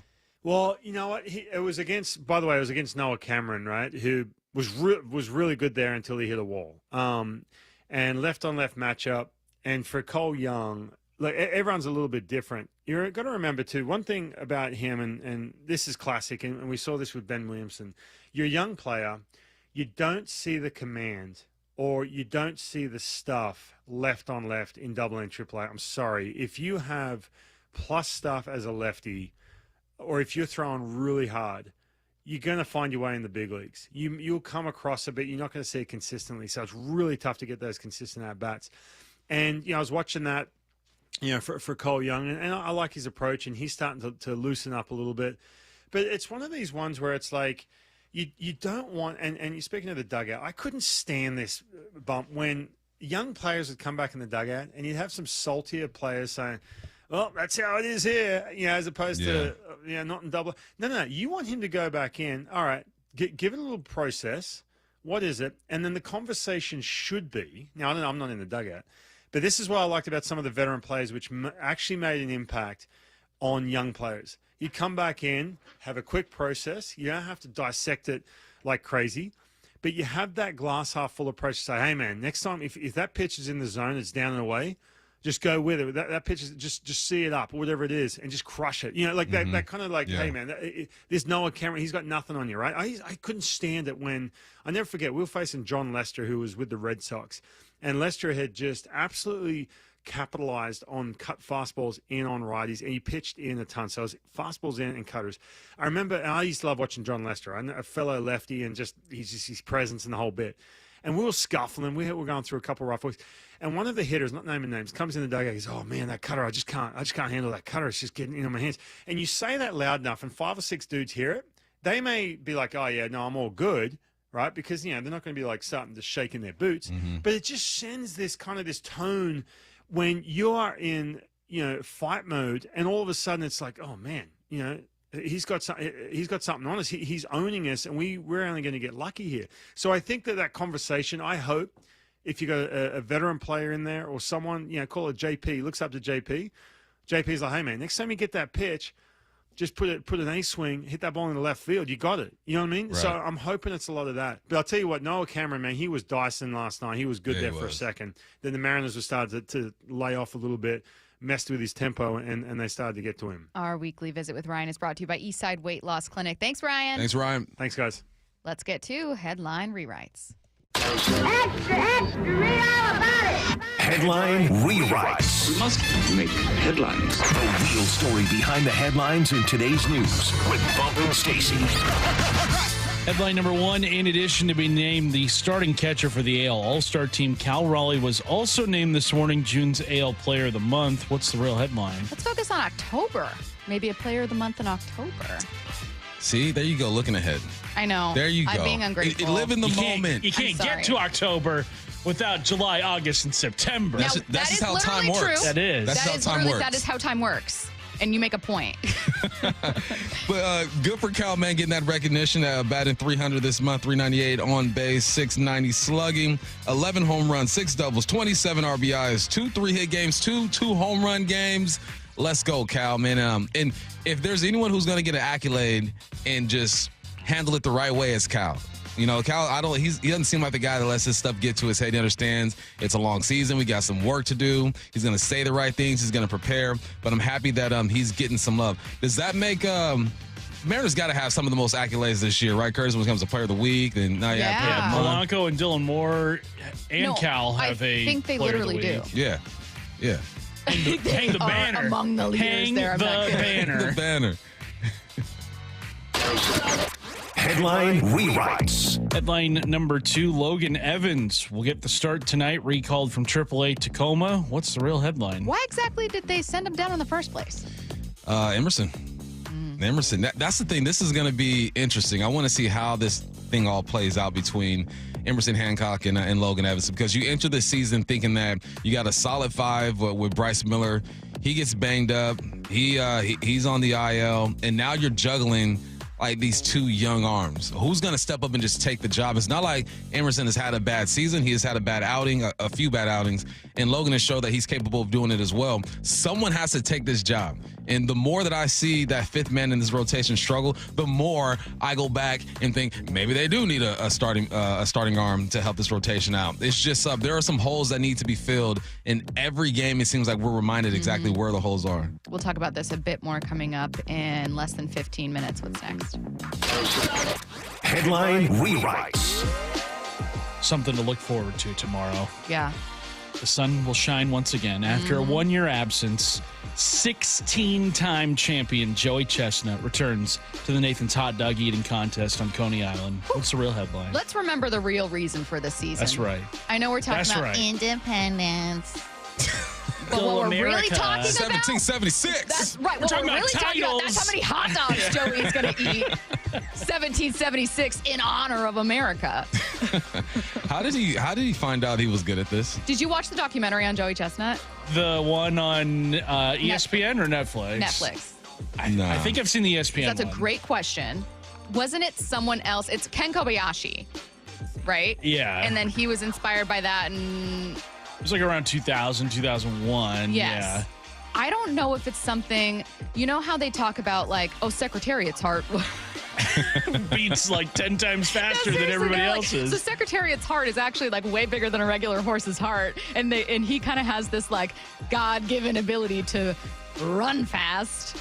He kind of is the Secretariat of competitive eating. I'm just saying, like, what if he has something about him that's like his body just allows him to ingest an amount of food. Definitely does have something about him. You know how after football players pass away, they donate their brains to science? Donate his stomach? Donate his stomach to science and just see what's up with that. Who's the Asian cat that was battling him for Kobayashi. Yeah. So I know that he used to eat a whole bunch of lettuce to expand his stomach. Yeah, he would like chug gallons of water too to expand as well. Joey seems like he's just raw dogging it. He's just literally. I'm just showing up, coach. I'm ready to play. He ate 76 hot dogs with buns in 10 minutes. That's crazy. 10 minutes. I can do 3 glizzies and I'm done. Okay, how many hard-boiled eggs? I think tomorrow I'm gonna have 2. I'm already calling it 2 hot dogs tomorrow. How many hard-boiled eggs do you think you could eat in 8 minutes? In 8 minutes? 8 minutes. I'll tell you 4. Joey's record. 4 in 8 minutes? Yeah, probably 4. I don't like hard-boiled eggs, so none. What if you had to force yourself? You can just swallow them like pills. Goodness gracious. Saying you're not Wash chewing it all down of with them. a glass of water. Yeah. Just stick it on your Okay, tongue. guess how many Joey Chestnut In ate. 8 Don't look at my minutes? computer. In 8 minutes. 100. 20. 141. In 8 minutes? In 8 minutes. That's what I'm saying. He's swallowing some of those holes. He's not chewing those eggs. He is swallowing those eggs. You know, when I was a kid, I used to not eat my dinner. My mom wouldn't let me get up until I ate my dinner, all of it. Joey didn't have that problem. Something tells me that he was just, within 5 minutes, he's done with his play. Someone said competitive eating is entertainment, not sports. I don't think you have respect for the game, brother. Right. It sounds like somebody who's lost a few eating contests Thank right you. there. It sounds like someone who's a little intimidated by what Joey Chestnut can do. And maybe it makes you a little uncomfortable knowing that a premier athlete. Would I be starstruck if he were in studio with us? Yeah, I think I would be. Who would you be more starstruck by? I know you've got beef with one of them, but Ken Jennings or Joey Chestnut? Genuinely answered, not just. I think it might be Joey Chestnut. Yeah. Who's more popular? Who's more famous in the world, Joey Chestnut or Ken Jennings? That's a good question, I think. Ken Joey Jennings? Chestnut. He's from Edmonds? Oh, yeah, Ken Jennings is local. I didn't know that. He's a Mariners fan. Okay. He's also a coward. Just throw that out there. Ken Jennings was going to be on the show, and he was going to go toe-to-toe in trivia with Curtis. And backed then out last minute. He had to cancel for some kind of other obligation. But in Curtis's mind, scared. exactly. In Curtis's You mind, guys going to go trivia head-to-head? Yeah. we were going to have a fun thing where snaps. Ken Jennings takes on Curtis with And some he Mariners caught trivia. wind of. We think he caught wind of the trivia I battle. think he got a little scared. Yeah, and then he got a little. Can we set this up again? What's up? Yeah. Look, Ken, I know you're listening. Because that's how you found out the last time. But that's how you got wind of it. If you want to come at your boy, I'm right here. You know where to find me. You're listening to Bump and Stacy on Seattle Sports and the Seattle Sports app. Taking a look around the NFL next. Don't go anywhere. ESPN senior MLB insider Jeff Passett with Brock and Salk. I'm leaning a little bit more into that Bregman train. I think there's a question of could versus should versus would. Could they? Sure. Should they? Absolutely. Would they? We get back to the same question that we do every offseason. Would the Mariners go out and spend real money on a guy? Up to this point, they have not shown a willingness to do that. Get more on the Seattle Sports YouTube page and the Seattle Sports app. Hey, Brock Hewitt here for my friends at PCF Group, or People Come First Construction Group, and that's exactly what they did when we made the call a couple years ago. We wanted to redo our outdoor space, wanted to add a deck, an outdoor living, a television, and a kitchen, and PCF Group, wow, they more than delivered. And if you're interested in building a stunning outdoor area like we did, I cannot recommend them enough. Reach out before the good weather arrives, and their schedule, well, it's going to fill up. So whether you're looking for a complete outdoor living space or a very specific project like an underdeck ceiling, deck, patio cover, railings, PCF has you covered. Design now and pay later. In fact, get 12 months, no interest and no payments, and up to $6,000 off and a $1,000 Amazon gift card. Request a complimentary design and estimate consultation at 425-629-8476 or project ideas. Explore photos at pcfgroup.com. That's 425-629-8476. Hey, Green Gobbler here. So you've got a clogged drain in your bathroom. Water in the sink's overstaying its welcome. You're spitting today's toothpaste on top of yesterday's toothpaste. You hope that it'd go away. Yeah, clogs don't just go away. I make them go away. I'm Green Gobbler, the only clog dissolver you need. I'm bleach-free, safe for your pipes, and I work. Guaranteed or your money back. Because I never met a clog that was gonna unclog itself. Green Gobbler. Let the gobbler get it. Give me those sauces, grab the chicken strips, let's dunk them in there. There's nothing like it. Hey, I'm Joey. And I'm Josh. And we're team members at our local Chick-fil-A. And a little thing you'll love about the Chick-fil-A chicken strips is dipping them in our sauces. My sauce is the barbecue sauce. If you wanted to add sweet, tangy flavors, there's nothing like it. I love the garden herb ranch sauce, but if you want a little bit more kick in the spicy side, you can mix it with buffalo sauce. Dipping them in our sauces, it is perfection. It's the summer of Chick-fil-A chicken strips and sauces. Order now on the Chick-fil-A app. Team members paid for their testimonials. If you love to travel, Capital One has a rewards credit card that's perfect for you. With the Capital One Venture X card, you earn unlimited double miles on everything you buy. Plus, you get premium benefits at a collection of luxury hotels when you book on Capital One Travel. And with Venture X, you get access to over 1,000 airport lounges worldwide. Open up a world of travel possibilities with the Capital One Venture X card. What's in your wallet? Terms apply. Lounge access is subject to change. See CapitalOne.com for details. Hey, Green Gobbler here. So you've got a clogged drain in your bathroom. Water in the sink's overstaying its welcome. You're spitting today's toothpaste on top of yesterday's toothpaste. You hope that it'd go away. Yeah, clogs don't just go away. I make them go away. I'm Green Gobbler, the only clog dissolver you need. I'm bleach-free, safe for your pipes, and I work.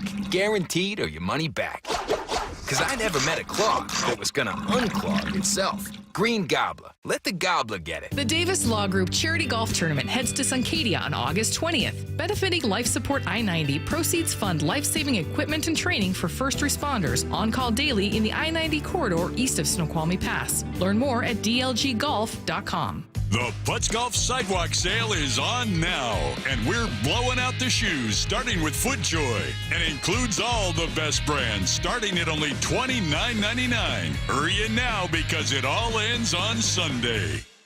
20 days until Seahawks training camp.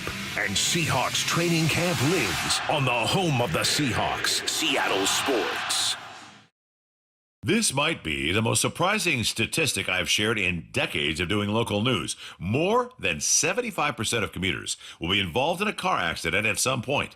JP Pendergast of Pendergast Law with more. What makes it more surprising? The average person will be involved in 3 to 4 collisions in their lifetime. With accidents unbelievably prevalent, what are some safety tips if it happens to you? Safety first. Secondary collisions are not uncommon while awaiting help. Turn on those hazards and remain in a safe place. If a bystander witnessed the accident, capture their information and encourage them to remain at the scene. Seek medical attention immediately if needed, as delaying can be a costly mistake.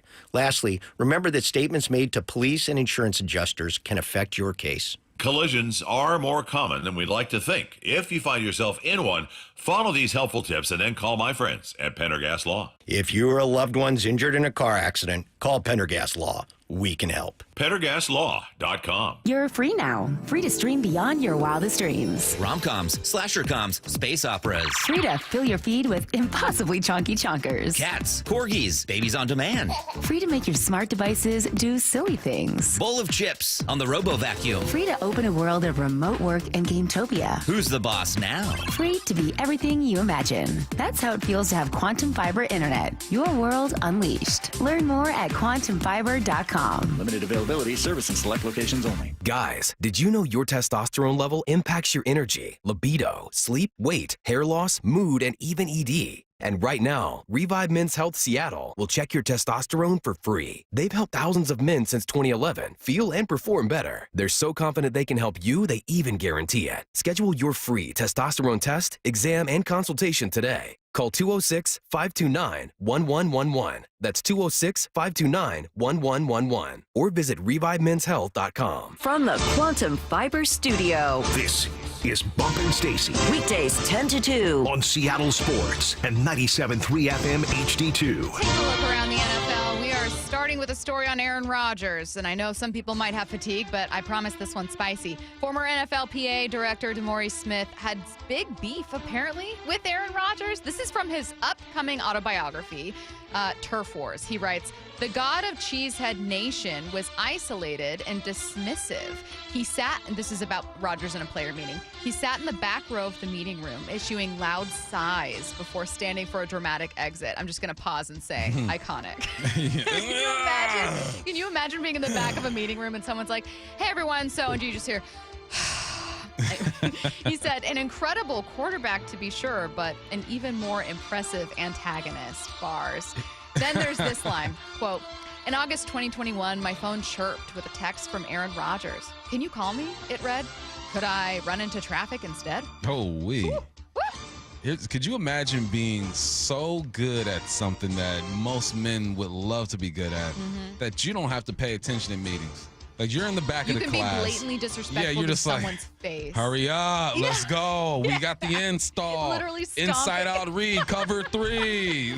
Like, could you imagine being that good? But, okay, here's a real question. Let's try to give Aaron Rodgers the benefit of the doubt. Real question I have. I think Aaron Rodgers seems incredibly pretentious and has an ego problem. All of those things are true. He also seems very gifted as a quarterback and, like, really smart. Do you think there's part of Aaron's attitude that is just genuinely being like, I get it. It's I don't have time for that. You know? This is easy. I do wonder if there's a little bit of that. Like when people have problem children in class and they go, the math just isn't hard enough for him. Yeah, legit. And like maybe he's a jerk. That's part of it. He's a bad definitely kid. A jerk. But maybe he needs to be challenged. It's easy. There's not a defense he hasn't seen. There's not a route he hasn't thrown. There's not a protection he hasn't checked to. Yeah, I mean, now his presentation is all jacked up. I'm sure Peyton Manning was the same way, but obviously he was in the front of the class and being a leader and decided to do things differently. Listen, man, if I were as great as Aaron Rodgers at something, I might be, might turn my nose up a little bit sometimes. Yeah, I don't know that I would, but maybe. I don't know Every that now I'd be and blatantly then. disrespectful. Not I wouldn't blatantly be shy disrespectful, during but meetings. imagine you're in a meeting and it's about reality TV. You already know all the answers to it. And they're like priming us on like basics of Real Housewives of Salt Lake City. You're trying to get out. Yeah. You got something to do. You're like, yeah. all right, I'd be like, up. okay, Come speed on, it up, come speed on. it up, speed it up. That's Let's get to the new essentially- season. that's Let's get what to he Monica is. Garcia when what happened Exactly. there, and then the following season was its best. Yeah, we didn't think that would happen. We thought that getting rid of Monica would like maybe sink the franchise. Sure. Also in the book, Smith describes Roger Goodell as, quote, a cold, dark void. Yikes. But this is great. He also says of Jerry Jones, quote, if Jerry Jones saw a dollar bill on the ground, I truly believe he'd stop and pick it up. That's why he's rich. I want to know what else is in this That's why book. he's rich. You know what that reminded me of? Totally off topic, kind of. I was like 9 years old, and I was at this park. There's this guy running from the cops, and me and my boy saw him go to a bush and stash some money. We waited 10 minutes. He didn't come back. We took the money, ran. No! I go home. I go, Mom, it was like $300. I go, Mom, I got money. She goes, where'd you get this money from? And I told her what happened. We went straight to the store and bought me some shoes. I know that dude was mad. I know he came back looking for it. He was mad. But we took that. If it would have been a lot more than that, it was 600. I would have been It was like 300 a piece. We were shaking. We were so scared. I'd be really, really scared. Yeah. Wow. Moving on.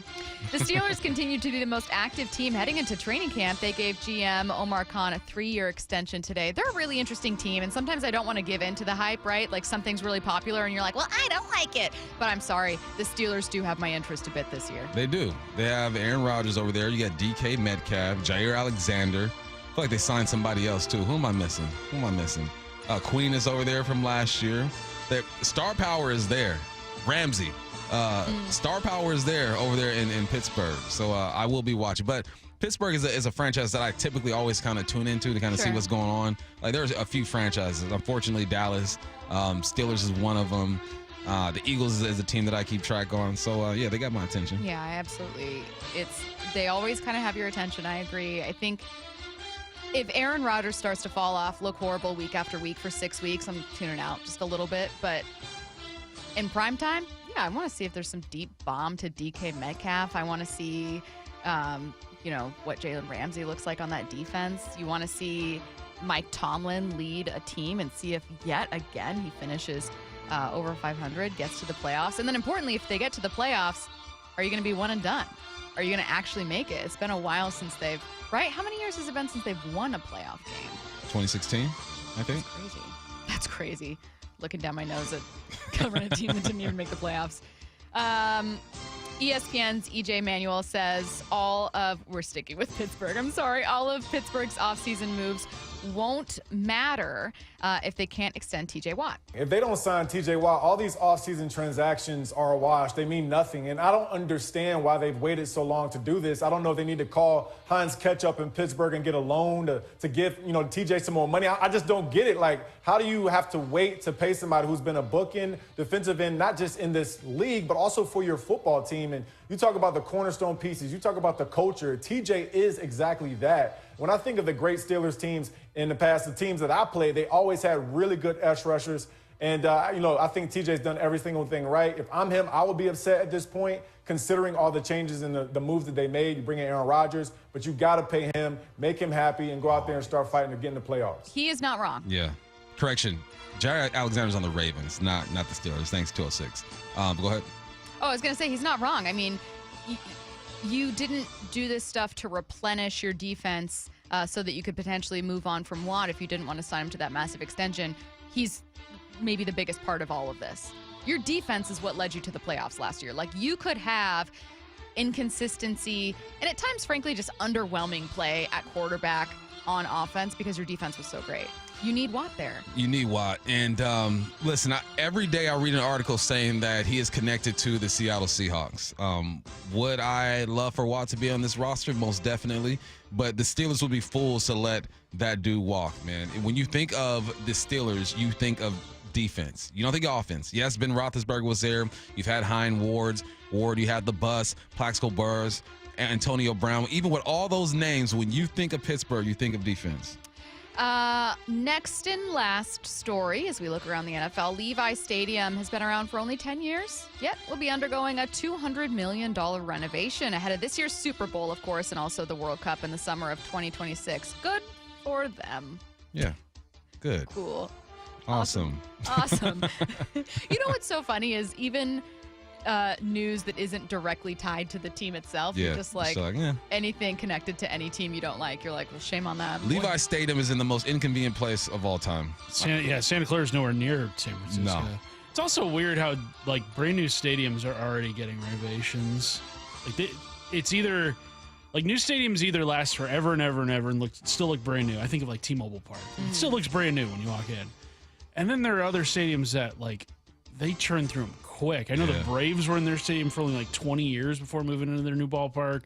The Texas Rangers, same thing. Question for you guys. If you could take another football stadium, and we all love Lumen, but if you could pluck another football stadium and put it here in Seattle, which one would you want the Seattle Seahawks to play in? I like that question. Thank you. It is a good question.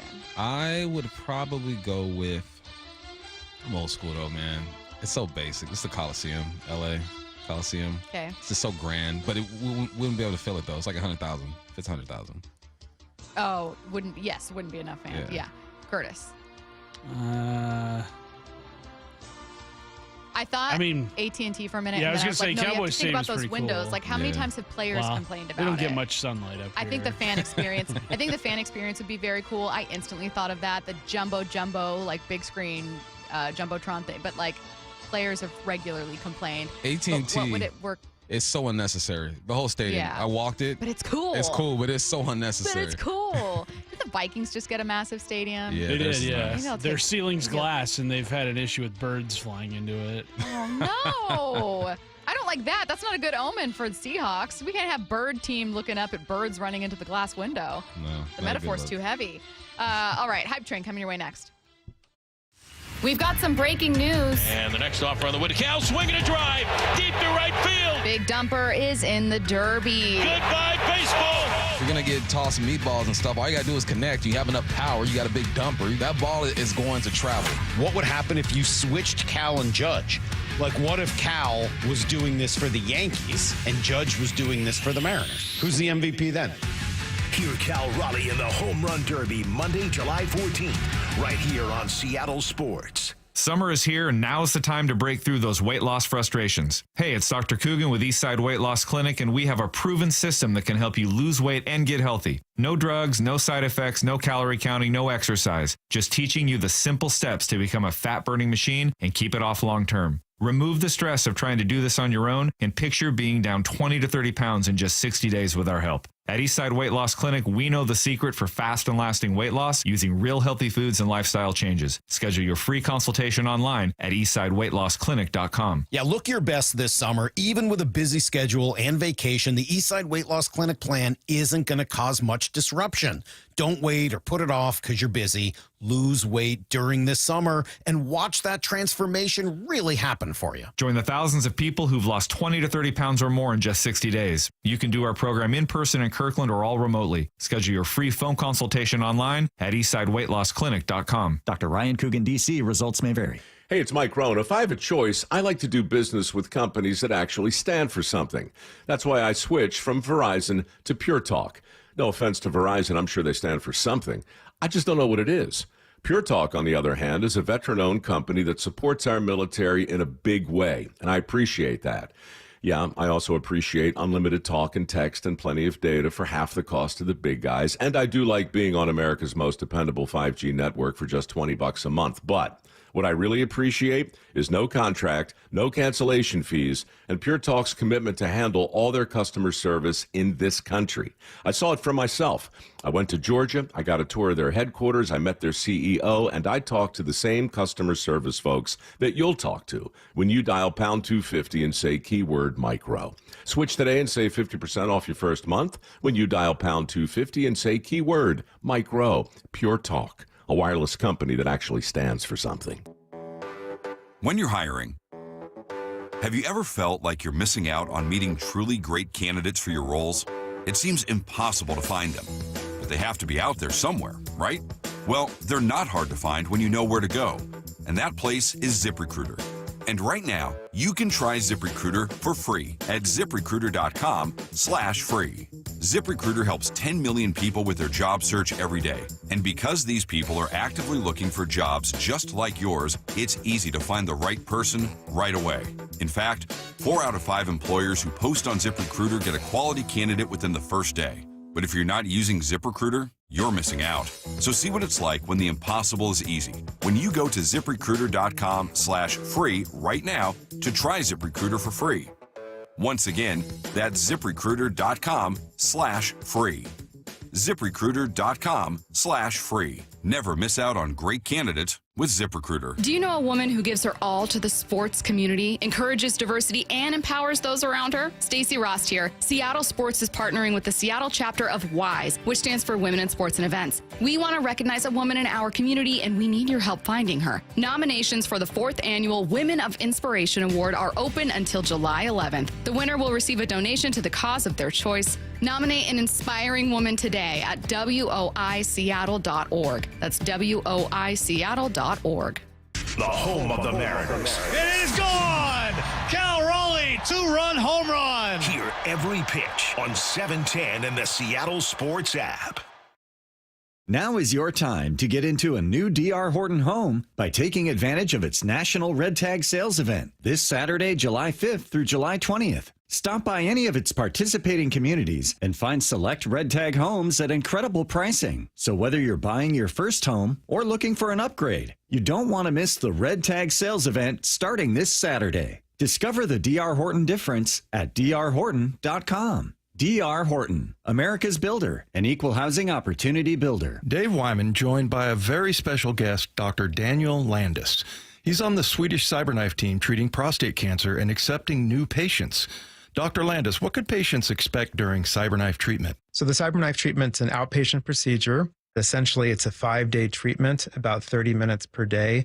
You walk in, you walk out. You essentially don't feel anything at all during treatment. Many patients still work full-time while they're having treatment. That's incredible. Where are your patients from? We see patients from all over, patients from out of state, Alaska, Idaho, from all over the world, honestly, since it's such a short treatment. How can someone get a hold of you? Yeah, I would encourage patients to reach out to us directly. We'd be happy to schedule a consultation. Thank you, Dr. Landis and the team at Swedish CyberKnife for the wonderful work they do. And remember, you don't need a physician's referral. Treat prostate cancer with Swedish CyberKnife. Go to swedish.org/cyberknifeprostate.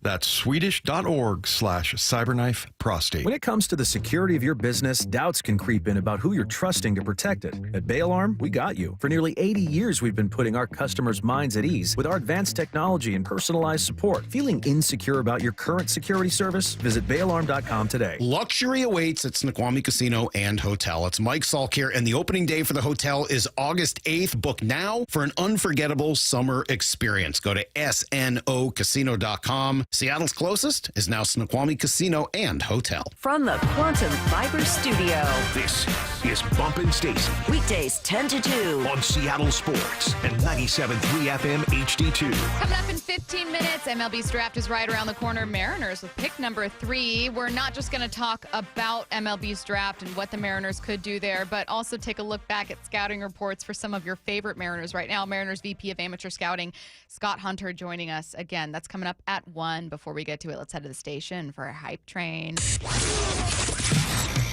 Look at you, Randy Rosarena, raking right now. Great job. 4 home runs, 3 games. Can you do it again? That's your first hype train. Randy Rosarena hits another bomb tonight. Only one? Just one more? He's not going to need to. Oh. Because Julio's going to hit one. So, Randy, you chill. You just get on base and play good defense. No, it's not going down tonight because Julio's going to do it. So, I'm not hating. But, I mean, come on, 4 in 3 games? Or is it 3 in 4 games? What is it? 4 in 3 games. 4 in 3 games? Yeah. Yeah, you've hit your quota. Yeah. You're good. Randy Rosarena hits another home run tonight. Bump is not boarding. He said, Randy, I'm going to give you this one, but I'm going to call Julio for a home run tonight. Curtis. I'm going to say Randy does hit a home run tonight. So we're boarding this train. Wow. And 5 home runs not in 4 only games. not only will he have 5 and 4, we'll clinch another AL Player of the Week, baby. 4th of the season. Hang the banner. Oh, man.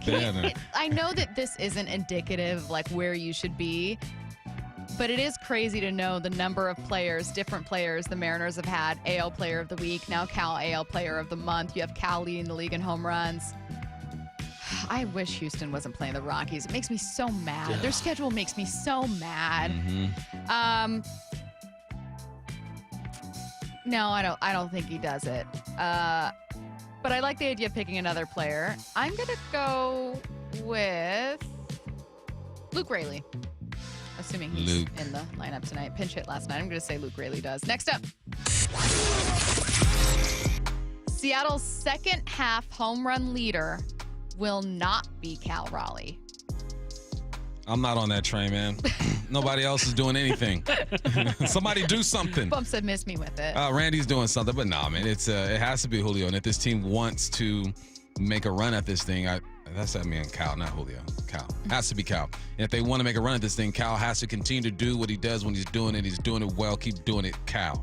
Seattle's second half home run leader, and by this I mean home runs accrued just after, no one's catching Cal. Just isolated to the second half home runs. Will not be Cal Raleigh. Curtis. So Cal is on pace for what, like 66 home runs or whatever? Just egregious. A It's stupid excessive. amount. Yeah. A little rude. Which would basically double his home run total, which means he hits like 33 in the season's second half.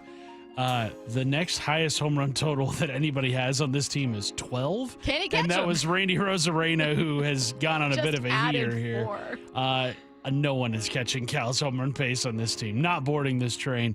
It's going to be Cal in the second half, too. Yeah, I think even if Cal gets half, if Cal hits what would feel like to many a disappointing 12 home runs in the second half. So finishes with 45. It's still insane. Measly 45. Yeah, no one's going to touch Cal's home run total for the year on this team.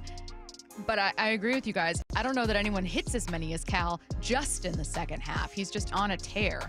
No one aboard that one. Next up, the Seahawks will eclipse 8 wins. You already know how this goes, man. 10 wins. I'm telling you, 10 wins. They'll have a top 5 defense, a top 15, or just be mediocre offense. And Mike McDonald's going to have this defense looking like the Ravens a couple years ago. So, yes, easy. I'm on that thing. Seattle's second. I'll wrong save one. you a seat, The Curtis. Seahawks will Got a eclipse. spot for you. Thanks, The Bump. Seahawks will eclipse 8 wins. Bump is not only boarding, but he's rolling down the window, yelling at you at the station. Curtis, jump aboard. I have a seat. Are you boarding? Ah, hell, I'm boarding. Scoot on over, Bump. Brady, you gonna make it a 3-seater? All of you on one bench here? Oh, we all gonna make it on this train? We're going. Thigh to thigh. Thigh to thigh. I'll board this one as well. We'll do. Brady's in the middle, though. He's the young one, and he's the skinniest. Okay, but He's in I the got middle. the long legs and arms. Doesn't matter. matter, You're the Brady. It youngest. doesn't You're the matter. skinniest. Oh, You're in the yeah. middle. No. How long's the ride? No. A couple hours. You'll be all You right. just have to deal with it. Next up, Jimmy Graham. Now, I just want to, you guys already know that I think Jimmy Graham is the Seahawks' best tight end ever. However, I find this take to be polarizing. So I'm curious whether or not you guys will board. Jimmy Graham was the worst Seahawks trade of Schneider's career. No, it wasn't. This guy that I'm going to mention produced for a year, though. For a year, he was one of the best defensive players in the game, and then injuries got him. So it's not because it was out of his control, right? So I'm going to say no. It has to be Jamal Adams. Curtis, Jimmy Graham was the worst Seahawks trade of Schneider's career. Bump says no, it's Jamal Adams. Even though he did produce, even though he was incredibly talented when you acquired him, it's a no for me. That one has to be the worst. 2 first-rounders. Is it Jimmy Graham? I am not boarding that train. I think because they brought him in after the 2014 season going into 2015. I just think the dysfunction in the locker room was already there before he showed up, especially after how Super Bowl 49 ended. I don't put the Jimmy Graham. I don't put those years on Jimmy Graham as the reason why they didn't make it back to the Super Bowl. It was just fitting a square peg into a round hole, and it just didn't work. I think what they gave up for Jamal Adams, the 2 first-round picks, who turned into Garrett Wilson, and I think was it Elijah Vera Tucker was the other one. Those 2 first-round picks could have really helped the Seahawks, and I just think that the Jamal Adams trade, for as good as the start it got off to, that's how bad it ended. Yeah, I'm with you guys. No one aboard this train. It's a take that I see a lot, and I think it's because in hindsight, not only was Graham, it's not like he never became a fan favorite, so he was hated. People wanted him to be a first-team All-Pro when he was here, and even though he had a season with 900 yards, a season with 10 touchdowns, I think the expectations by that point are Super Bowl. You've been to them back-to-back, and you're thinking, well, where are we going to go now? And so everyone was disappointed with a lot of things. Another thing playing into it is your offensive line was never great.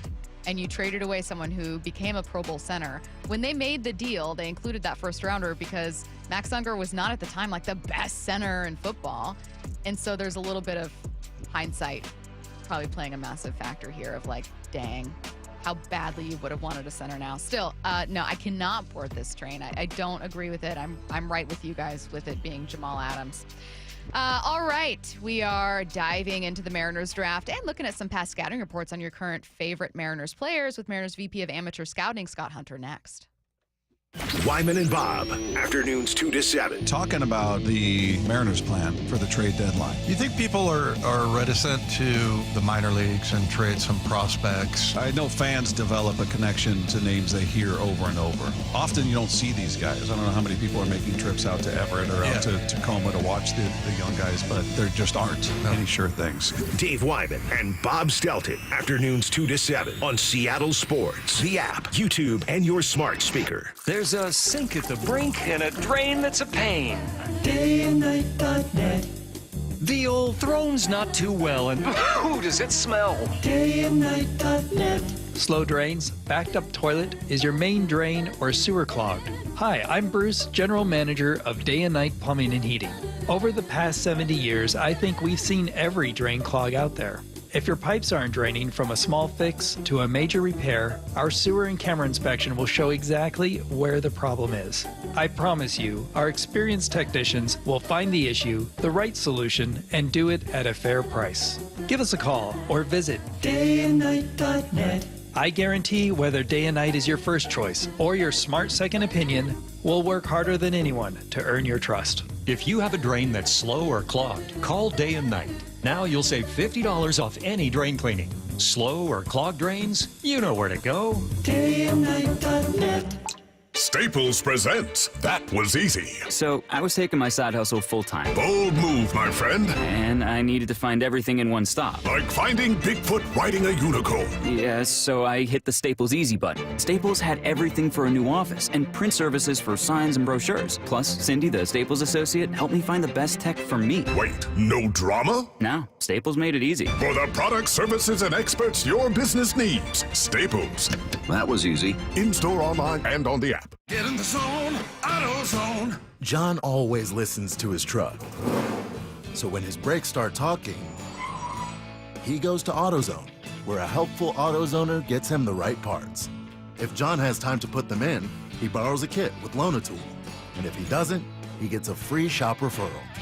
No hassles, just help. Everything you need, nothing you don't.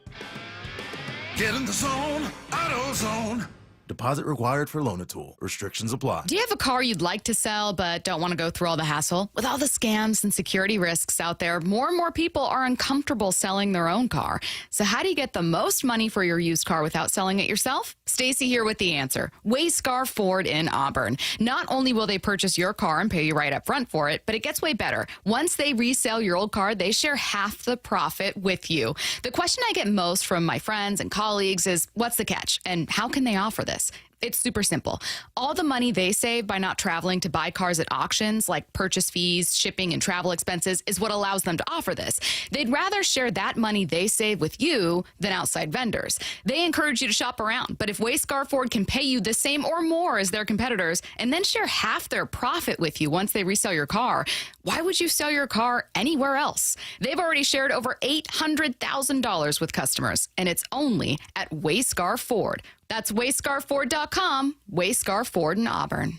Citizens, since we each upgraded to Xfinity in our homes, the Wi-Fi has been booming. It's fair to say our town has officially become a boomtown. Mayor, will I be able to drop into multiplayer gaming battles with low lag? The lag won't be an issue, but your questionable skills may be.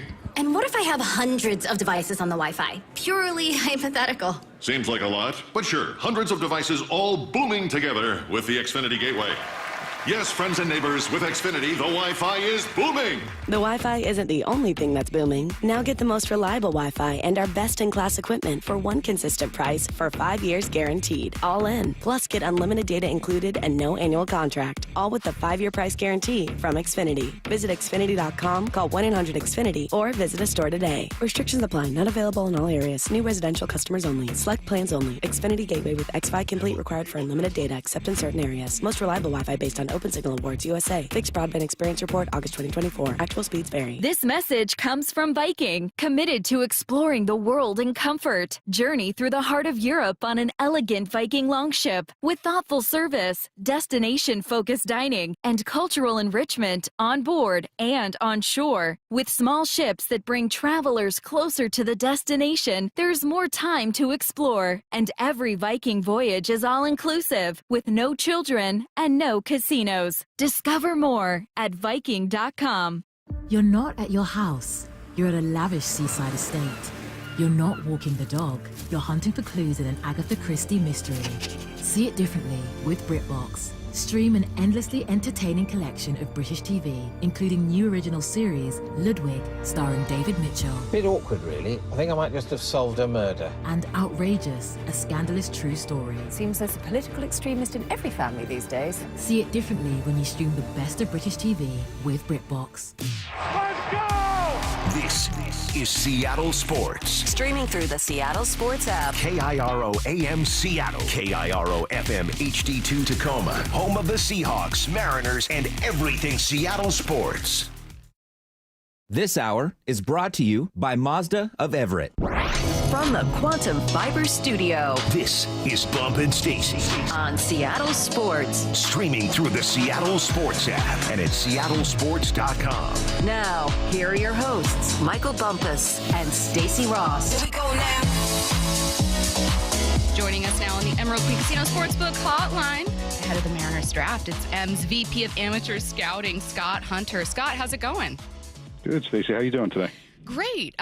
We're happy to have you. We have a lot to talk about with the draft, and then we were also hoping to check back in with some of your notes for some players that have emerged with this team, just because it's always fun to look back. I am going to start ahead of the draft, though, with pick number 3, obviously a really pleasant surprise, a really awesome opportunity. I've seen so many lefties mocked. That's probably the most common thing is like 1, 2, 3 lefty, but what are you anticipating for the top 5 and how that might shake out? Are there names that, God, I can't ask you what you're interested in, but how are you guys looking to build in this draft? Yeah, you know what? It's obviously a very, amazing opportunity for us as an organization. And as we talked yesterday in the room, I don't think we'll ever pick this high. I think we're in a good spot that this is more fortunate than out of necessity because our big league team's in such a good spot. And winning the lottery obviously was exciting. And then I thought it would be a lot easier picking 3. You line up the best 3 or 4 players in the country. But with a draft that is kind of polarizing, as you said, and there's no real clear number 1, number 2 this year. There's no Paul Skeens that everyone's driving to the first pick in the draft. I think it is a little more wide open than expected. So we have a lot of work to do over the next 10, 12 days to really figure out which is the best scenario for us. But, as you said, there are some really good left-handed college pitchers right now. There's a couple college arms we're looking at. I think we have probably a pocket of about 7 players that we're really going to try to break down and see what's the best fit for the Mariners. But, with the group we've had here for 9 years, I think our best work is done in these 2 weeks leading to the draft, more so than all the work we put in with the months leading up to it. Scott, I have a football background. 7 rounds in the NFL draft. Like, so many rounds when it comes to what you guys do. What's the evaluation process like? I mean, you have athletes all across the country. You're looking at averages. You're looking at athleticism. Like, how deep is your staff? And just what's that process like throughout the year?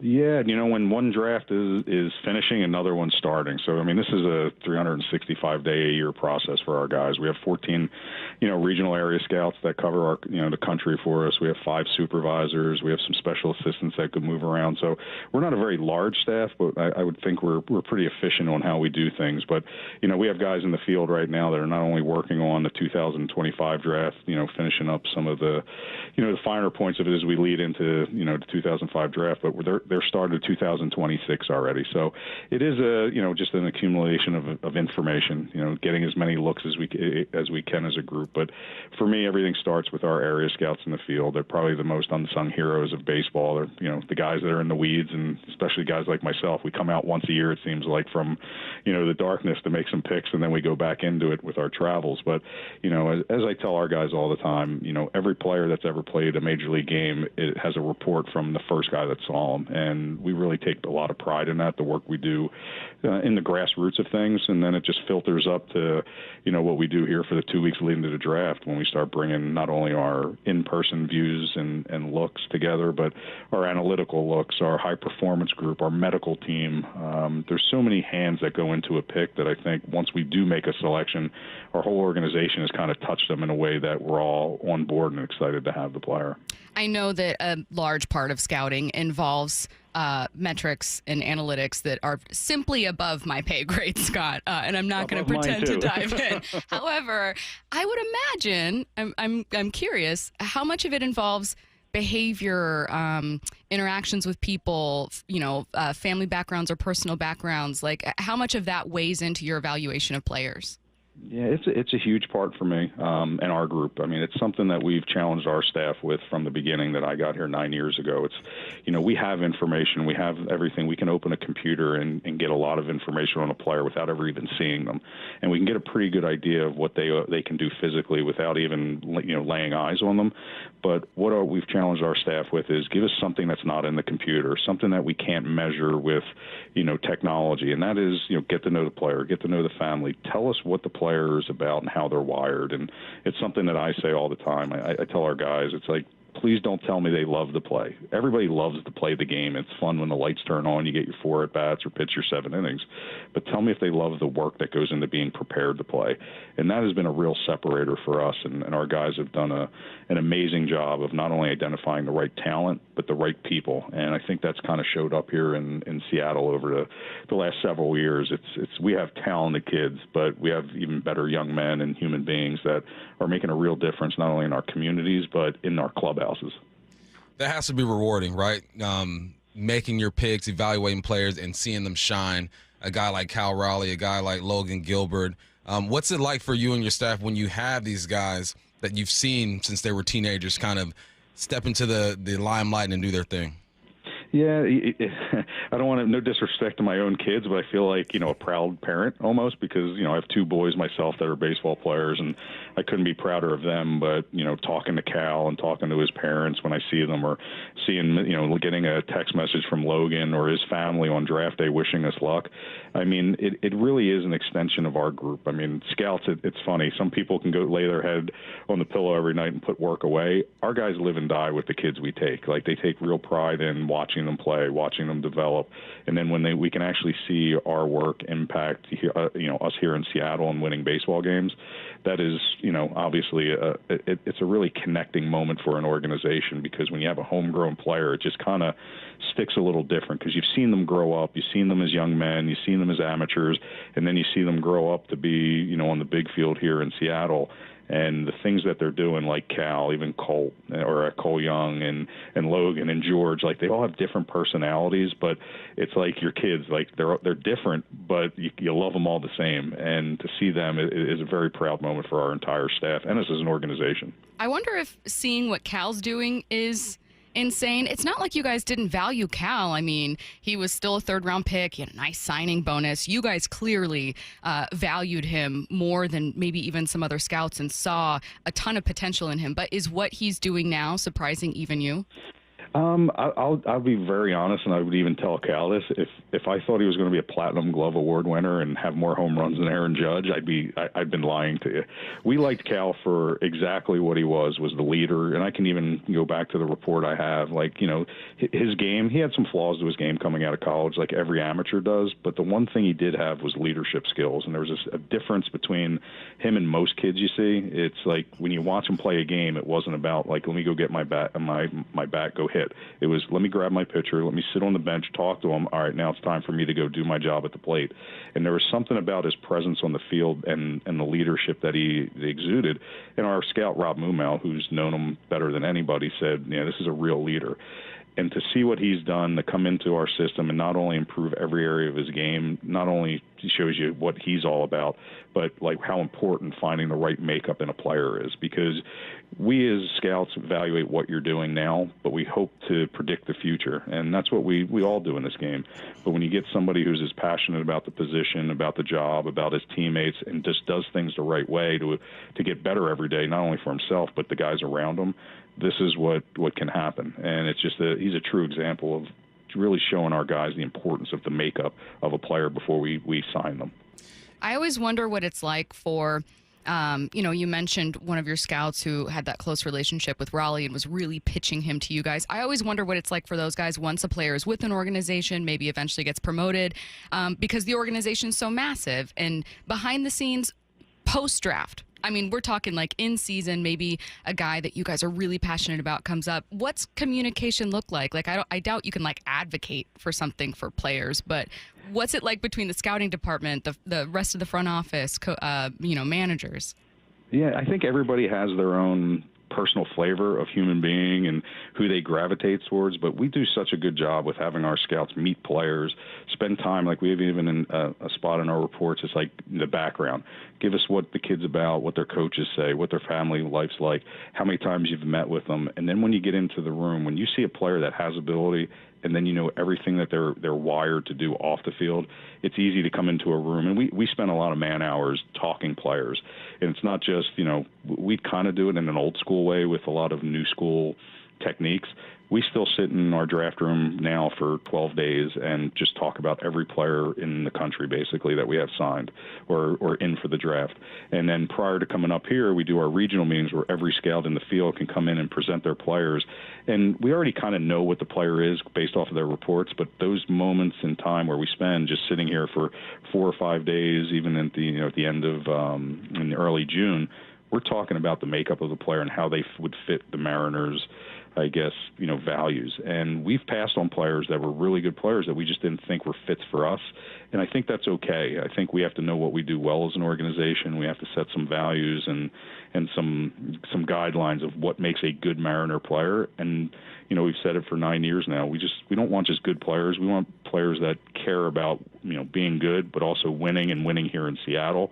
And a lot of those kids you're seeing show up here now in the big leagues for us. It's so awesome how that's such a long-held belief among people through different leagues. Like we've heard from John Schneider, who was on with our afternoon show, Wyman and Bob, talking about some of the things that even if a player's great, we'll kind of cancel it out. And he had this great story about this really talented player they were really high on showed up for a top 30 visit and didn't know John was the GM and was just deeply disrespectful, told him to go get my bags kind of attitude.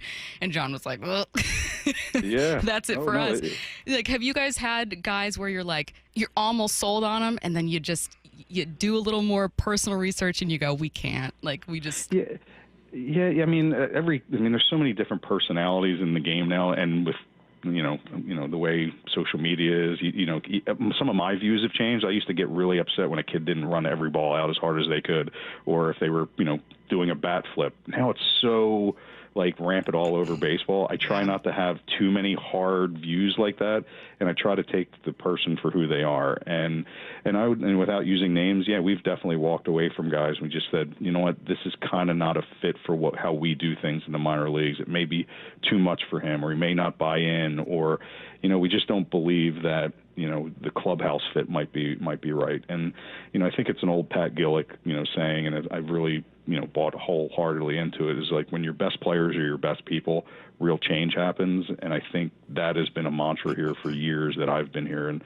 I think we've kind of changed the culture of we got to the playoffs in 22 and our guys are not happy that we haven't been back since 22. And these kids care about what we're doing. And I mean, it's funny, as we're sitting here, Cal Raleigh's texting me, the last couple of weeks, he's been all into the draft, asking me, who are we taking? And, he's been going back and forth with me about, the different players in the draft. And Logan Gilbert's a draft, enthusiast. Bryce Miller is, because these kids care about what we're doing and they want to continue to succeed here. And they know that a big part of what we do is through our draft, and they've taken a real interest in it. I wish they would just send you bat flip videos going, we're going to change your mind on this. Exactly. Right. And, everybody has their own unique style, and, you can't be, as long as you respect the game and you put your work in, you can have some fun with it. And I've learned that, don't judge that stuff too hard because everybody's kind of doing it these days. There's nothing like pimping a home run, Scott. I tell you that, man. I love seeing when the bat flips and all that good stuff. Has there ever been you mentioned you want baseball players, right? You're not looking at the metrics. You want guys who love the game. Have you ever just seen an athlete and just say, you know what, we might be able to work with him? He can't hit a breaking ball. He can only hit fastballs. He's good in the outfield, but this is a project we want to work with him. And what's that process like, trying to convince the organization to take a chance on a kid like that? Yeah, I think something I learned from Jerry, and it was, when I first started this position as a scouting director, that every player we see has a place in the draft, and it's just a matter of where you take them and who you're walking by. Like the kid who has all the biggest tools and he's the greatest athlete, but not a lot of baseball experience, you may not, take him the third pick in the draft and give him $9 million, but there's a spot within our draft where he fits to say, okay, we're going to take that chance. And, we've done it, and some have really worked out, and some, not so much, but you have to put the kids in the system for the right reasons, but also be very cognizant of where you're taking them and the risk that's involved in it. And I think that's, every player is not going to be a superstar once you walk into the draft room and say, this is easy. Kids surprise you. And, we do have player development. We do have a great system that works with guys. Some kids may take 4 or 5 years to figure out who they are. And we're seeing that with even one of our high round picks. Harry Ford right now is kind of really figuring himself out, and it takes time, and everybody's development path is a little bit different. But I do really believe that there is a spot for everybody that we evaluate. It's just a matter of where you take them in the draft and who you're walking by. Scott, you are the Mariners VP of Amateur Scouting, a hugely important position, and I have a question that will absolutely be a waste of your time. But our last question for you, just a fun one. If you were to put your expertise to use and scout Bump and I for this team, I'm curious what position we'd be playing. Bump is 5'11", a former slot receiver, has been in the NFL. What was your best 40 time? I can bunt all day. He can bunt. All day. Can't hit a... Yeah. So you have speed. You have speed. Yeah. You have some athleticism still. Mm-hmm. Yeah, I got some, man. I can run the ball down. I can run it down. Be like a shortstop. Okay. Well, I don't know. I mean, the game might move a little fast. Nah, put me in the outfield. It's too quick. It's too quick on the dirt. Too quick. Yeah, I was thinking maybe I could really run in my day, and they try to put me on the dirt. It's a totally different game when that ball's coming at you. Put me as far away as possible, and let me just run some receiver routes in center field. Scott, so I would say first center field. There we go. And I'm wondering, I'm 5'2". Okay. About a $125. What would you say my 40 time is? About 8. About 8'2". 8'2", 8'3", 40 time. So are you left-handed and can throw hard? Maybe we could put you on the mound. I mean, I could try. Okay. I am naturally right-handed. I have great penmanship, though. It's a strong right hand.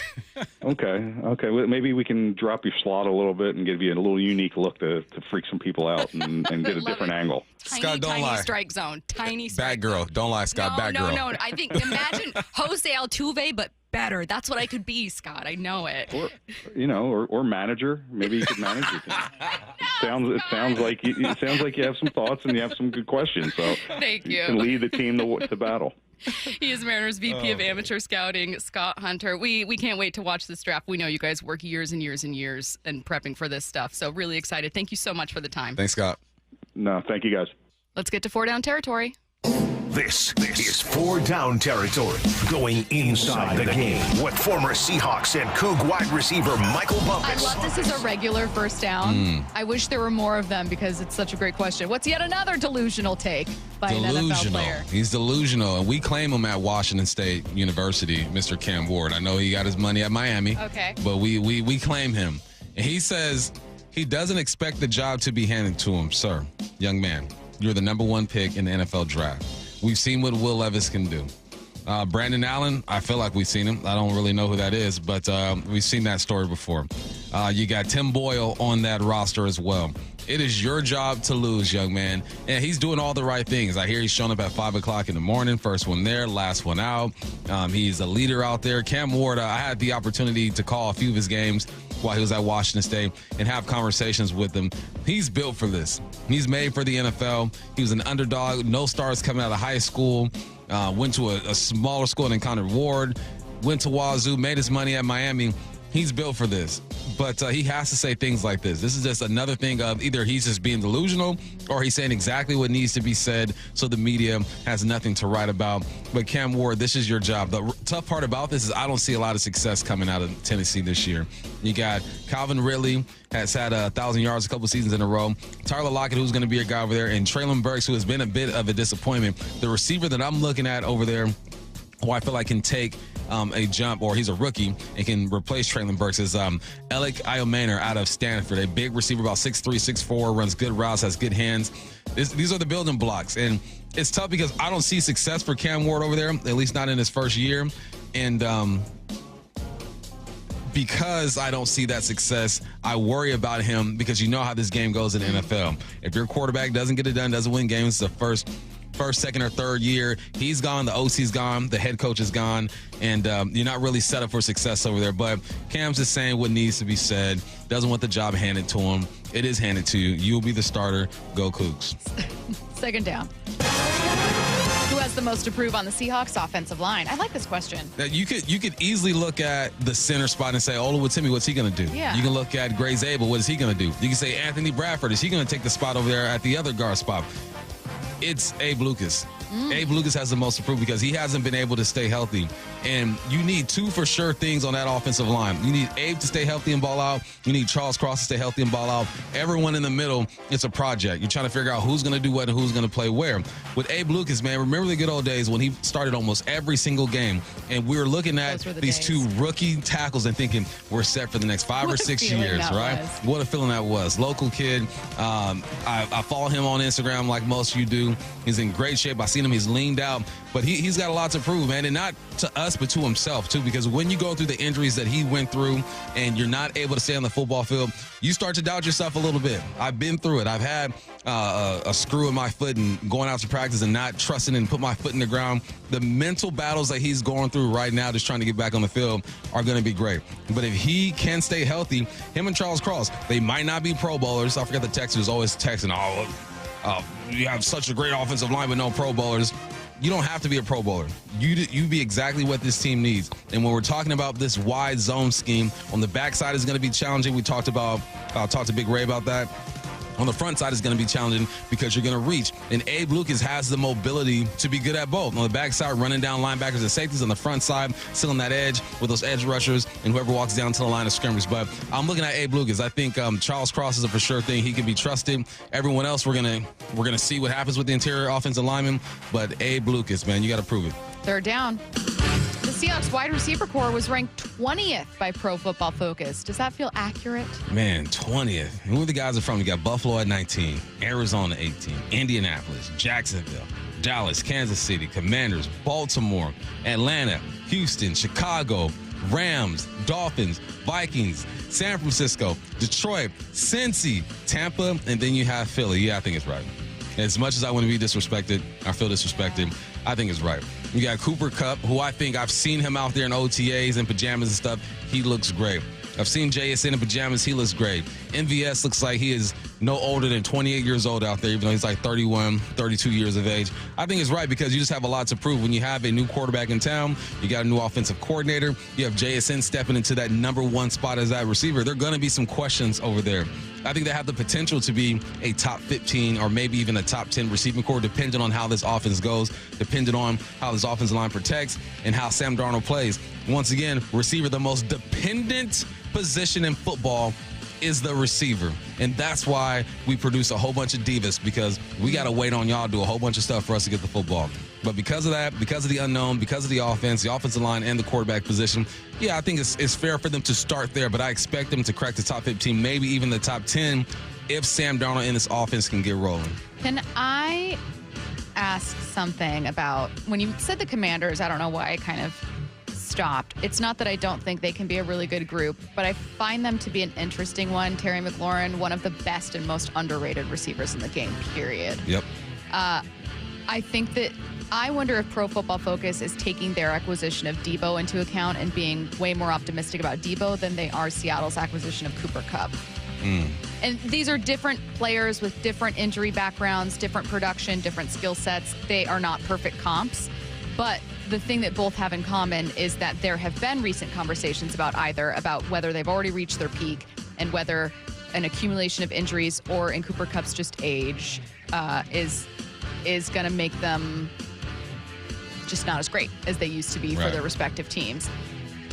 I wonder if Debo was given a bit more of a nod and seen as a bit more of a weapon for the Commanders compared to Cooper Kupp for Seattle. I feel like the national perspective on Cooper Kupp to Seattle is like, oh, he'll get 400 yards. Like, I don't think that expectations, even though there's a lot of respect for Kupp, are especially high. Whereas when we talked with Bob Condotta, like the second day of OTAs, he was like, actually, Cooper Kupp looked like one of the best guys out there. He looks good. Cooper Kupp is a better receiver than Debo Samuel. Debo Samuel is a better athlete than Cooper Kupp.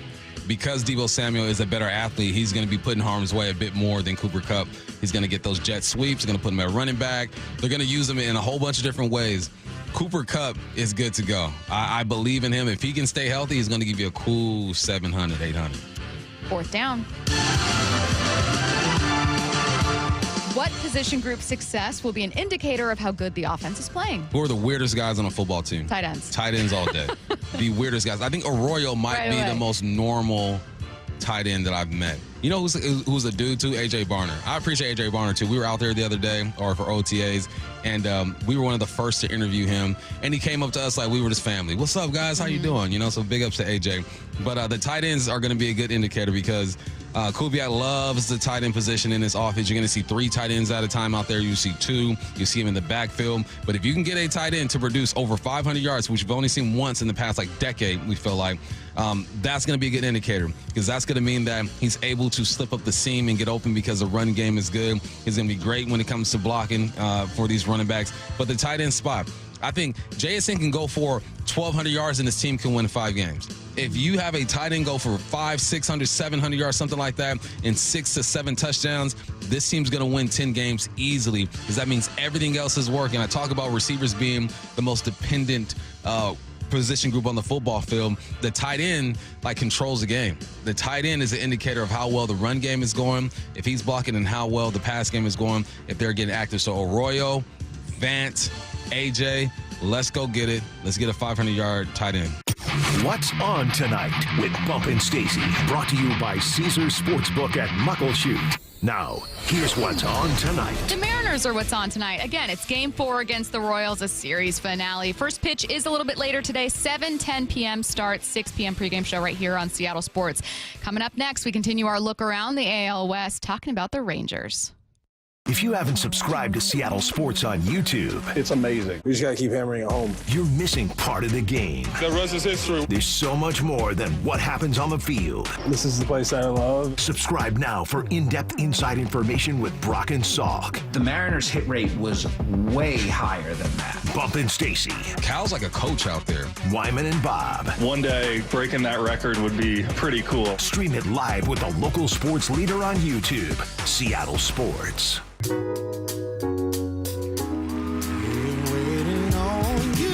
Tyrese live at Muckleshoot Event Center, Sunday, July 13th, 8 p.m. You've seen him on the screen. You've heard him on the radio. Now see him live for an unforgettable night.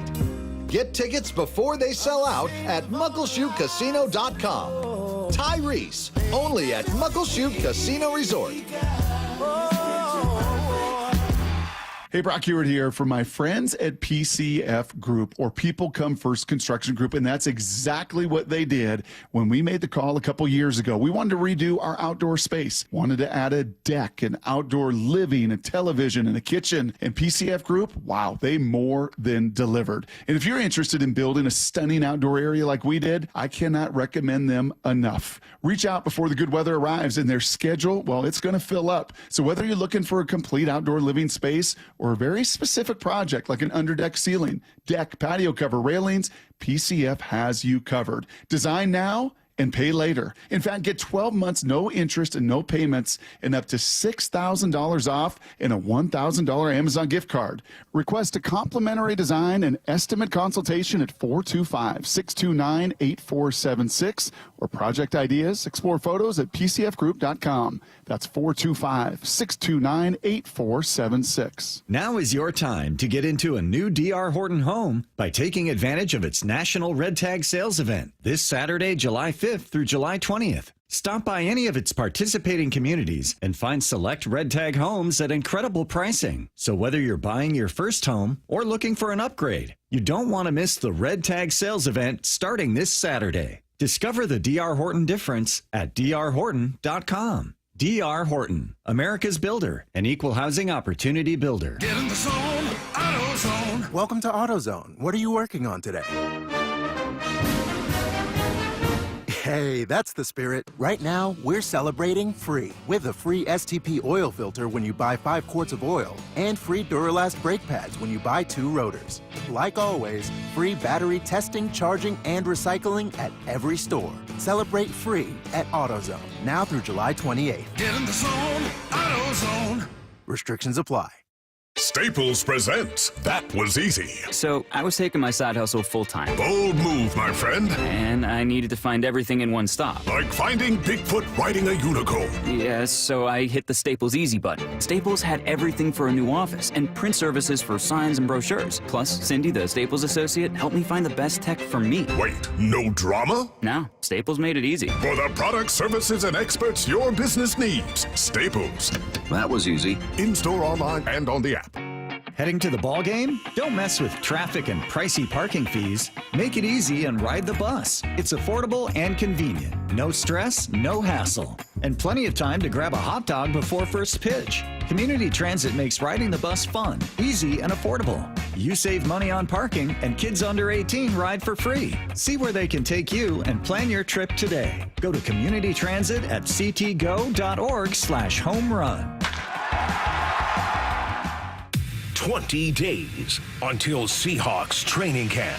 And Seahawks training camp lives on the home of the Seahawks, Seattle Sports.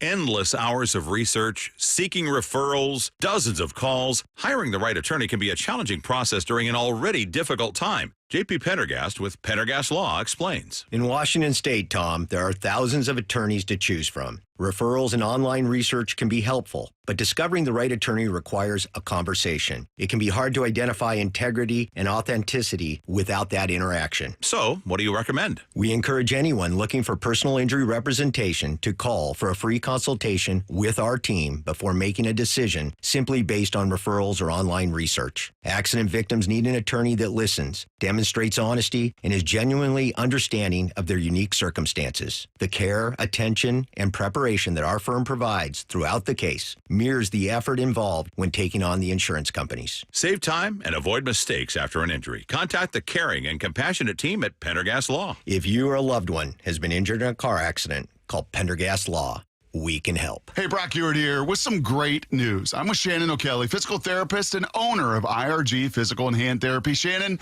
you guys just increased your community coverage. That's right, Brock. We like to say we're in your neighborhood. We have you covered here at IRG. We just added 2 fantastic locations. One is in Harbor Square in the Edmonds Bowl, and the other one is in the Mill Creek Town Center, right to the entrance to Mill Creek Town Center. So we'll be able to provide fantastic care to all of us and everybody's neighborhood. You know I love it. Expert physical and hand therapy right in your neighborhood. That's right. We're in your neighborhood. We want to be your neighborhood family physical therapist. We'll take care of you, your family, and your neighbor. And remember, no referral needed. Just personalized care when and where you need it.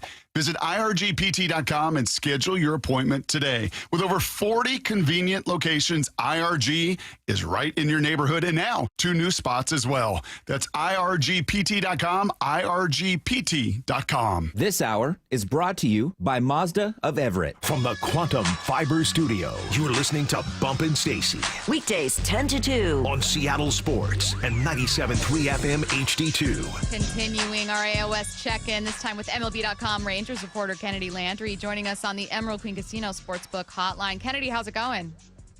Oh, I'm good. How are y'all? Good and also nervous, which is probably how every team not named the Houston Astros is feeling. It's a really, really close race in the AL West. It was also the case last year. And I love our chance to be able to talk to you just as we did with Houston, because I think most people saw it as these 3 teams that would be kind of vying for the top spot. Houston right now pulling ahead. I'm very curious about the Rangers, though. I'll start with this, a question you've probably been talking about for a couple of years. What happened to the offense? Where did the Rangers' offense go? Yeah, I wish I could tell you, and I think they wish they could tell me as well. I think that's been obviously the theme of this season. They fired offensive coordinator Donnie Eckert right around the April-May as the calendar turned. Brought in Brett Boone, a guy you guys know well up in Seattle, to kind of get a new voice in the room, and things have slowly gotten maybe incrementally better, but there haven't been sweeping offensive production numbers, really. And you've seen different guys throughout this lineup struggle a lot through these last, few months of the season, and some of them going all the way back to much of last season as well.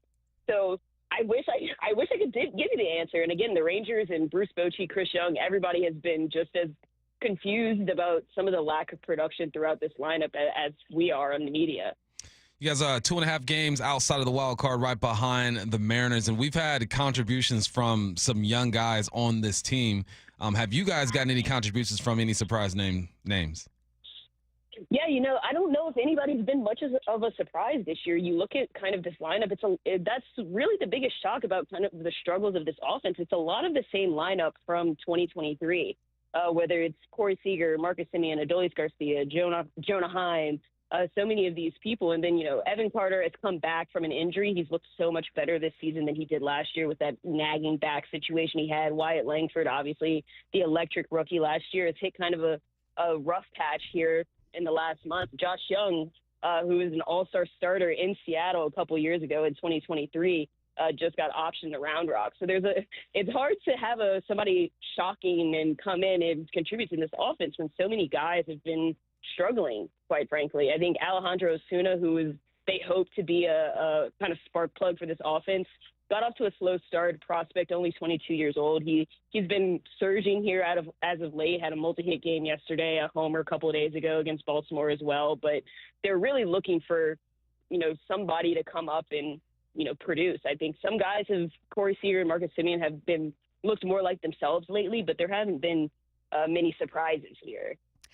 We have the benefit of having recently observed both of these teams facing off in a very recent series where all three games went to extra innings, long work nights for you guys out there in Arlington, I'm sure. I'm curious about how that was interpreted on your side of things, maybe by Rangers fans. And I ask because up here, I think that some people feel like, you can't close out these games. The way I looked at it was like, well, you're fighting. Like, you're really pushing through with these games. You're going toe-to-toe. Do folks in Texas see it as a team making a step forward with some fight, or were they disappointed that those games went into extras and obviously a series loss there for the Rangers?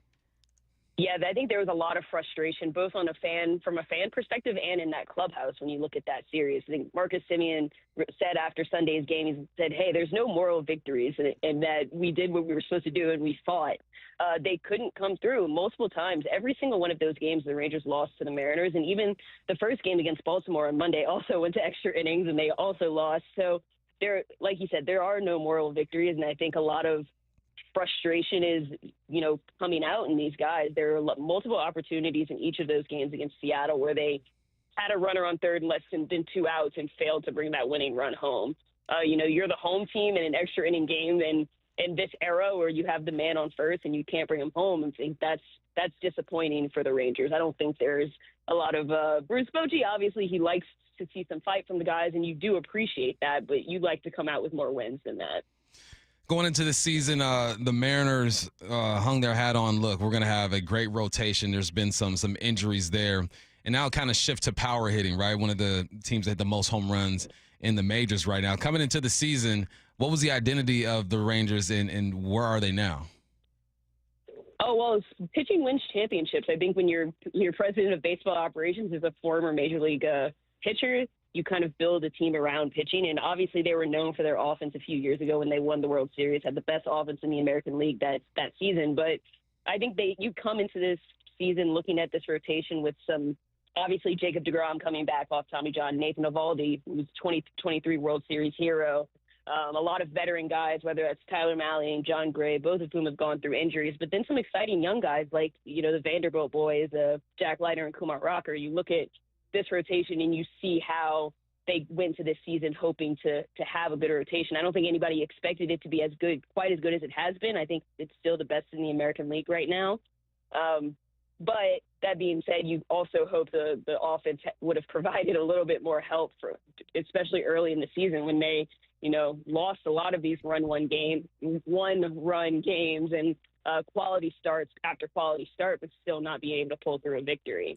Has that been really surprising to you? And Kennedi, I ask because we had a number of national analysts that we thought would be unconnected to the AL West and always asked them what do you guys think? And it was between the Rangers and Houston, and a lot of people had the Rangers as kind of their sexy pick. I mean, is it really surprising to fans there? I don't know. When I look at the AL West, and I'm somebody that went to LSU, grew up an LSU fan, and I see Alabama's inevitable until they aren't. That's kind of how this era of the AL West has felt. Houston is inevitable until they aren't. Even when the Rangers won the World Series a few seasons ago, the Astros won the division. So I don't want to say anybody is shocked that this is kind of a three-horse race. I think the last few years it's pretty much been a three-horse race between these three teams. But Houston is a juggernaut that they've been this last decade, and we see that day in and day out in this division. So that's not shocking at all. But the Rangers, obviously, they tried to revamp this offense after some struggles last year. It somehow got even worse earlier in the season with guys like Jock Peterson and Jake Berger that they added struggling. But I don't know if surprised is a word I would use about how this division has played out thus far. Last one for me, and a very quick one. I'm always curious about the perception of Houston versus Seattle out there. And I ask because, for instance, Rangers against Astros, I'm going Rangers all day, every day. And I think most Mariners fans are. What's the perception out there in Arlington? Yeah, nobody likes the team down south in Arlington. I would say. I don't think that's really particularly close. All right. She is MLB.com Rangers reporter Kennedi Landry. Thanks, Kennedi. Thanks, Kennedi. Thank you all so much. Have a good one. Get your questions in for What I Need to Know, 866-979-3776.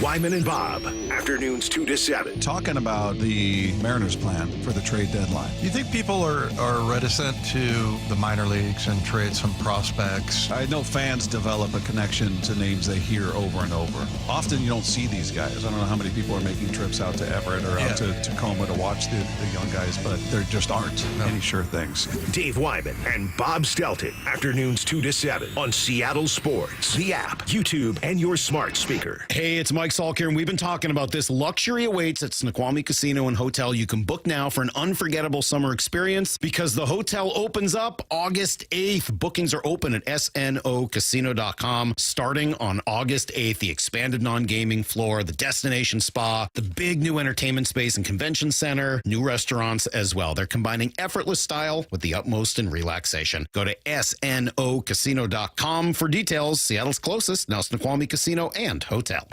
Headed to the ballpark? Skip the traffic jams, parking fees, and the stress of driving. Make riding transit part of your game day ritual. Roll in with your crew, talk stats, and meet fans. No traffic, no stress. Community Transit riders enjoy seamless connections to light rail and ferries to get to Seattle and beyond. And youth 18 and under ride the bus for free. All in for the win. Plan your trip with Community Transit at ctgo.org/home run. At Fisher Investments, we may seem like other money managers, but we're different. Are you really that different than the rest of us? We are. As a fiduciary, we always focus on what's best for our clients. What services do you offer besides investing? We have a team of specialists in financial planning, estate planning, and more. Your clients rely on you for all that? Yes, we ensure clients receive unparalleled service at every step of the relationship. Okay, but you still sell commission-based products, right? No, because we believe that's a conflict of interest. We prioritize service over sales goals. So, then how do your fees work? We have a simple and transparent fee that's a percentage of our clients' portfolios. So we do better when our clients do better. Wow, we're more different than I thought. At Fisher Investments, we're clearly different. Learn more at fisherinvestments.com. Investing in securities involves the risk of loss.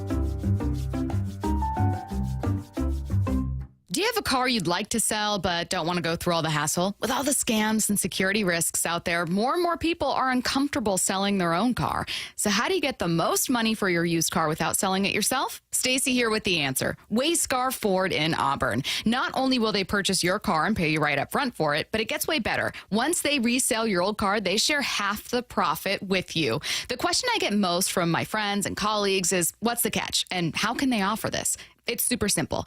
All the money they save by not traveling to buy cars at auctions, like purchase fees, shipping, and travel expenses, is what allows them to offer this.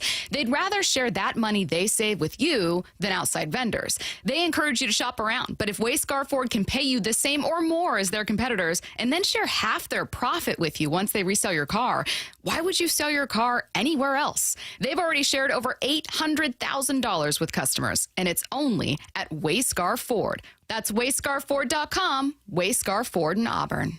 Do you know a woman that gives her all to the sports community, encourages diversity, and empowers those around her? Maura Dooley here. Seattle Sports is partnering with the Seattle chapter of WISE, which stands for Women in Sports and Events.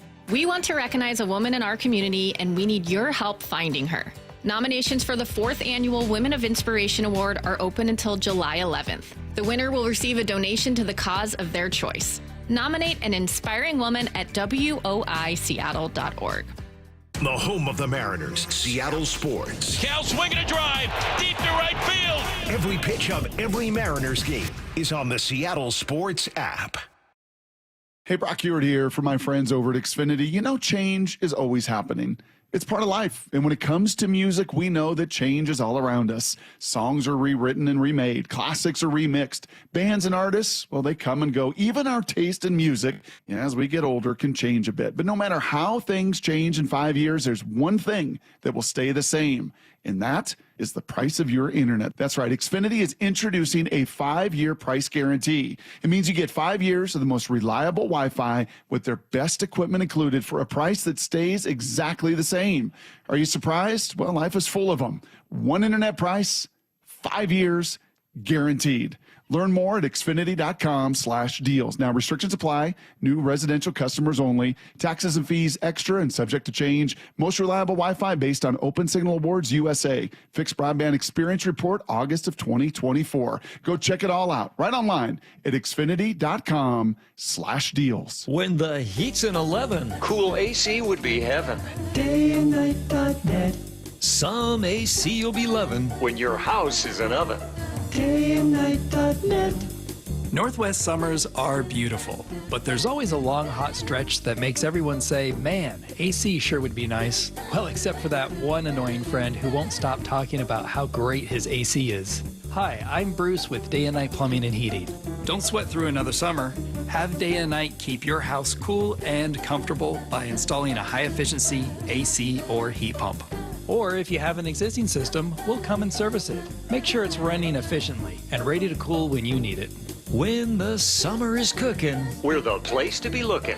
dayandnight.net. Stay cool this summer with Day and Night. Call now to get 10% off an air conditioner or heat pump. Plus, no payments or interest for a year OAC. Restrictions apply. Call for details. dayandnight.net.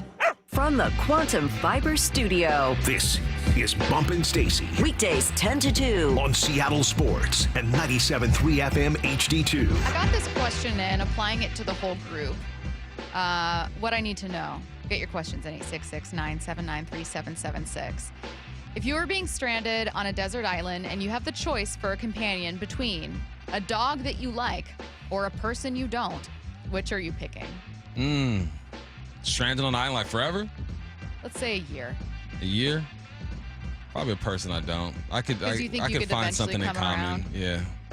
My Well, initial and you can brainstorm ideas to get off. Yeah. That's the thing. My initial thought was, oh, a dog you like, because then you have this cute little companion, and you don't have to be with this person annoying you. And I had to think of like the people that annoy me most, the people I've met in my life that I just loathed, and like would I want to be on an island with them? And then I thought, you know what though, they were all people that I still thought like they're people. Like we could find common ground. Yeah, you find common ground.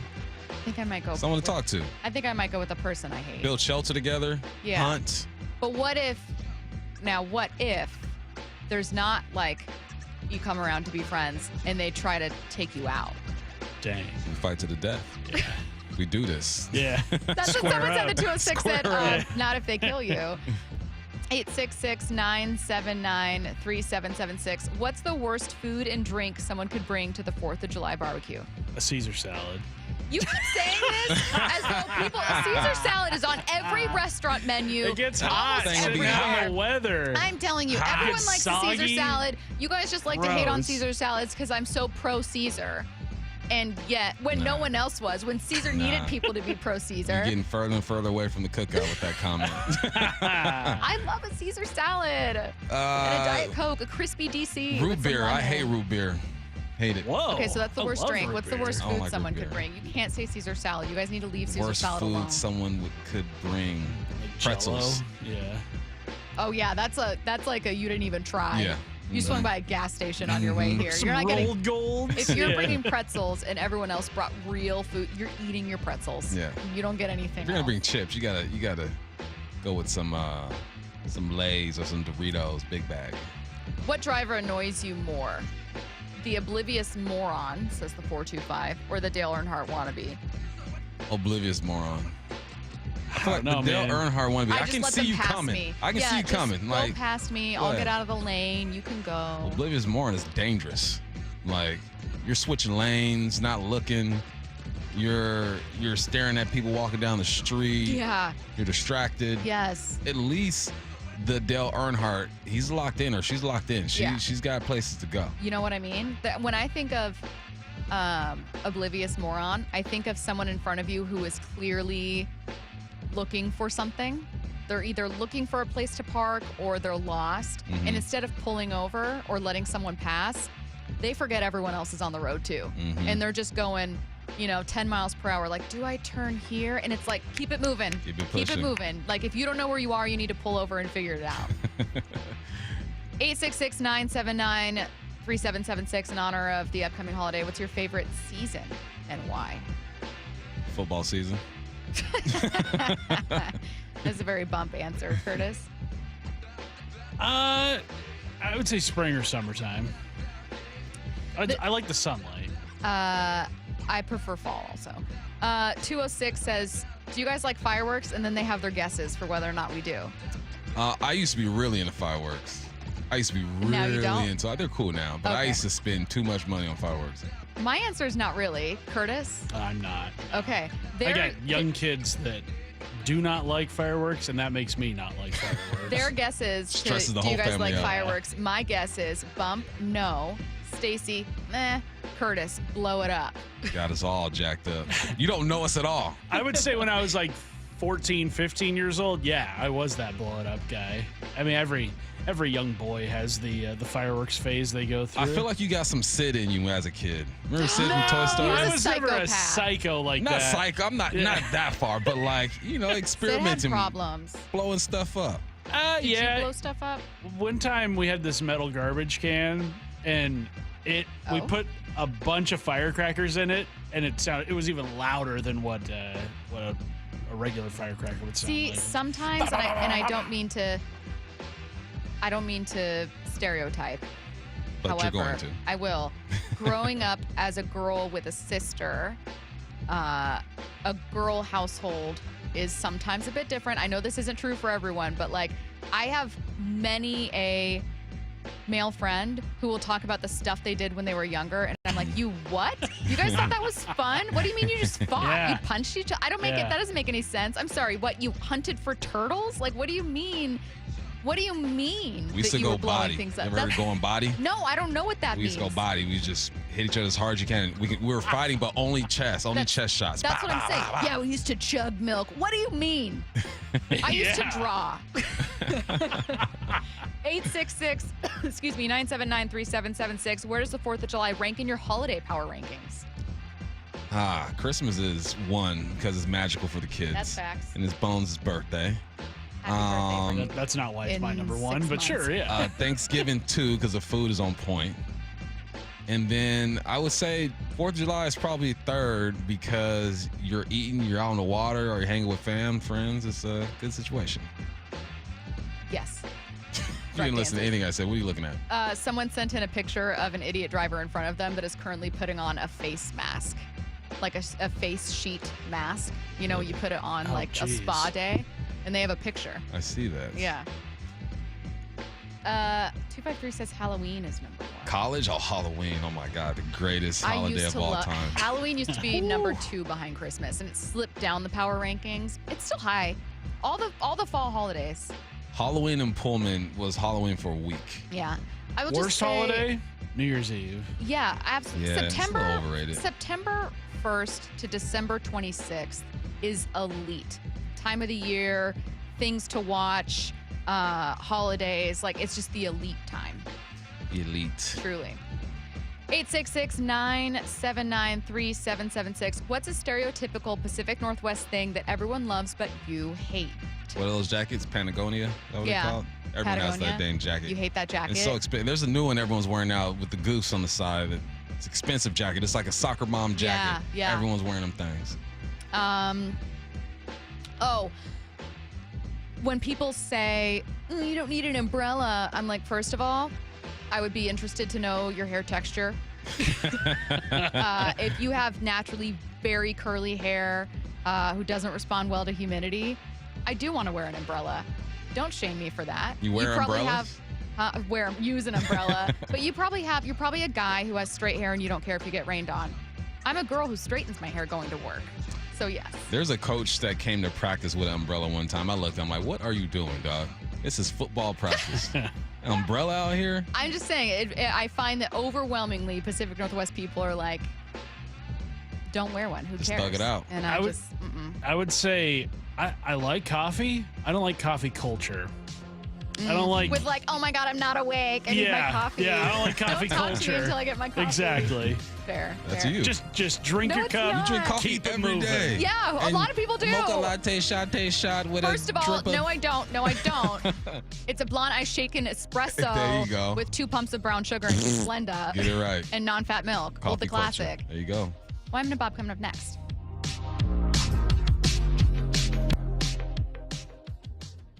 If you haven't subscribed to Seattle Sports on YouTube, it's amazing. We just got to keep hammering it home. You're missing part of the game. The rest is history. There's so much more than what happens on the field. This is the place I love. Subscribe now for in-depth inside information with Brock and Salk. The Mariners' hit rate was way higher than that. Bump and Stacy. Cal's like a coach out there. Wyman and Bob. One day, breaking that record would be pretty cool. Stream it live with the local sports leader on YouTube, Seattle Sports. Get ready to rock with Bret Michaels at Emerald Queen Casino Event Center, Thursday night, July 10th. Rock and roll rebel Bret Michaels. Tickets at emeraldqueen.com. Bret Michaels rocks your world, July 10th at Emerald Queen Casino, the entertainment capital of the Northwest. 21 and older, need gambling help, call 800-547-6133 or visit emeraldqueen.com. Hey, Green Gobbler here. So you've got a clogged drain in your bathroom. Water in the sink's overstaying its welcome. You're spitting today's toothpaste on top of yesterday's toothpaste. You hope that it'd go away. Yeah, clogs don't just go away. I make them go away. I'm Green Gobbler, the only clog dissolver you need. I'm bleach-free, safe for your pipes, and I work. Guaranteed or your money back. Because I never met a clog that was gonna unclog itself. Green Gobbler. Let the gobbler get it. When you're hiring, have you ever felt like you're missing out on meeting great candidates? Well, they're not hard to find when you go to ZipRecruiter. ZipRecruiter helps 10 million people with their job search every day. People who are actively looking for jobs like yours. So it's easy to find the right person fast. 4 out of 5 employers who post on ZipRecruiter get a quality candidate within the first day. Try ZipRecruiter for free at ZipRecruiter.com/free. That's ZipRecruiter.com/free. If you love to travel, Capital One has a rewards credit card that's perfect for you. With the Capital One Venture X card, you earn unlimited double miles on everything you buy. Plus, you get premium benefits at a collection of luxury hotels when you book on Capital One Travel. And with Venture X, you get access to over 1,000 airport lounges worldwide. Open up a world of travel possibilities with the Capital One Venture X card. What's in your wallet? Terms apply. Lounge access is subject to change. See CapitalOne.com for details. Get in the zone, AutoZone. John always listens to his truck. So when his brakes start talking, he goes to AutoZone, where a helpful AutoZoner gets him the right parts. If John has time to put them in, he borrows a kit with Loan-A-Tool. And if he doesn't, he gets a free shop referral. No hassles, just help. Everything you need, nothing you don't. Get in the zone, AutoZone. Deposit required for Loan-A-Tool. Restrictions apply. Business leaders know to solve a problem, you gotta look at it in a new way. Like travel between Seattle and Portland. Why is it such a pain? I-5 traffic, TSA slowdowns, SeaTac hassles. Seaport removes those pain points. We fly out of Boeing Field and a private terminal at PDX. You park for free, steps away from your plane. And with flights every 45 minutes, you're always home for dinner. Problem solved. Seaport Airlines. It's about time. Guys, did you know your testosterone affects everything in your system, including how you feel and perform every day? Right now, Revive Men's Health Seattle will check your testosterone for free. Knowing your T levels is the first step in understanding if you have low T. Your testosterone level impacts your energy, libido, sleep, weight, hair loss, mood, and even ED. Maintaining an appropriate T level can change your whole life. Most men start to see changes in their hormone levels in their 30s. Experience and results matter. So what are you waiting for? Get your T levels checked today by local, experienced, and trusted men's health experts. They've helped thousands of men since 2011. They're so confident they can help you, they even guarantee it. Call Revive today and schedule your free testosterone test, free exam, and free consultation. Call Revive Men's Health at 206-529-1111. That's 206-529-1111. Or visit ReviveMen'sHealth.com. Dave Wyman joined by a very special guest, Dr. Daniel Landis. He's on the Swedish CyberKnife team treating prostate cancer and accepting new patients. Dr. Landis, what could patients expect during CyberKnife treatment? So the CyberKnife treatment's an outpatient procedure. Essentially, it's a 5-day treatment, about 30 minutes per day. You walk in, you walk out. You essentially don't feel anything at all during treatment. Many patients still work full-time while they're having treatment. That's incredible. Where are your patients from? We see patients from all over, patients from out of state, Alaska, Idaho, from all over the world, honestly, since it's such a short treatment. How can someone get a hold of you? Yeah, I would encourage patients to reach out to us directly. We'd be happy to schedule a consultation. Thank you, Dr. Landis and the team at Swedish CyberKnife for the wonderful work they do. And remember, you don't need a physician's referral. Treat prostate cancer with Swedish CyberKnife. Go to swedish.org/cyberknife